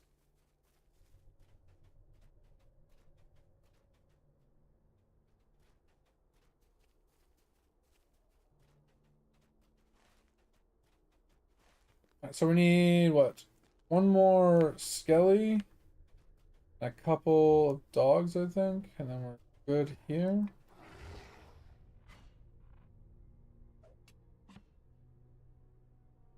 Yeah, Turtle WoW is actually getting hella sued. FYI, Fit. There's a big article on it. They're actually WoW is putting together a RICO case against them, basically considering them and trying to paint them as a organized crime syndicate, which is fucking insane. But yeah, like they had those commercials about like how they're recoding the game and Unreal Engine 5 and all the content they've added and how they're like huge and have so many players, and it's absurd the amount of stuff that they've actually added to it. But the fact that they're like recoding it in a completely different code is also really cool. But like I said, I don't think Lava would ever recode his game. Like the amount of time and effort it would be. But what I was getting at is him being a single dev, starting, doing his thing. He's learned so much from the beginning of Eidolon to where he is now. If he went back and actually tried to recode it, he would break the game completely because of the spider spaghetti mess that he has created over the years. There's no way for him to actually go back and just like easily configure it from the beginning. He'd have to start over and basically make Eidolon 2 and do a complete and utter copy paste over all of the characters, all of the information, all of the items, everybody's gear and equipment and banks. Everything would have to be ported over, and that's the only way to make it viably like better. So either A, he does that, or B, he continues on with this spaghetti mess that he has, and it's gonna run like shit, and it's gonna keep continuously running like shit, and it's gonna keep getting worse and worse year after year, update after update, because adding more spaghetti mess to the spaghetti mess is just gonna make it worse and worse.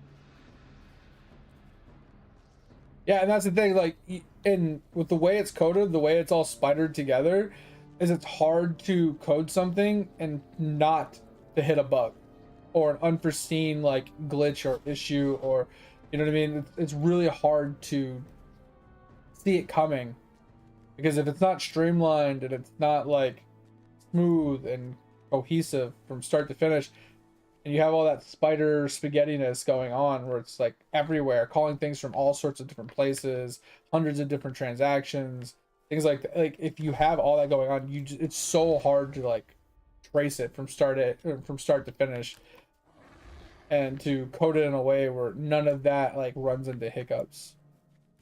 It's just hard. Like I said, I don't envy him in any way, shape, or form.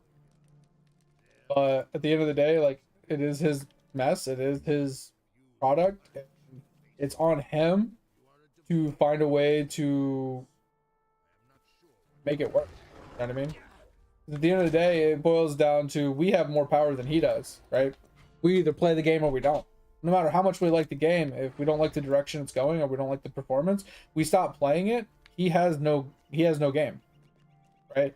No matter how much we want to say, oh, he sucks, he's such a bad dev, we still play his game.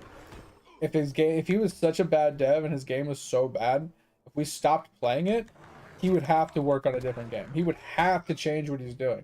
The thing is since there's so many people that play his game, even with all the backlash and all the bullshit that he like receives, like threats and fucking bashings and negative reviews, nothing changes the fact that he still makes money and people still play the shit out of his game.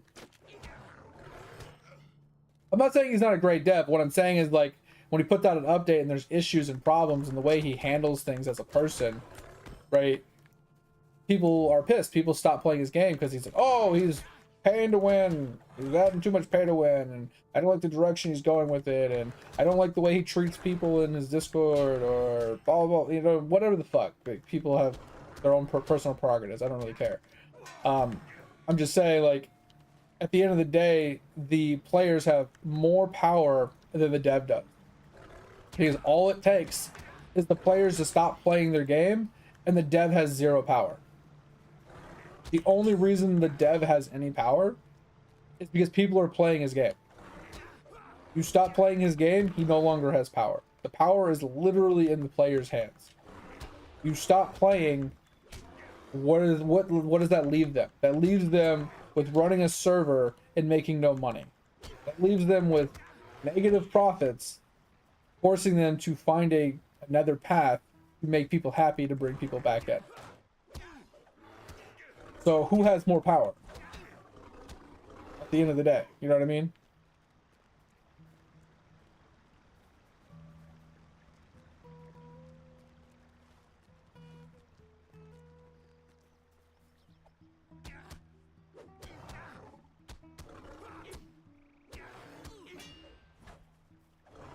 Well, Lava's definitely made some good money. Not saying he's like stupid rich or anything, but he's made good money.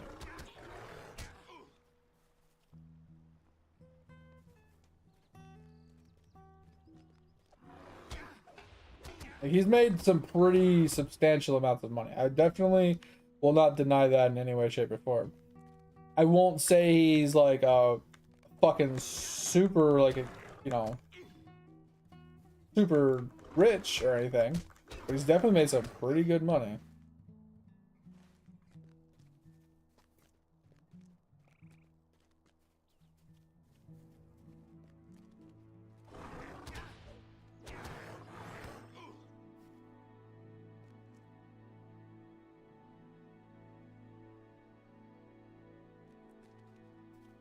And like, that's something that I've always brought up as well, Pip, is I complain about this with almost every game company, is I don't care like kind of what you do, right, when it comes to your game. Just be transparent about it. All I ask. Let's take New World for example, right? New World stated when they first came out that, hey, when you buy our game, you will have our game forever, and you won't have to spend any more money to play our game. They had a business model in place that was saying they wouldn't charge for DLCs and X packs, they wouldn't charge for any more content, they wouldn't charge membership fees, blah blah blah. 2 years later, they put out an X pack, and they forced us to pay for it. So it really pissed off a lot of the community that was like, oh, well, the company lied then. They went back on their word, blah blah blah blah, right? But here's the thing. If the company was to have, instead of just throwing an X-Pack at us with no real, you know, clarity behind it, and, what's that word where you're like, transparency, right? And just saying, hey guys, we were trying to use a business model that didn't require, you know, you guys have to pay money to play our game, blah, blah, blah, no memberships, no X-Packs, blah, blah, blah. But we're not making as much money as we need to keep things open and running, so we're gonna have to start charging for X-Packs going forward. right? Like if they were to have said something along those lines with a press release and a news article update, whatever, posted it to Steam and everything and whatever, and did a Q&A on it and blah blah blah, I think the community would have received the purchase of X Packs going forward as fine and acceptable because the company was, you know, upfront, honest, and transparent about why they were starting to charge money going forward, you know, versus, hey guys, we're gonna here's an X pack, you got to pay for it, but I thought we weren't gonna pay for X packs. Well, sucks to suck, sorry. You know what I mean?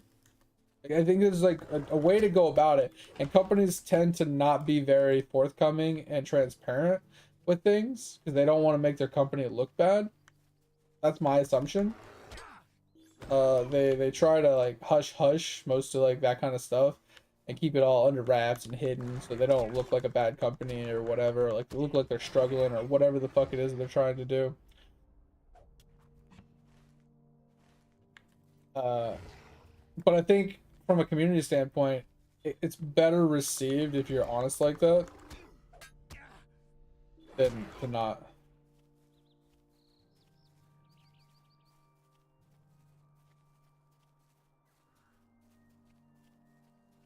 Bro, Topher, I'm struggling to get to even like 25 drop rate, right? I don't even want to fucking hear it. Yeah, there's guides on it. I think Griffey made one and some other people made one as well. People have like almost like 300 drop rate. It's crazy. It's fucking nuts. Thanks, Fit. I appreciate it. There's a lot that goes into it. I know there is. There's a whole shit ton that goes into it. Yeah, I'll look at it later.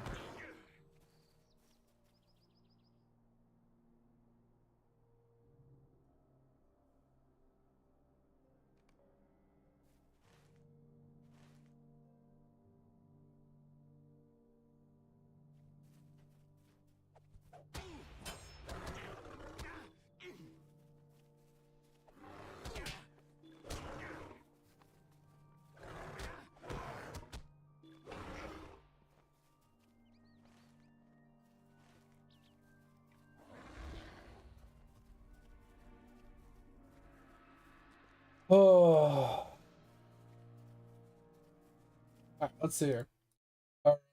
So yeah, under character you can see all the different things. Is that literally all it was?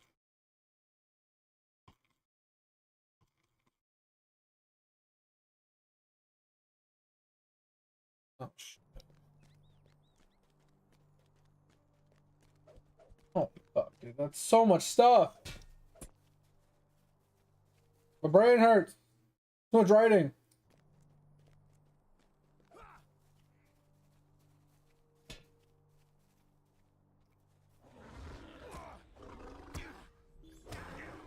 So this is where I'm at right now. I finally get to this part. So you get 170 from the equipment, right? And you get the chip doubler, right? So this, like the armor itself gives you a good amount. The weapon gives you like some. Then you get this random amulet. I don't even know what amulet that is. Is that the Amarok amulet? I think that's the Amarok amulet. I think it is. Uh, that's something you make? Can't remember. Yeah, it is. What the fuck?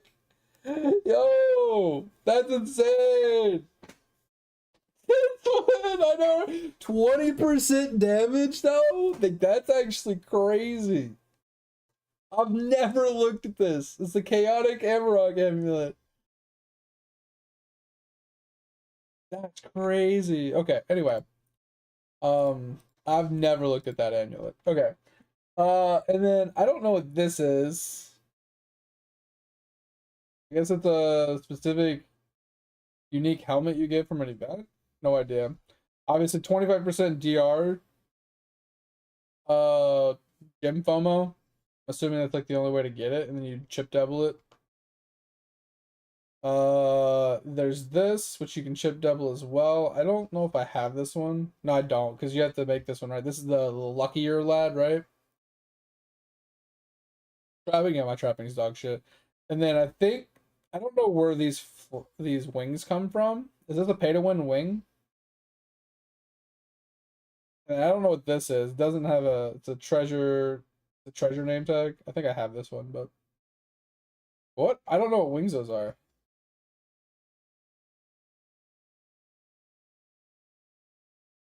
And then obviously, yeah, you got the tools, right? Obviously. You got your cards, Chip Devil, the two cards. Uh, DR at Ruby, pretty nice. 96 with Chip. DR with Ruby, uh, double it with Chip. That's pretty insane. And then you got like yeah, just the DR thingies. I don't know what these are. Oh, these are the passive cards. Okay. And then you work on the passive cards and the card sets. It looks like.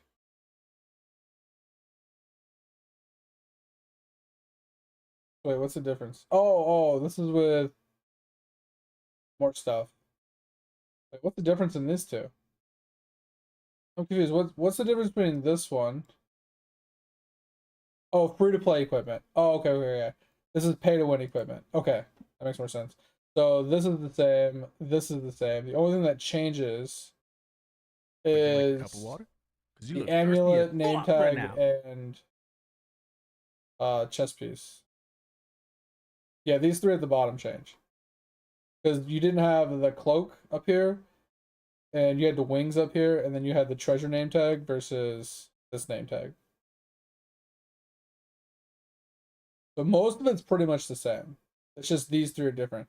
$20 for the amulet, $25 for the chest piece. I don't know about the name tag, but yeah, interesting. 525% DR. What the fuck?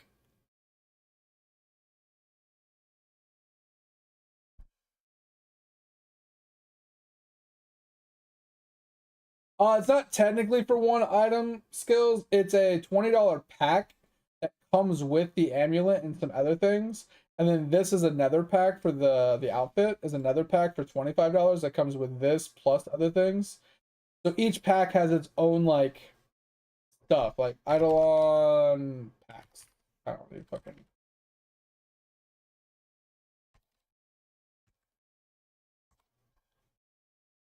gym shot packs. Let's see if we can see it really quick. So you have here's the packs, right? So one of them was so like this lava pack right here, it gives you the molten cape plus some of these things for 20 bucks. This one gives like wings and a name tag plus some card packs for $30. This one gives another cape plus pet things for $25.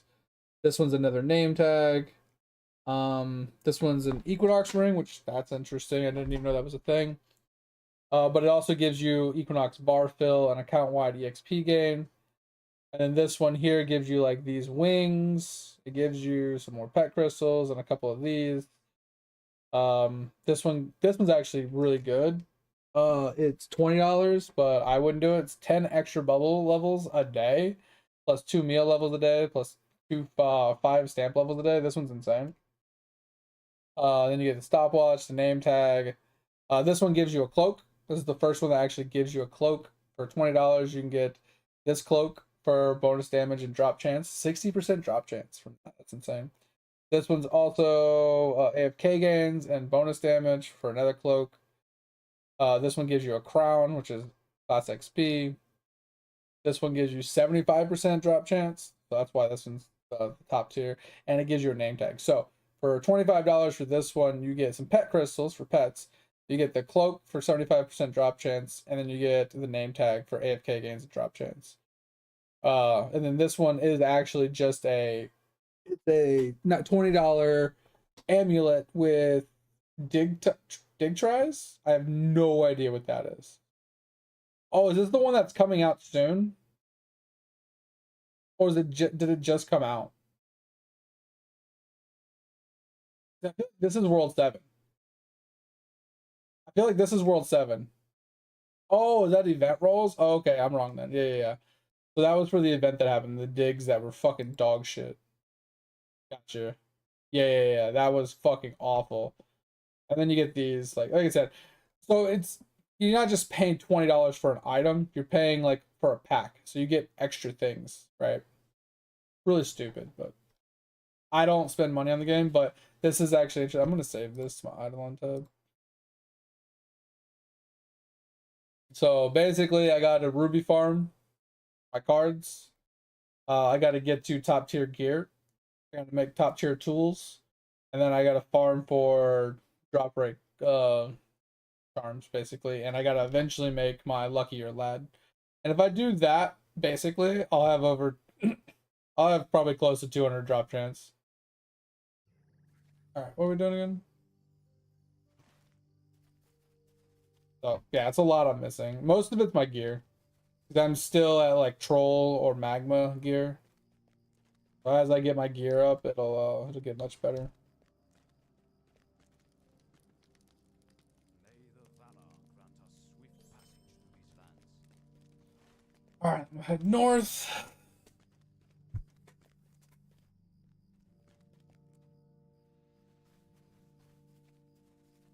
Oh, I don't really care about clicking it or checking anything. All I care about is seeing what the items are because I'll have an idea. I just needed to see what I was like, what I'm looking for, right? I wasn't sure where the drop chance came from per se. I wasn't paying that much attention to it. Because if you look at my character, I think the reason why I have such bad drop rate is I just don't have any gear. I don't run drop chance cards very often. So my drop rate cards aren't rubied. I don't have a lot of devilers that I'm running. So devilers would help. Running the right card sets would help. Getting actual drop chance gear would really help, and getting luckier lad would obviously help. I don't have any helmets for drop chance either, but there's a lot of other things that I obviously didn't go and look at on the other tabs as well. So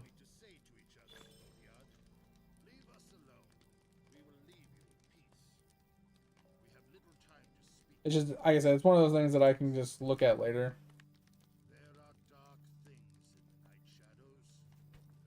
All right, let's go with this one. I'm not really worried. Like I said, I'm not really worried about like marking things off, checking it, making sure everything's up to date, and I have it marked off of what I've done and what I haven't done.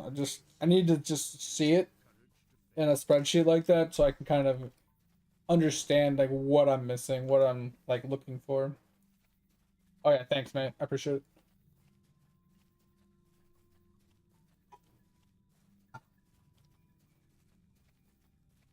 $500 for packs. Ugh. Yeah, the crown is busted looking. For all that EXP you gain from it, that's kind of cracked. Kind of cracked.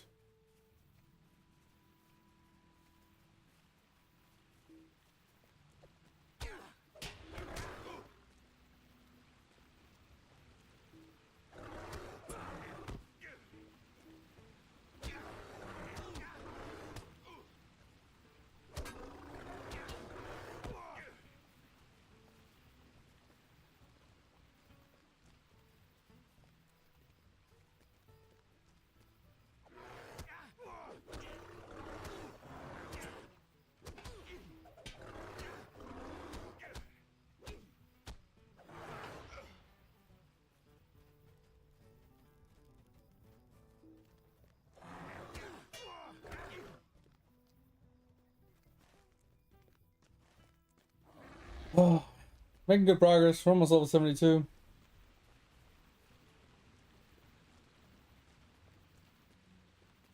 Yeah, so I kind of gave up on the idea of 100% deeding every zone while leveling.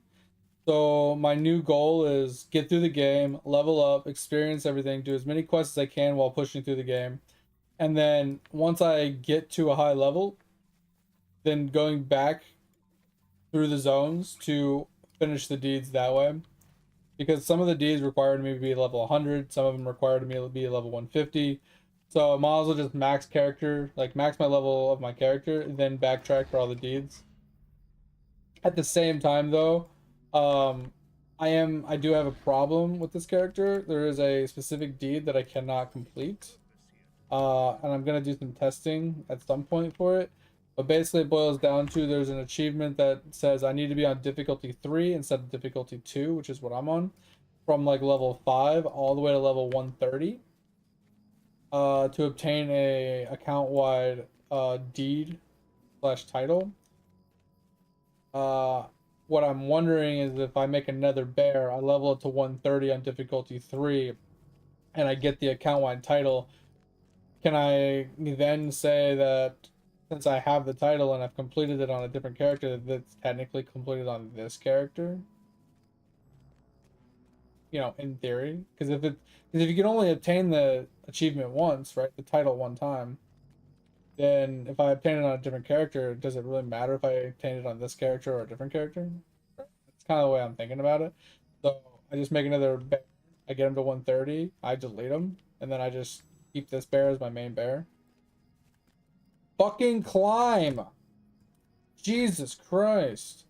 So that's kind of one thing, because I don't want to get rid of this character. He's done so many deeds already from so many of the zones. I would hate to have to redo all the deeds on another bear just to be on difficulty 3 to get the achievement, to call it completed. To then have to backtrack all those deeds. I mean, I'm already gonna have to backtrack all those deeds on other characters. Like, let's say there's 15 characters. I don't want to have to do it on 16 characters to redo it on this guy. Yeah, yeah, go eat, man. Eating's good. We all like food. Alright, so we gotta collect venison. We gotta kill deer or something. Take down here somewhere. Deer. I thought deer.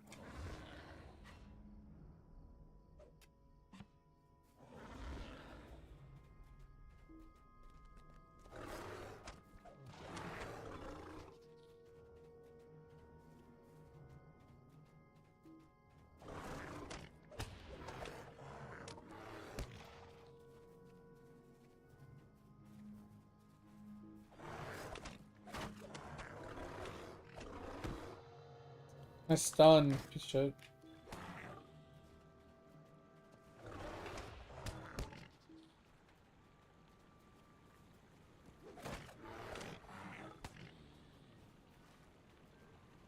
Alright, so we gotta turn it up top. We got a bunch to do down here. So let's go down here, do these, and then head back up, because we're gonna have turn-ins up there as well.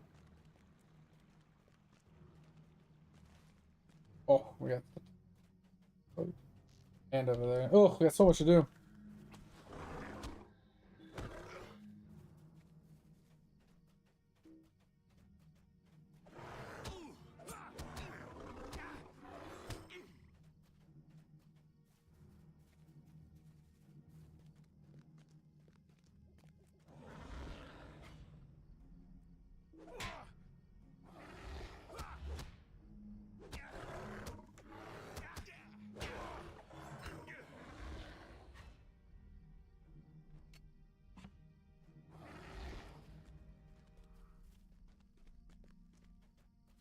A lot of squirrels and deers. Okay.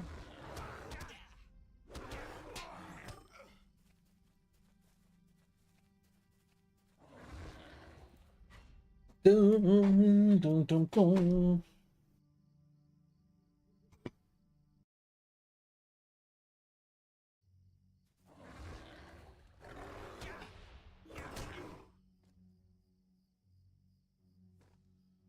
Bro, it's over.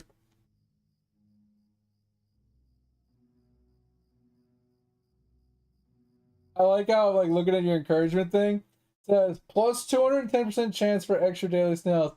Level of encouragement 666. Success chance 5.05%. Reset chance 7. Real reset chance 6.65%. Oh my god. Chance to succeed before reset 0.5. No, thank you.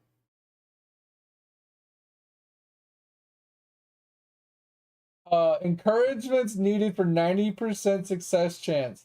It just has 1,000, and I don't think it's ever gonna change.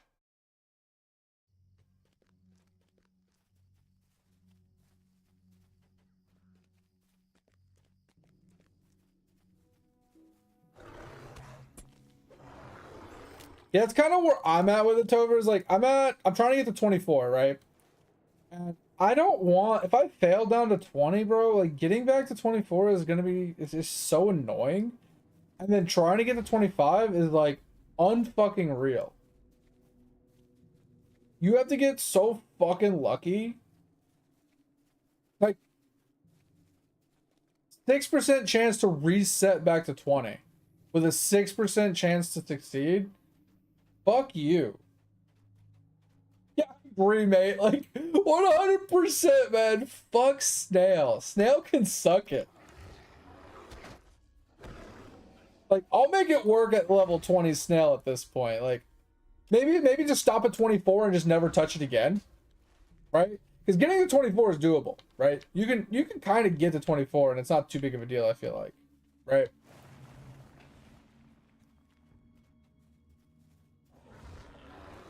Like 24 is reasonable. 25 can just literally suck it. Yeah, I'll definitely attest to that. I think the snail is probably one of the worst things in the game. And it's not so much that it's... Okay, it is that it's bad. But what I was going to say is like, it's not that it can't be okay. The problem that literally makes it awful is 1000% just the fact that it resets back to like a specific integer of 5, right? So you're at 24, it goes back to 20. You know, you're at 23, it goes back to 20. If it didn't reset back to the very small number, I think it would be fine. I think it would be somewhat of acceptable. Like, if you failed, your encouragement went back to 0. Not that your level went back to 20, but you had to start back over with re-encouraging. So if you failed the upgrade, right, it would just go back to its like original fail chance, success chance, and you had to go back through the process of encouraging it. Because at least you're not losing the levels.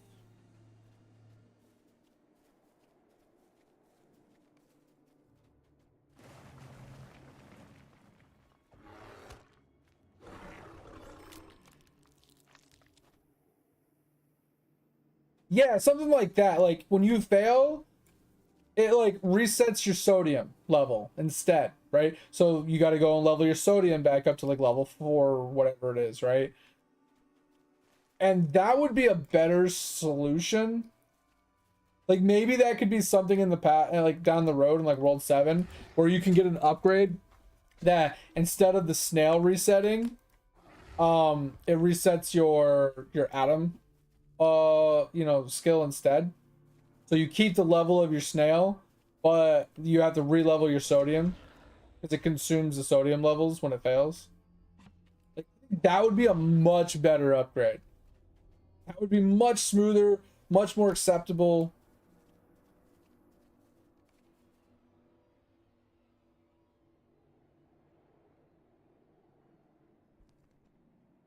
Bro, if they adds more levels to the snail, I'm never touching the snail again. I'm not kidding. I will not touch snail again if he levels it. Ever again.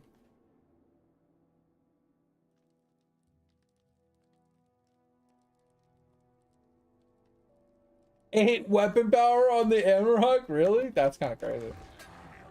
But yeah, Fib, I do like that idea. You know, like whatever like the new mechanic is, it adds like an upgrade that you can get that says instead of resetting snail level, it resets sodium level. That would be a sick upgrade.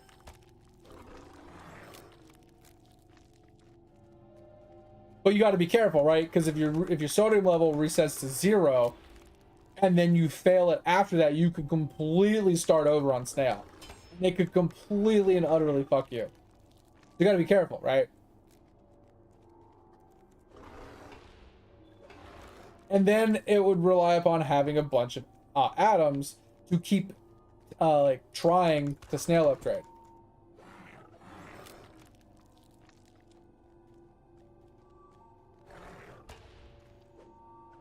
Oh, is that why the actual amulet looks good now, mate? Because he actually buffed it? I remember back in the day it was like a starter amulet for like World 1 players before World 1 was kind of a joke.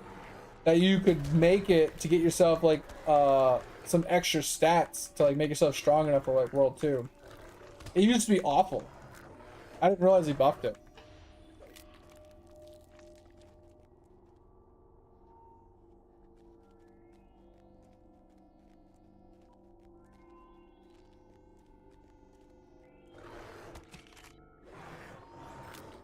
Yeah, I think it was a wisdom amulet, was it not? Yeah, it was like really good for wizards, I'm pretty sure. Because, you know, the wisdom gave them more damage and, you know, for chopping and stuff like that.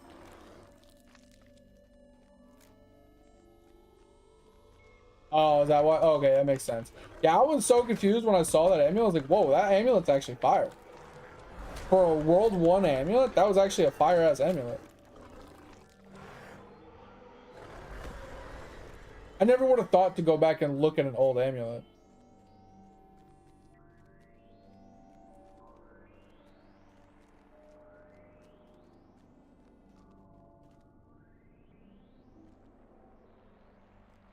How do we... What? So confused.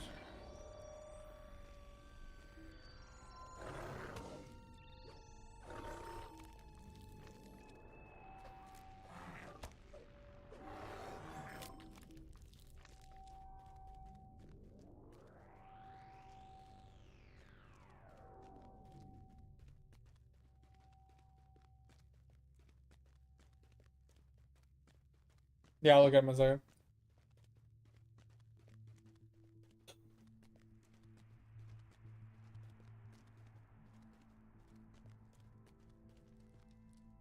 Oh yeah, make a bunch, you get the extra crafting slot.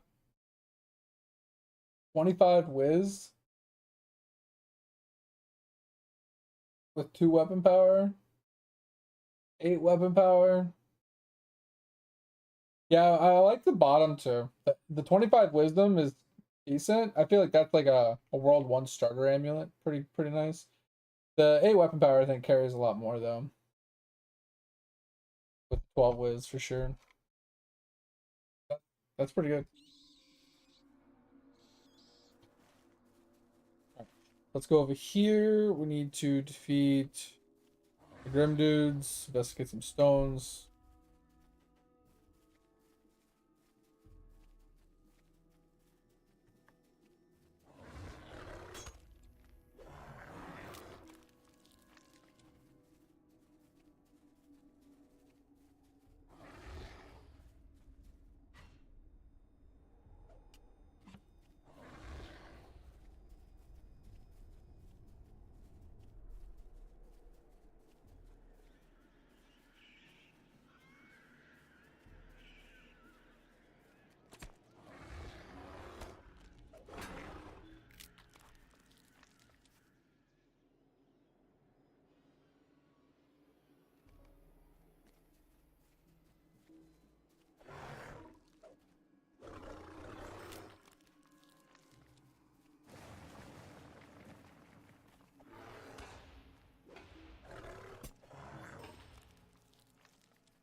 One more thing. One more thing. We're gonna play the one more game. Is that what's going on here, Tobin?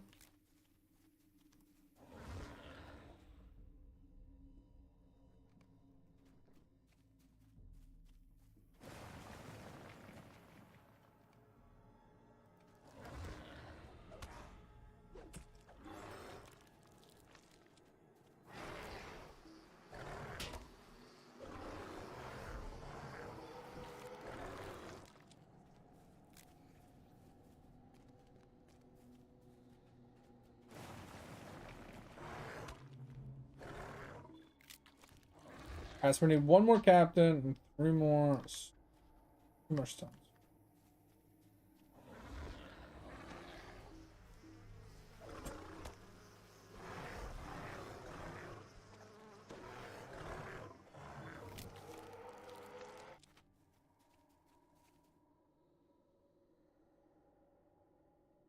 96% pass chance, my ass.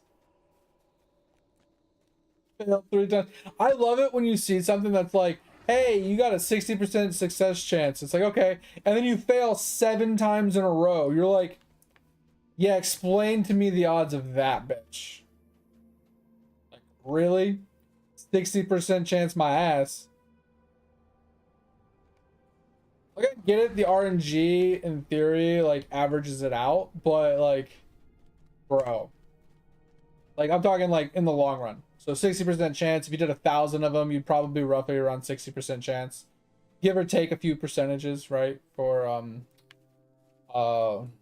margins of error and stuff, but, like, when you do, like, 10 attempts and you are, like, hella under the actual, whatchamacallit? The average, like, it really just pisses you off, right? It's like, oh, 60% chance to succeed, and you fail 10 times in a row. You're like, yeah, so much for 60%, bitch. Like, fuck you and your 60%.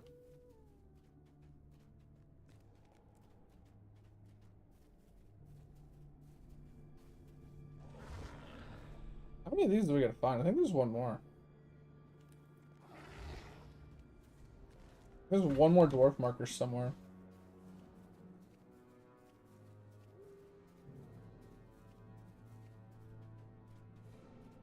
Bro, I don't want to hear it. I don't want to hear it, Topher. If someone was putting more guild points into the guild, maybe we'd have higher level shit.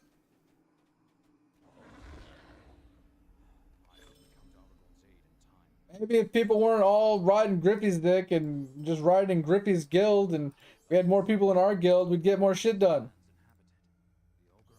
No offense to Griffey. Griffey's an awesome, you know, idol honor and streamer and person in general. But just saying, everybody's riding his dick. What about my dick?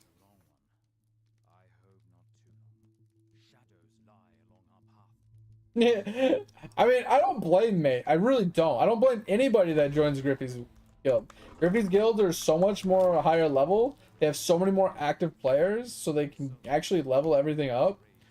Like, don't get me wrong, maybe in 30 years when mine's actually leveled up, it won't matter. But it's gonna take an eternity.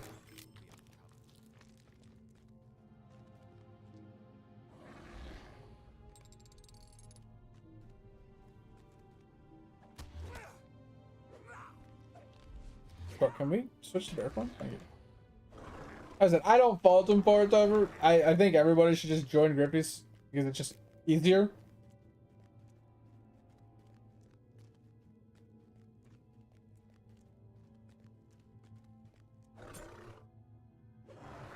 But it definitely, like I said, it puts a hindrance on, like, mine because I don't have anybody to really invite.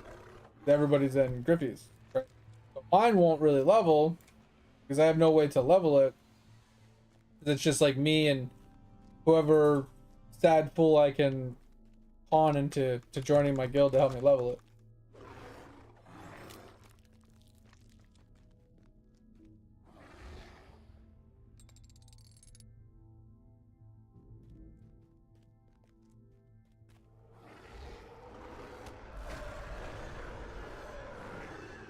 That fucking pawn.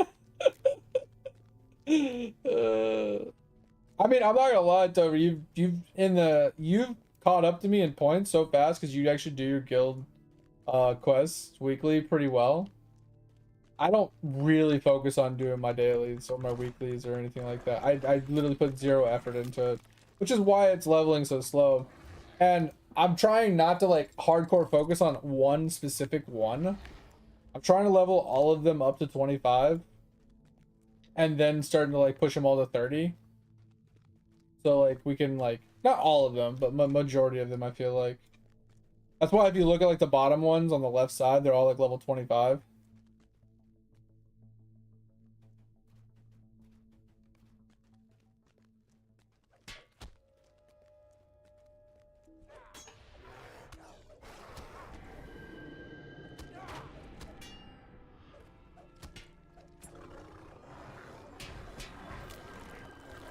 Yeah, you haven't gone out of your way, but you also, I feel like you do more actively playing the game than I do. Like, I don't even leave the game actively running as much as I used to.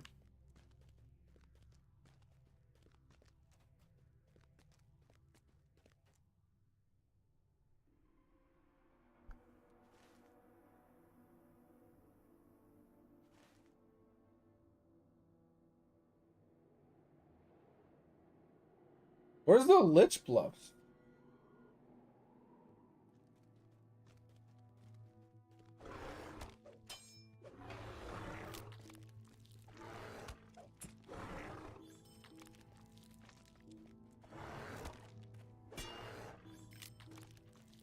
Oh, did you know that Lotro has plans for guilds as well? Lotro's going to be adding actual bonuses for guilds for Lotro. So instead of it just being something as simple as having a guild house and having guild like emails and stuff like that, we're also going to get, I think, damage buffs and stuff like that and stat buffs or some shit.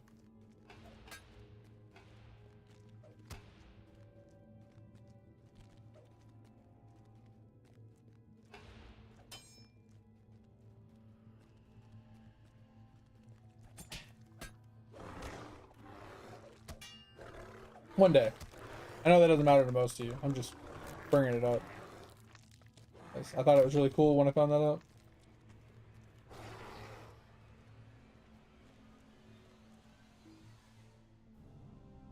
How am I don't understand the question.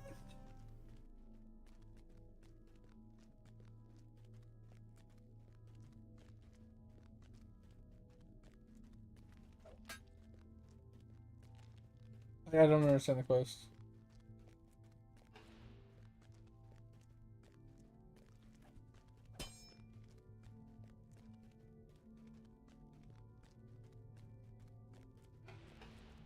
Like I went through the one area, I unlocked the door, I went through the portal, and it brought me to this area outside, which isn't really helpful if I'm being honest.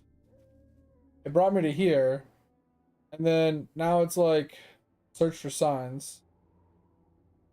So now it wants me to like look for shit or something. I don't fucking understand. It says collect and interact corrupted pilferings or whatever.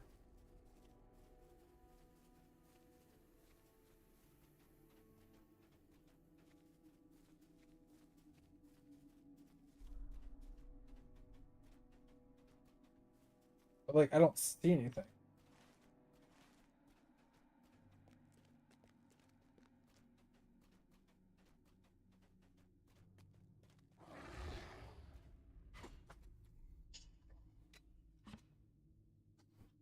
Wifey is awake. Why's the wifey awake? Hold on a second.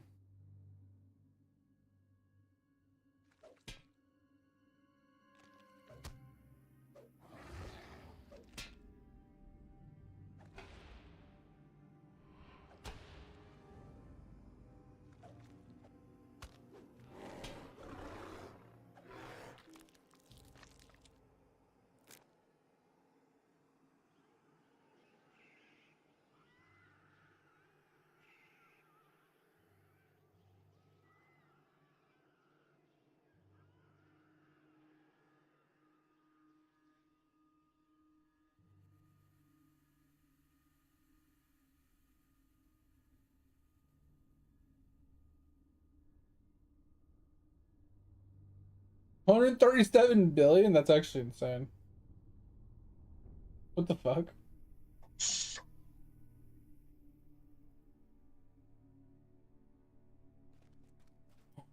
Where should I look for this corrupted pilfer thing? Maybe we look over here?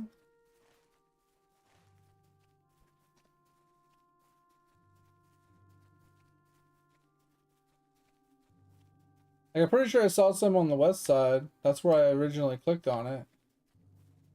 But I saw another one and it wouldn't let me click on it. I don't fucking know, dude.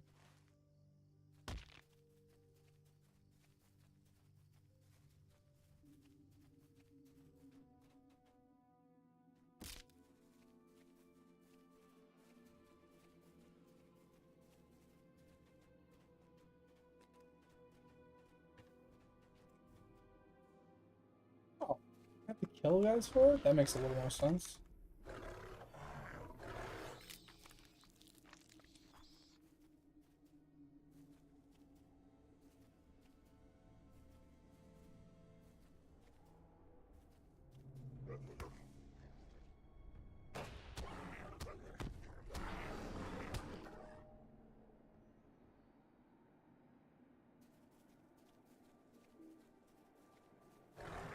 Minecraft days! You're never going to bed, Topher.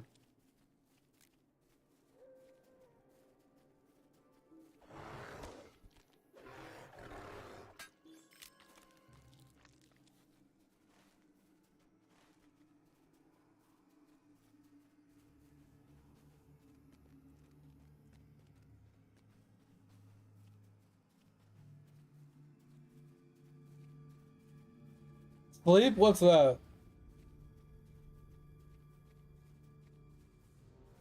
Alright, we're gonna turn this quest in really quick.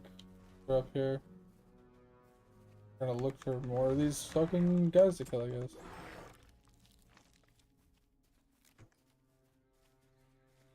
We can go up that way and kill stuff, it looks like. Let's go do this real quick. Our journey is a long one. I hope not too long.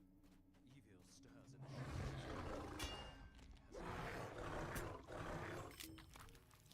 Oh, did I just get it? Oh, sweet. Let's go. Our hope lies in secrecy. When we find these lands inhabited, the minions of Orthanc are Alright. So now we gotta defeat Grim, such and such at the retreat. Shouldn't be hard.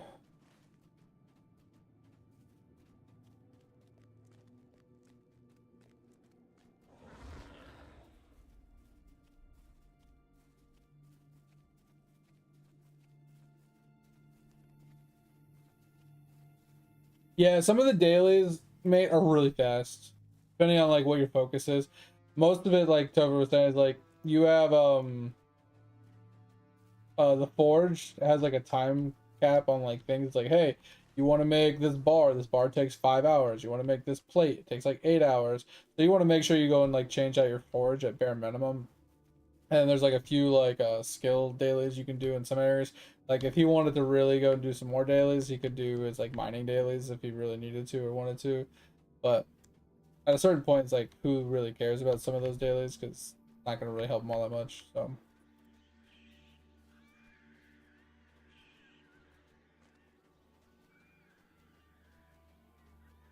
yeah, bingo. If you were to do bingo, bro, you would just have to call in at work. Honestly, ain't no way around that shit.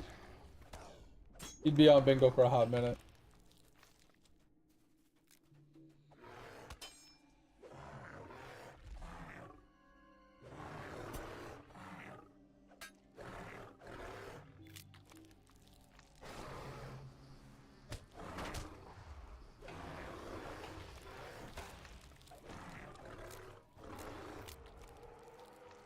All right, 3 ritualists done. I kind of dislike Kilroy. The problem I have with Kilroy isn't so much like doing the actual thing. It's forcing me to bring a character from whatever it's doing to the main town to access Kilroy to then do the Kilroy there and then to go back to what I was doing. If I could just literally just click on Kilroy and it just be like, hey, character do you want to use? Oh, okay. And then it just like zones you in with that character. And then whatever character, because you go there with one character, right? Let's say you had one character that was in town, right? You bring him to town, you click on Kilroy, one of the warrior, but you're on an archer. You just click on it, you tell what warrior you want it to use, and then it just zones you in with that warrior to do that instance. And then when it's done, you know, you leave and you back on your archer. And your warrior never left what he was doing. I think that would be cool. Then you wouldn't have to fucking fiddle with it anymore.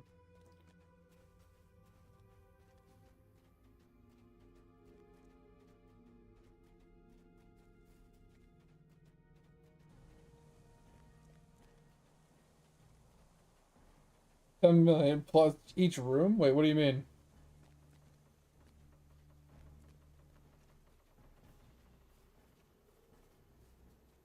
Oh, we're talking about 10 minutes? Your DK is juicing.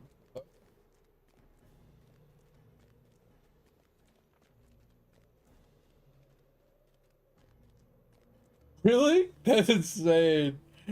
Bro, he just sits there for fucking ever. Crazy. But I mean, like, the higher your timer is, though, the more kills you get, the more, you know, and more skulls you're getting. Means the more things you can buy from Kilroy every day. That's kind of insane, though, right? Oh, and he does the gym reset to do 6 runs every day, every week. Yeah, that's cracked. That's kind of cracked.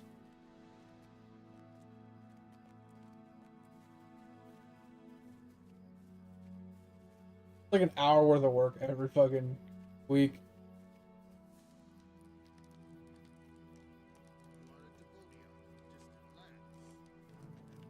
So we had to put. Oh, there we go. There's the card.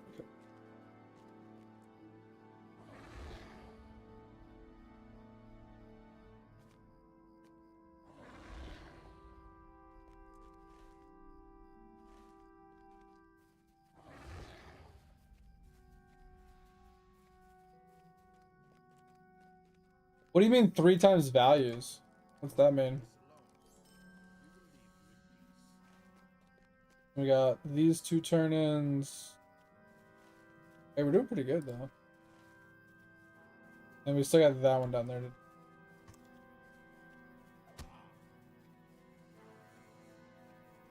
They redid forging, really?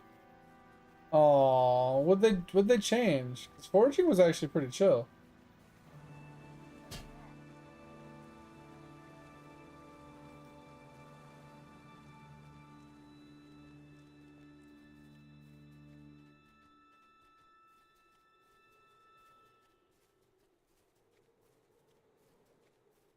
That sounds kind of awful, I'm not gonna lie. I mean, I guess it, depending on how it works, it might not be too bad, but it just could be annoying.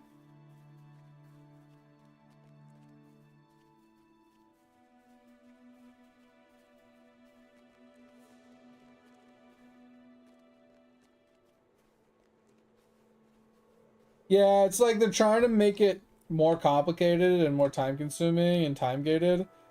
It's just like, oh, you got to do even more grind now to do something. It's like, bro, why? Come on.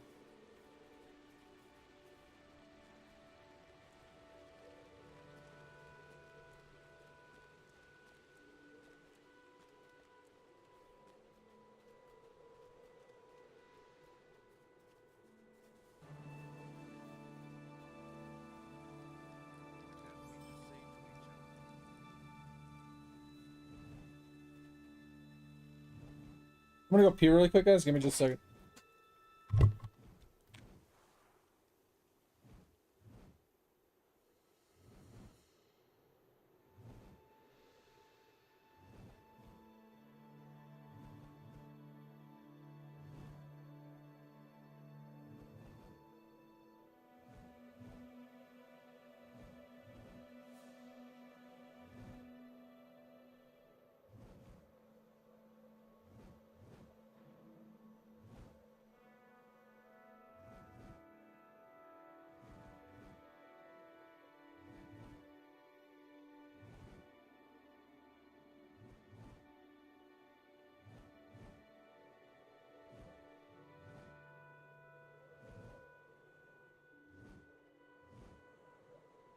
Oh, all right.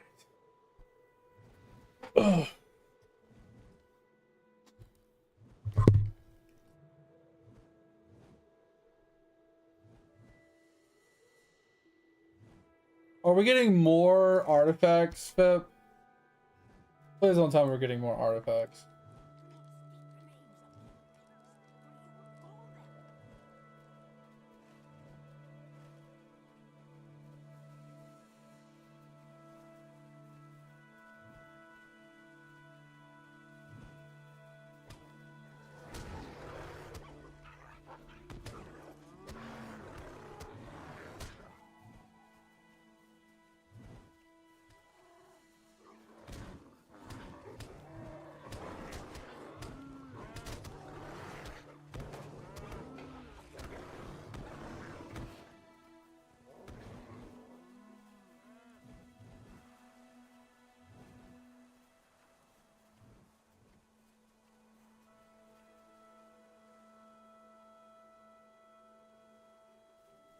So yeah, instead of what, sovereign, it'll go up to like another tier. Well, on the upside, at least I can finish that one. I just finished Pip. I just finished all of my sailing artifacts the other day. So now I'm just going through leveling up the like going through each one of the islands and leveling up my boat's values now.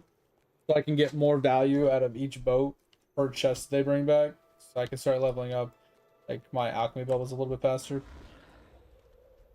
So I could see artifact chance would be worth it because like the last artifacts were like 0.08% chance for me to find on. So I didn't really care about artifact chance because, you know, 0.08, I mean, it'd take me like a week or so to finally get the artifact. Fuck it, I don't care. I only needed a couple of them anyway, so if I finish it, I finish it. And if World 7 comes out and they're even less than that, like they're like, they literally say 0.0 because it's like less than 0.01% chance to find one, then yeah, probably gonna need to level up my artifact chance a little bit. That's definitely a truth. So I could see that. What up, Tal? What's going on, man? Video editing. All right, sounds good. Sounds good. Appreciate it. Yeah, we're gonna be getting off here in about 20 minutes anyway. So hang out, chill. Hope that's going well. You know, your video editing and stuff. So appreciate you stopping in. It's always a pleasure.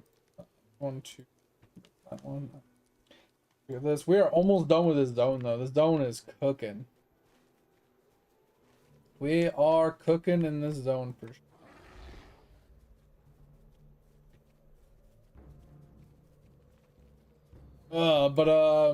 Yeah. I hope your week's been going good so far, Tal. I got raided by another Lotro streamer the other night, and let's just say we got into a debate about min-maxing, and I feel like it went very poorly. Because I finally, like I said, I know you're just lurking and listening, possibly. Maybe not even listen. I finally upgraded my legendary weapon for the first time since I got it. I'm level 71, and I finally upgraded it. So I went from level 51 weapon to a level 71 weapon. But I was looking at my traceries, and I was trying to figure out like how to do it again and whatnot. And I was like, oh, I have an open, tracery slot. And he's like, oh, why don't you just go and look at the traceries on, on the wiki and see which ones are available and how to get them? And I'm like, what does it matter? Like, I was like, I don't really care about min-maxing my traceries. He's like, well, my definition of min-maxing and your definition of min-maxing must be different. I'm like, what do you mean different? Like, there's only one definition of min-maxing. It means getting the most as you can out of every slot as possible to get as much benefits out of every slot possible. Like, that is the definition of min-maxing. There's no other definition that I know of. And, like, Fip did put it in perspective for me, stating that everybody's perspective is different when it comes to min-maxing because they might perceive something as not being difficult or hard, so it's not per se like min-maxing in that sense of like finding the best ones and like taking a little bit of time to go and purchase something from a vendor or something might not be valued as min-maxing as it is just playing the game, right? Because it's so easy or whatever. So I could see the argument, but it's still, if you're doing something in the manner of intentionally putting something into a slot because it is more valuable than another slot, then it is min-maxing. No matter how you look at it. Like, getting one weapon over another weapon because it has more DPS is min-maxing. Just because I don't really want to spend time looking up traceries and going and doing like certain things to purchase certain traceries from certain people to put into certain slots at a low level, like, I don't know. I don't think it's worth like arguing about at the end of the day. Because like when I did actually go and look up the traceries, I laughed because I'm level 71 and someone's gonna sit here and say, oh, why don't you go put some good traceries in? Why don't you go look up some traceries and see which ones are the best ones to put in and stuff? I'm like, all right, cool. And then I go and look them up, and every time you go up a new like level bracket, you get new tracery levels, and the new tracery levels double in value every time you do it. So what's the fucking point of getting traceries for a level 71 when I hit 90, they double in value? Why not just wait till 90 and pick up a new one? Why not just wait till I'm level 150 when it actually kind of matters and then get a good one? Like, I don't know. I got a little salty about it. I was a little annoyed when I noticed that. I didn't know that was a thing until I went and looked. And then at that point, I was like, all right, so my argument still stands. Why the fuck does it matter? Like, I'm not struggling. I'm not dying. I don't need the extra 1% power. Like, none of this matters to the progression of my character. You know, progressing from where I'm at to where I'm going. It's not gonna make a big difference in the grand scheme of things. So I was like, fuck it, I'm not touching it. I won't touch it. If I happen to come across something that's better, I'll put it on. But if not, I don't give a fuck. I was a little annoyed.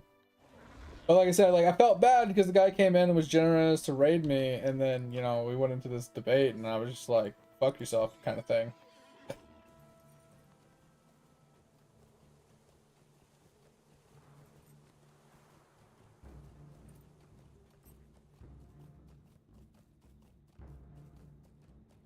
And that's my thing too, Tal.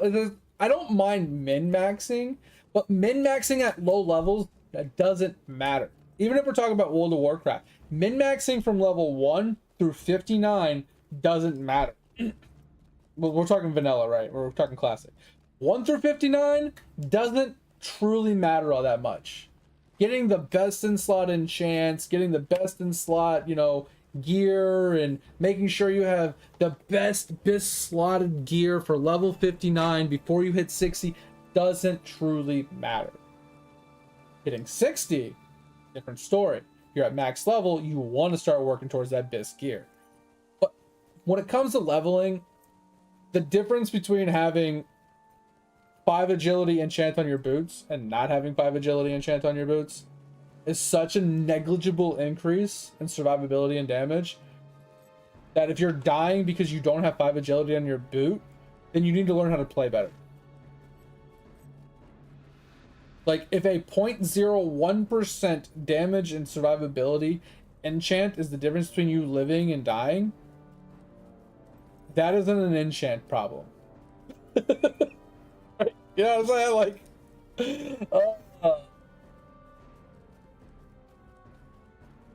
fuck min-maxing a D3 character too. That shit can suck it. Alright, Topher, have a good night. I appreciate you. I'll talk to you later. Hit me up the Discord if you need me in the meantime. Bye bye bye bye. Sleep well.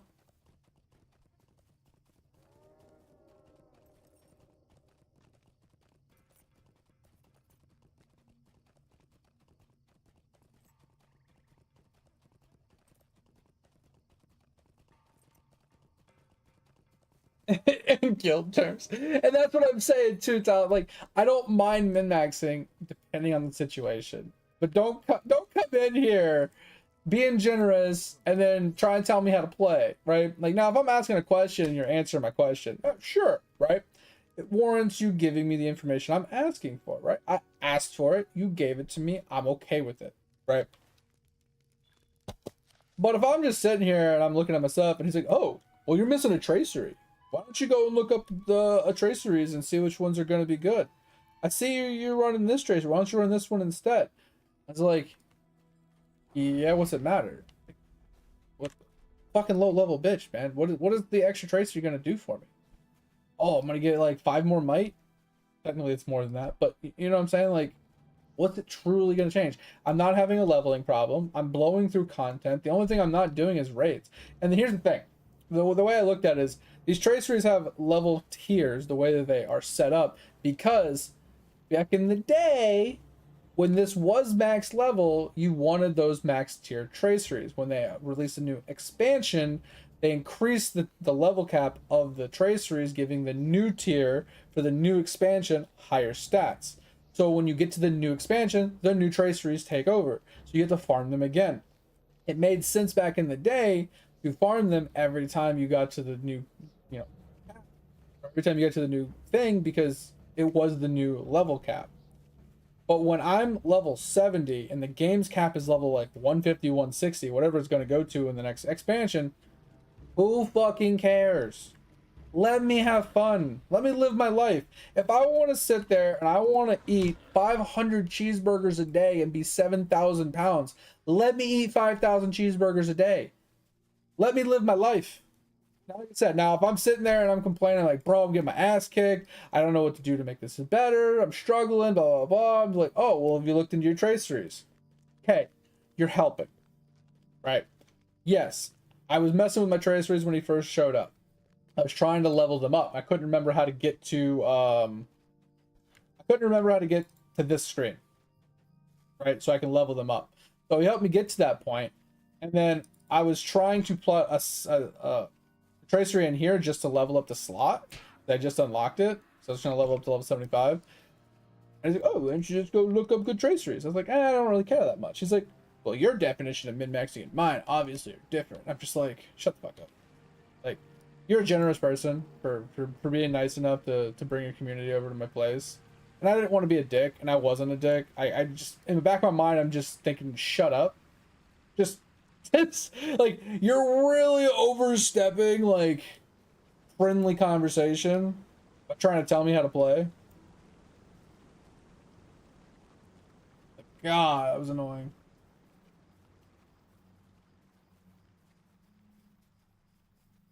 And it'd be different if I was level 150 and I hadn't leveled up my traceries. If I haven't put in a good tracery, if I haven't gotten new traceries, if I haven't looked into like purchasing new ones or upgrading them in years, that makes sense. Okay, I'm fucking up. I'm literally dog shit, right? It makes sense.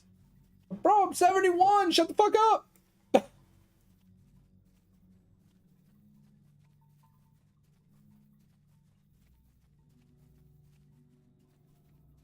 Yeah, exactly. Like yeah, I remember the good old days fucking whatchamacallit, back in WoW, right? Where we would like level 19 rogue twink fucking Warsong Gulch bullshit, right?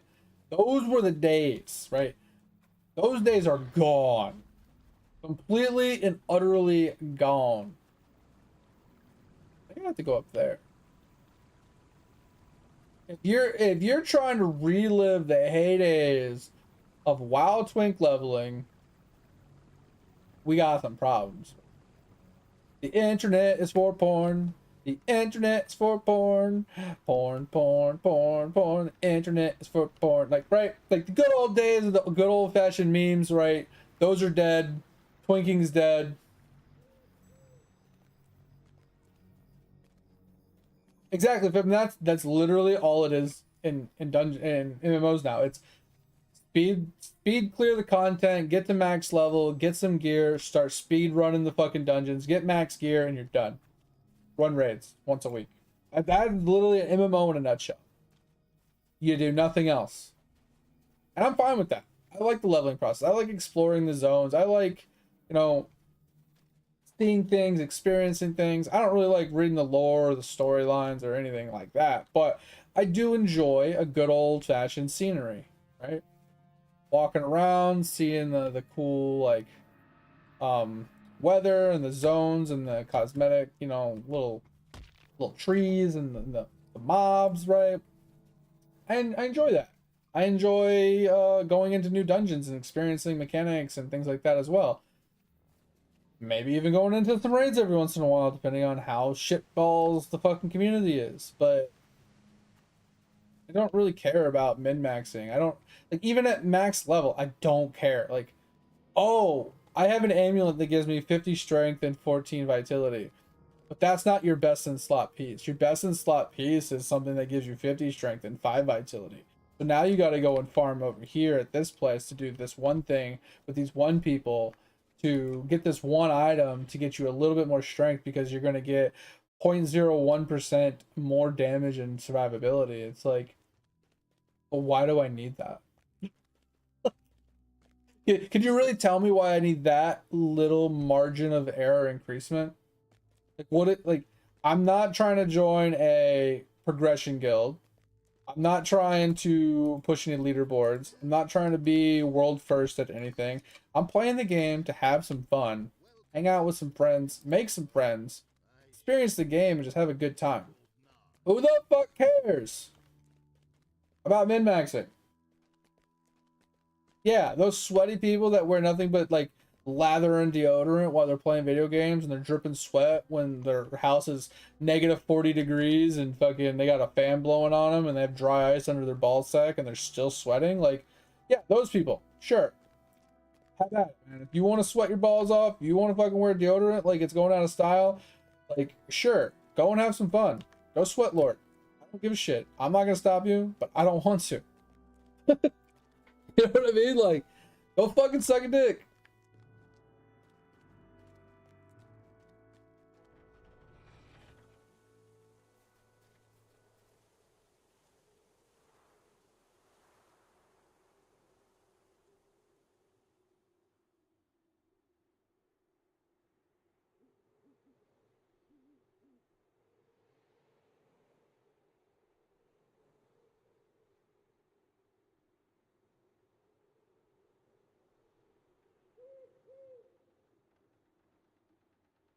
Oh, that's crazy, Pip. Yeah. That way you can just like stay at a certain level and be twinked out for some specific reason. Ugh. So we gotta collect handful of Hollowitz something something something or others. And then we got to collect some flowers, it looks like. Alright, let's get off this mountain and try and start farming this stuff. I mean, I only have like 5 minutes, so I think we'll get to the area where we want to do our farming and then we'll log out. Call it a night. I am really tired.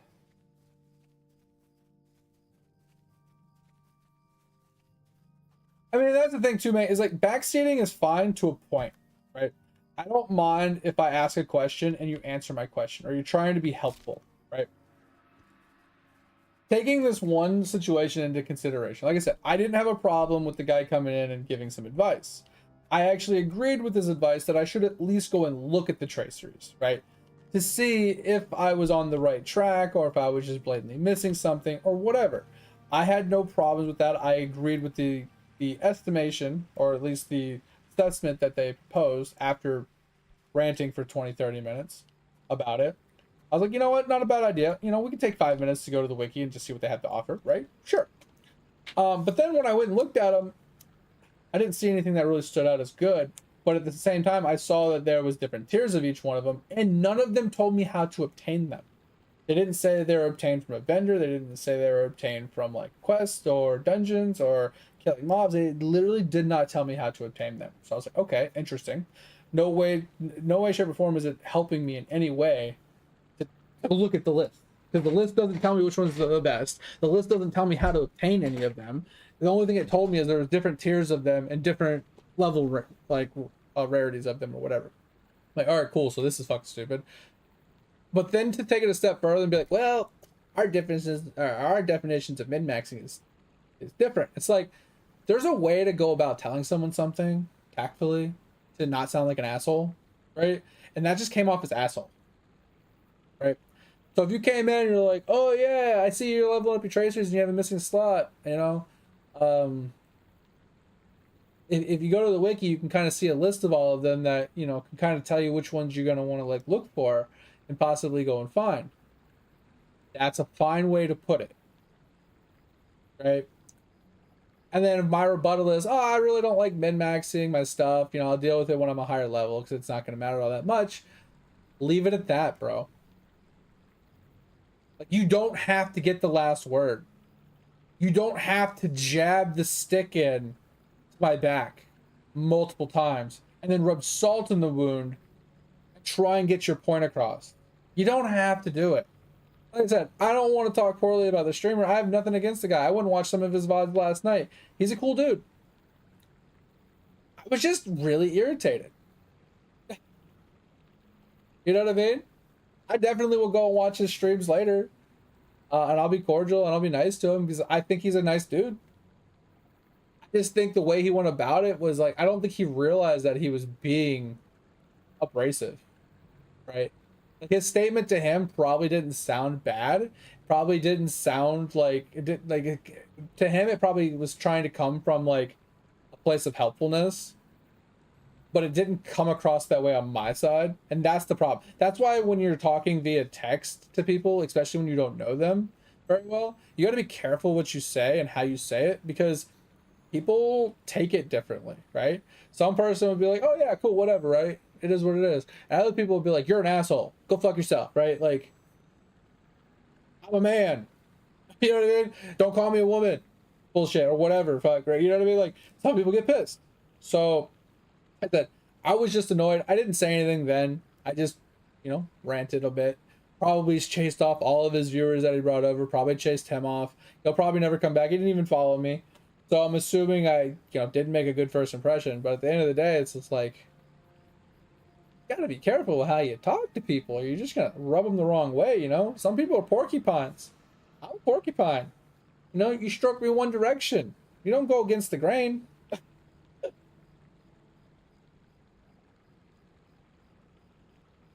Exactly, Pip. There's backseating as in like giving information to point you in the right direction, to help you go in the right direction of where you're trying to go. Like if I'm trying to go up and you're trying to get me to go left, that's not helping. Now, obviously, if I need to go left to go up, there's a way to say it. But at the end of the day, it's let me play and help me play the way I want to play. Don't make me play the way you want to play. But sounds good, Pip. I appreciate you. Yeah, we're getting off here too. It's 5 o'clock. We're going to log off. I stopped here because we're pretty close to where we got to go. We got to go over here and farm some stuff. But I appreciate you guys. We will be back, I want to say Monday. Yeah, so we're going to work Friday, Saturday, Sunday. So if you need me during the weekend, hit me up in the Discord. If you haven't joined the Discord and you want to join the Discord, feel free. The only thing I ask is don't be a dick. If you ever have any gaming questions, ever need any help, ever want to share something, show something off, or help somebody out, feel free to chime in at any time. If you ever want to hit me up off stream whenever I'm not streaming, on my days off when I'm working, I do work from home, so just add me in the Discord anytime. But yeah, I appreciate you guys. We'll be back Monday night, Tuesday morning, and then Tuesday night, Wednesday morning. We'll be back on Lotro for Monday and Tuesday. But Friday, Saturday, Sunday of next weekend, not this weekend, Friday, Saturday, but the 10th and the 11th and the 12th, we will be on Blue Protocol giving it a shot. So if any of you want to come and try Blue Protocol with us, I think it's played on mobile and PC, FYI. I'm not naming any names, but you can play it on your phone supposedly. And I think it's cross-platform as well. So if anybody wants to come and join us, feel free. It's an MMORPG, free to play. There is a little bit of pay-to-win gacha system in there, but it doesn't take away from how to play the game. You can still gear up, do all the content and everything without doing it, from what I understand. Anyway, we're going to be doing that. Like I said, I'm going to be working the weekend, so if you need me in the meantime, hit me in the Discord. If you haven't checked out the VODs channel, go ahead. If you ever miss a stream, want to catch up on a stream, rewatch something, take clips, whatever, feel free to go back in the VODs channel anytime. It's in my About Me, clicky, go watch it. We don't talk about Bruno, all right? Anyway, talk to you guys later. Have a good night. Have a good rest of your weekend. Like I said, if you need me, hit me up in the Discord anytime. And yeah, I'll talk to you guys Monday. Bye. See ya.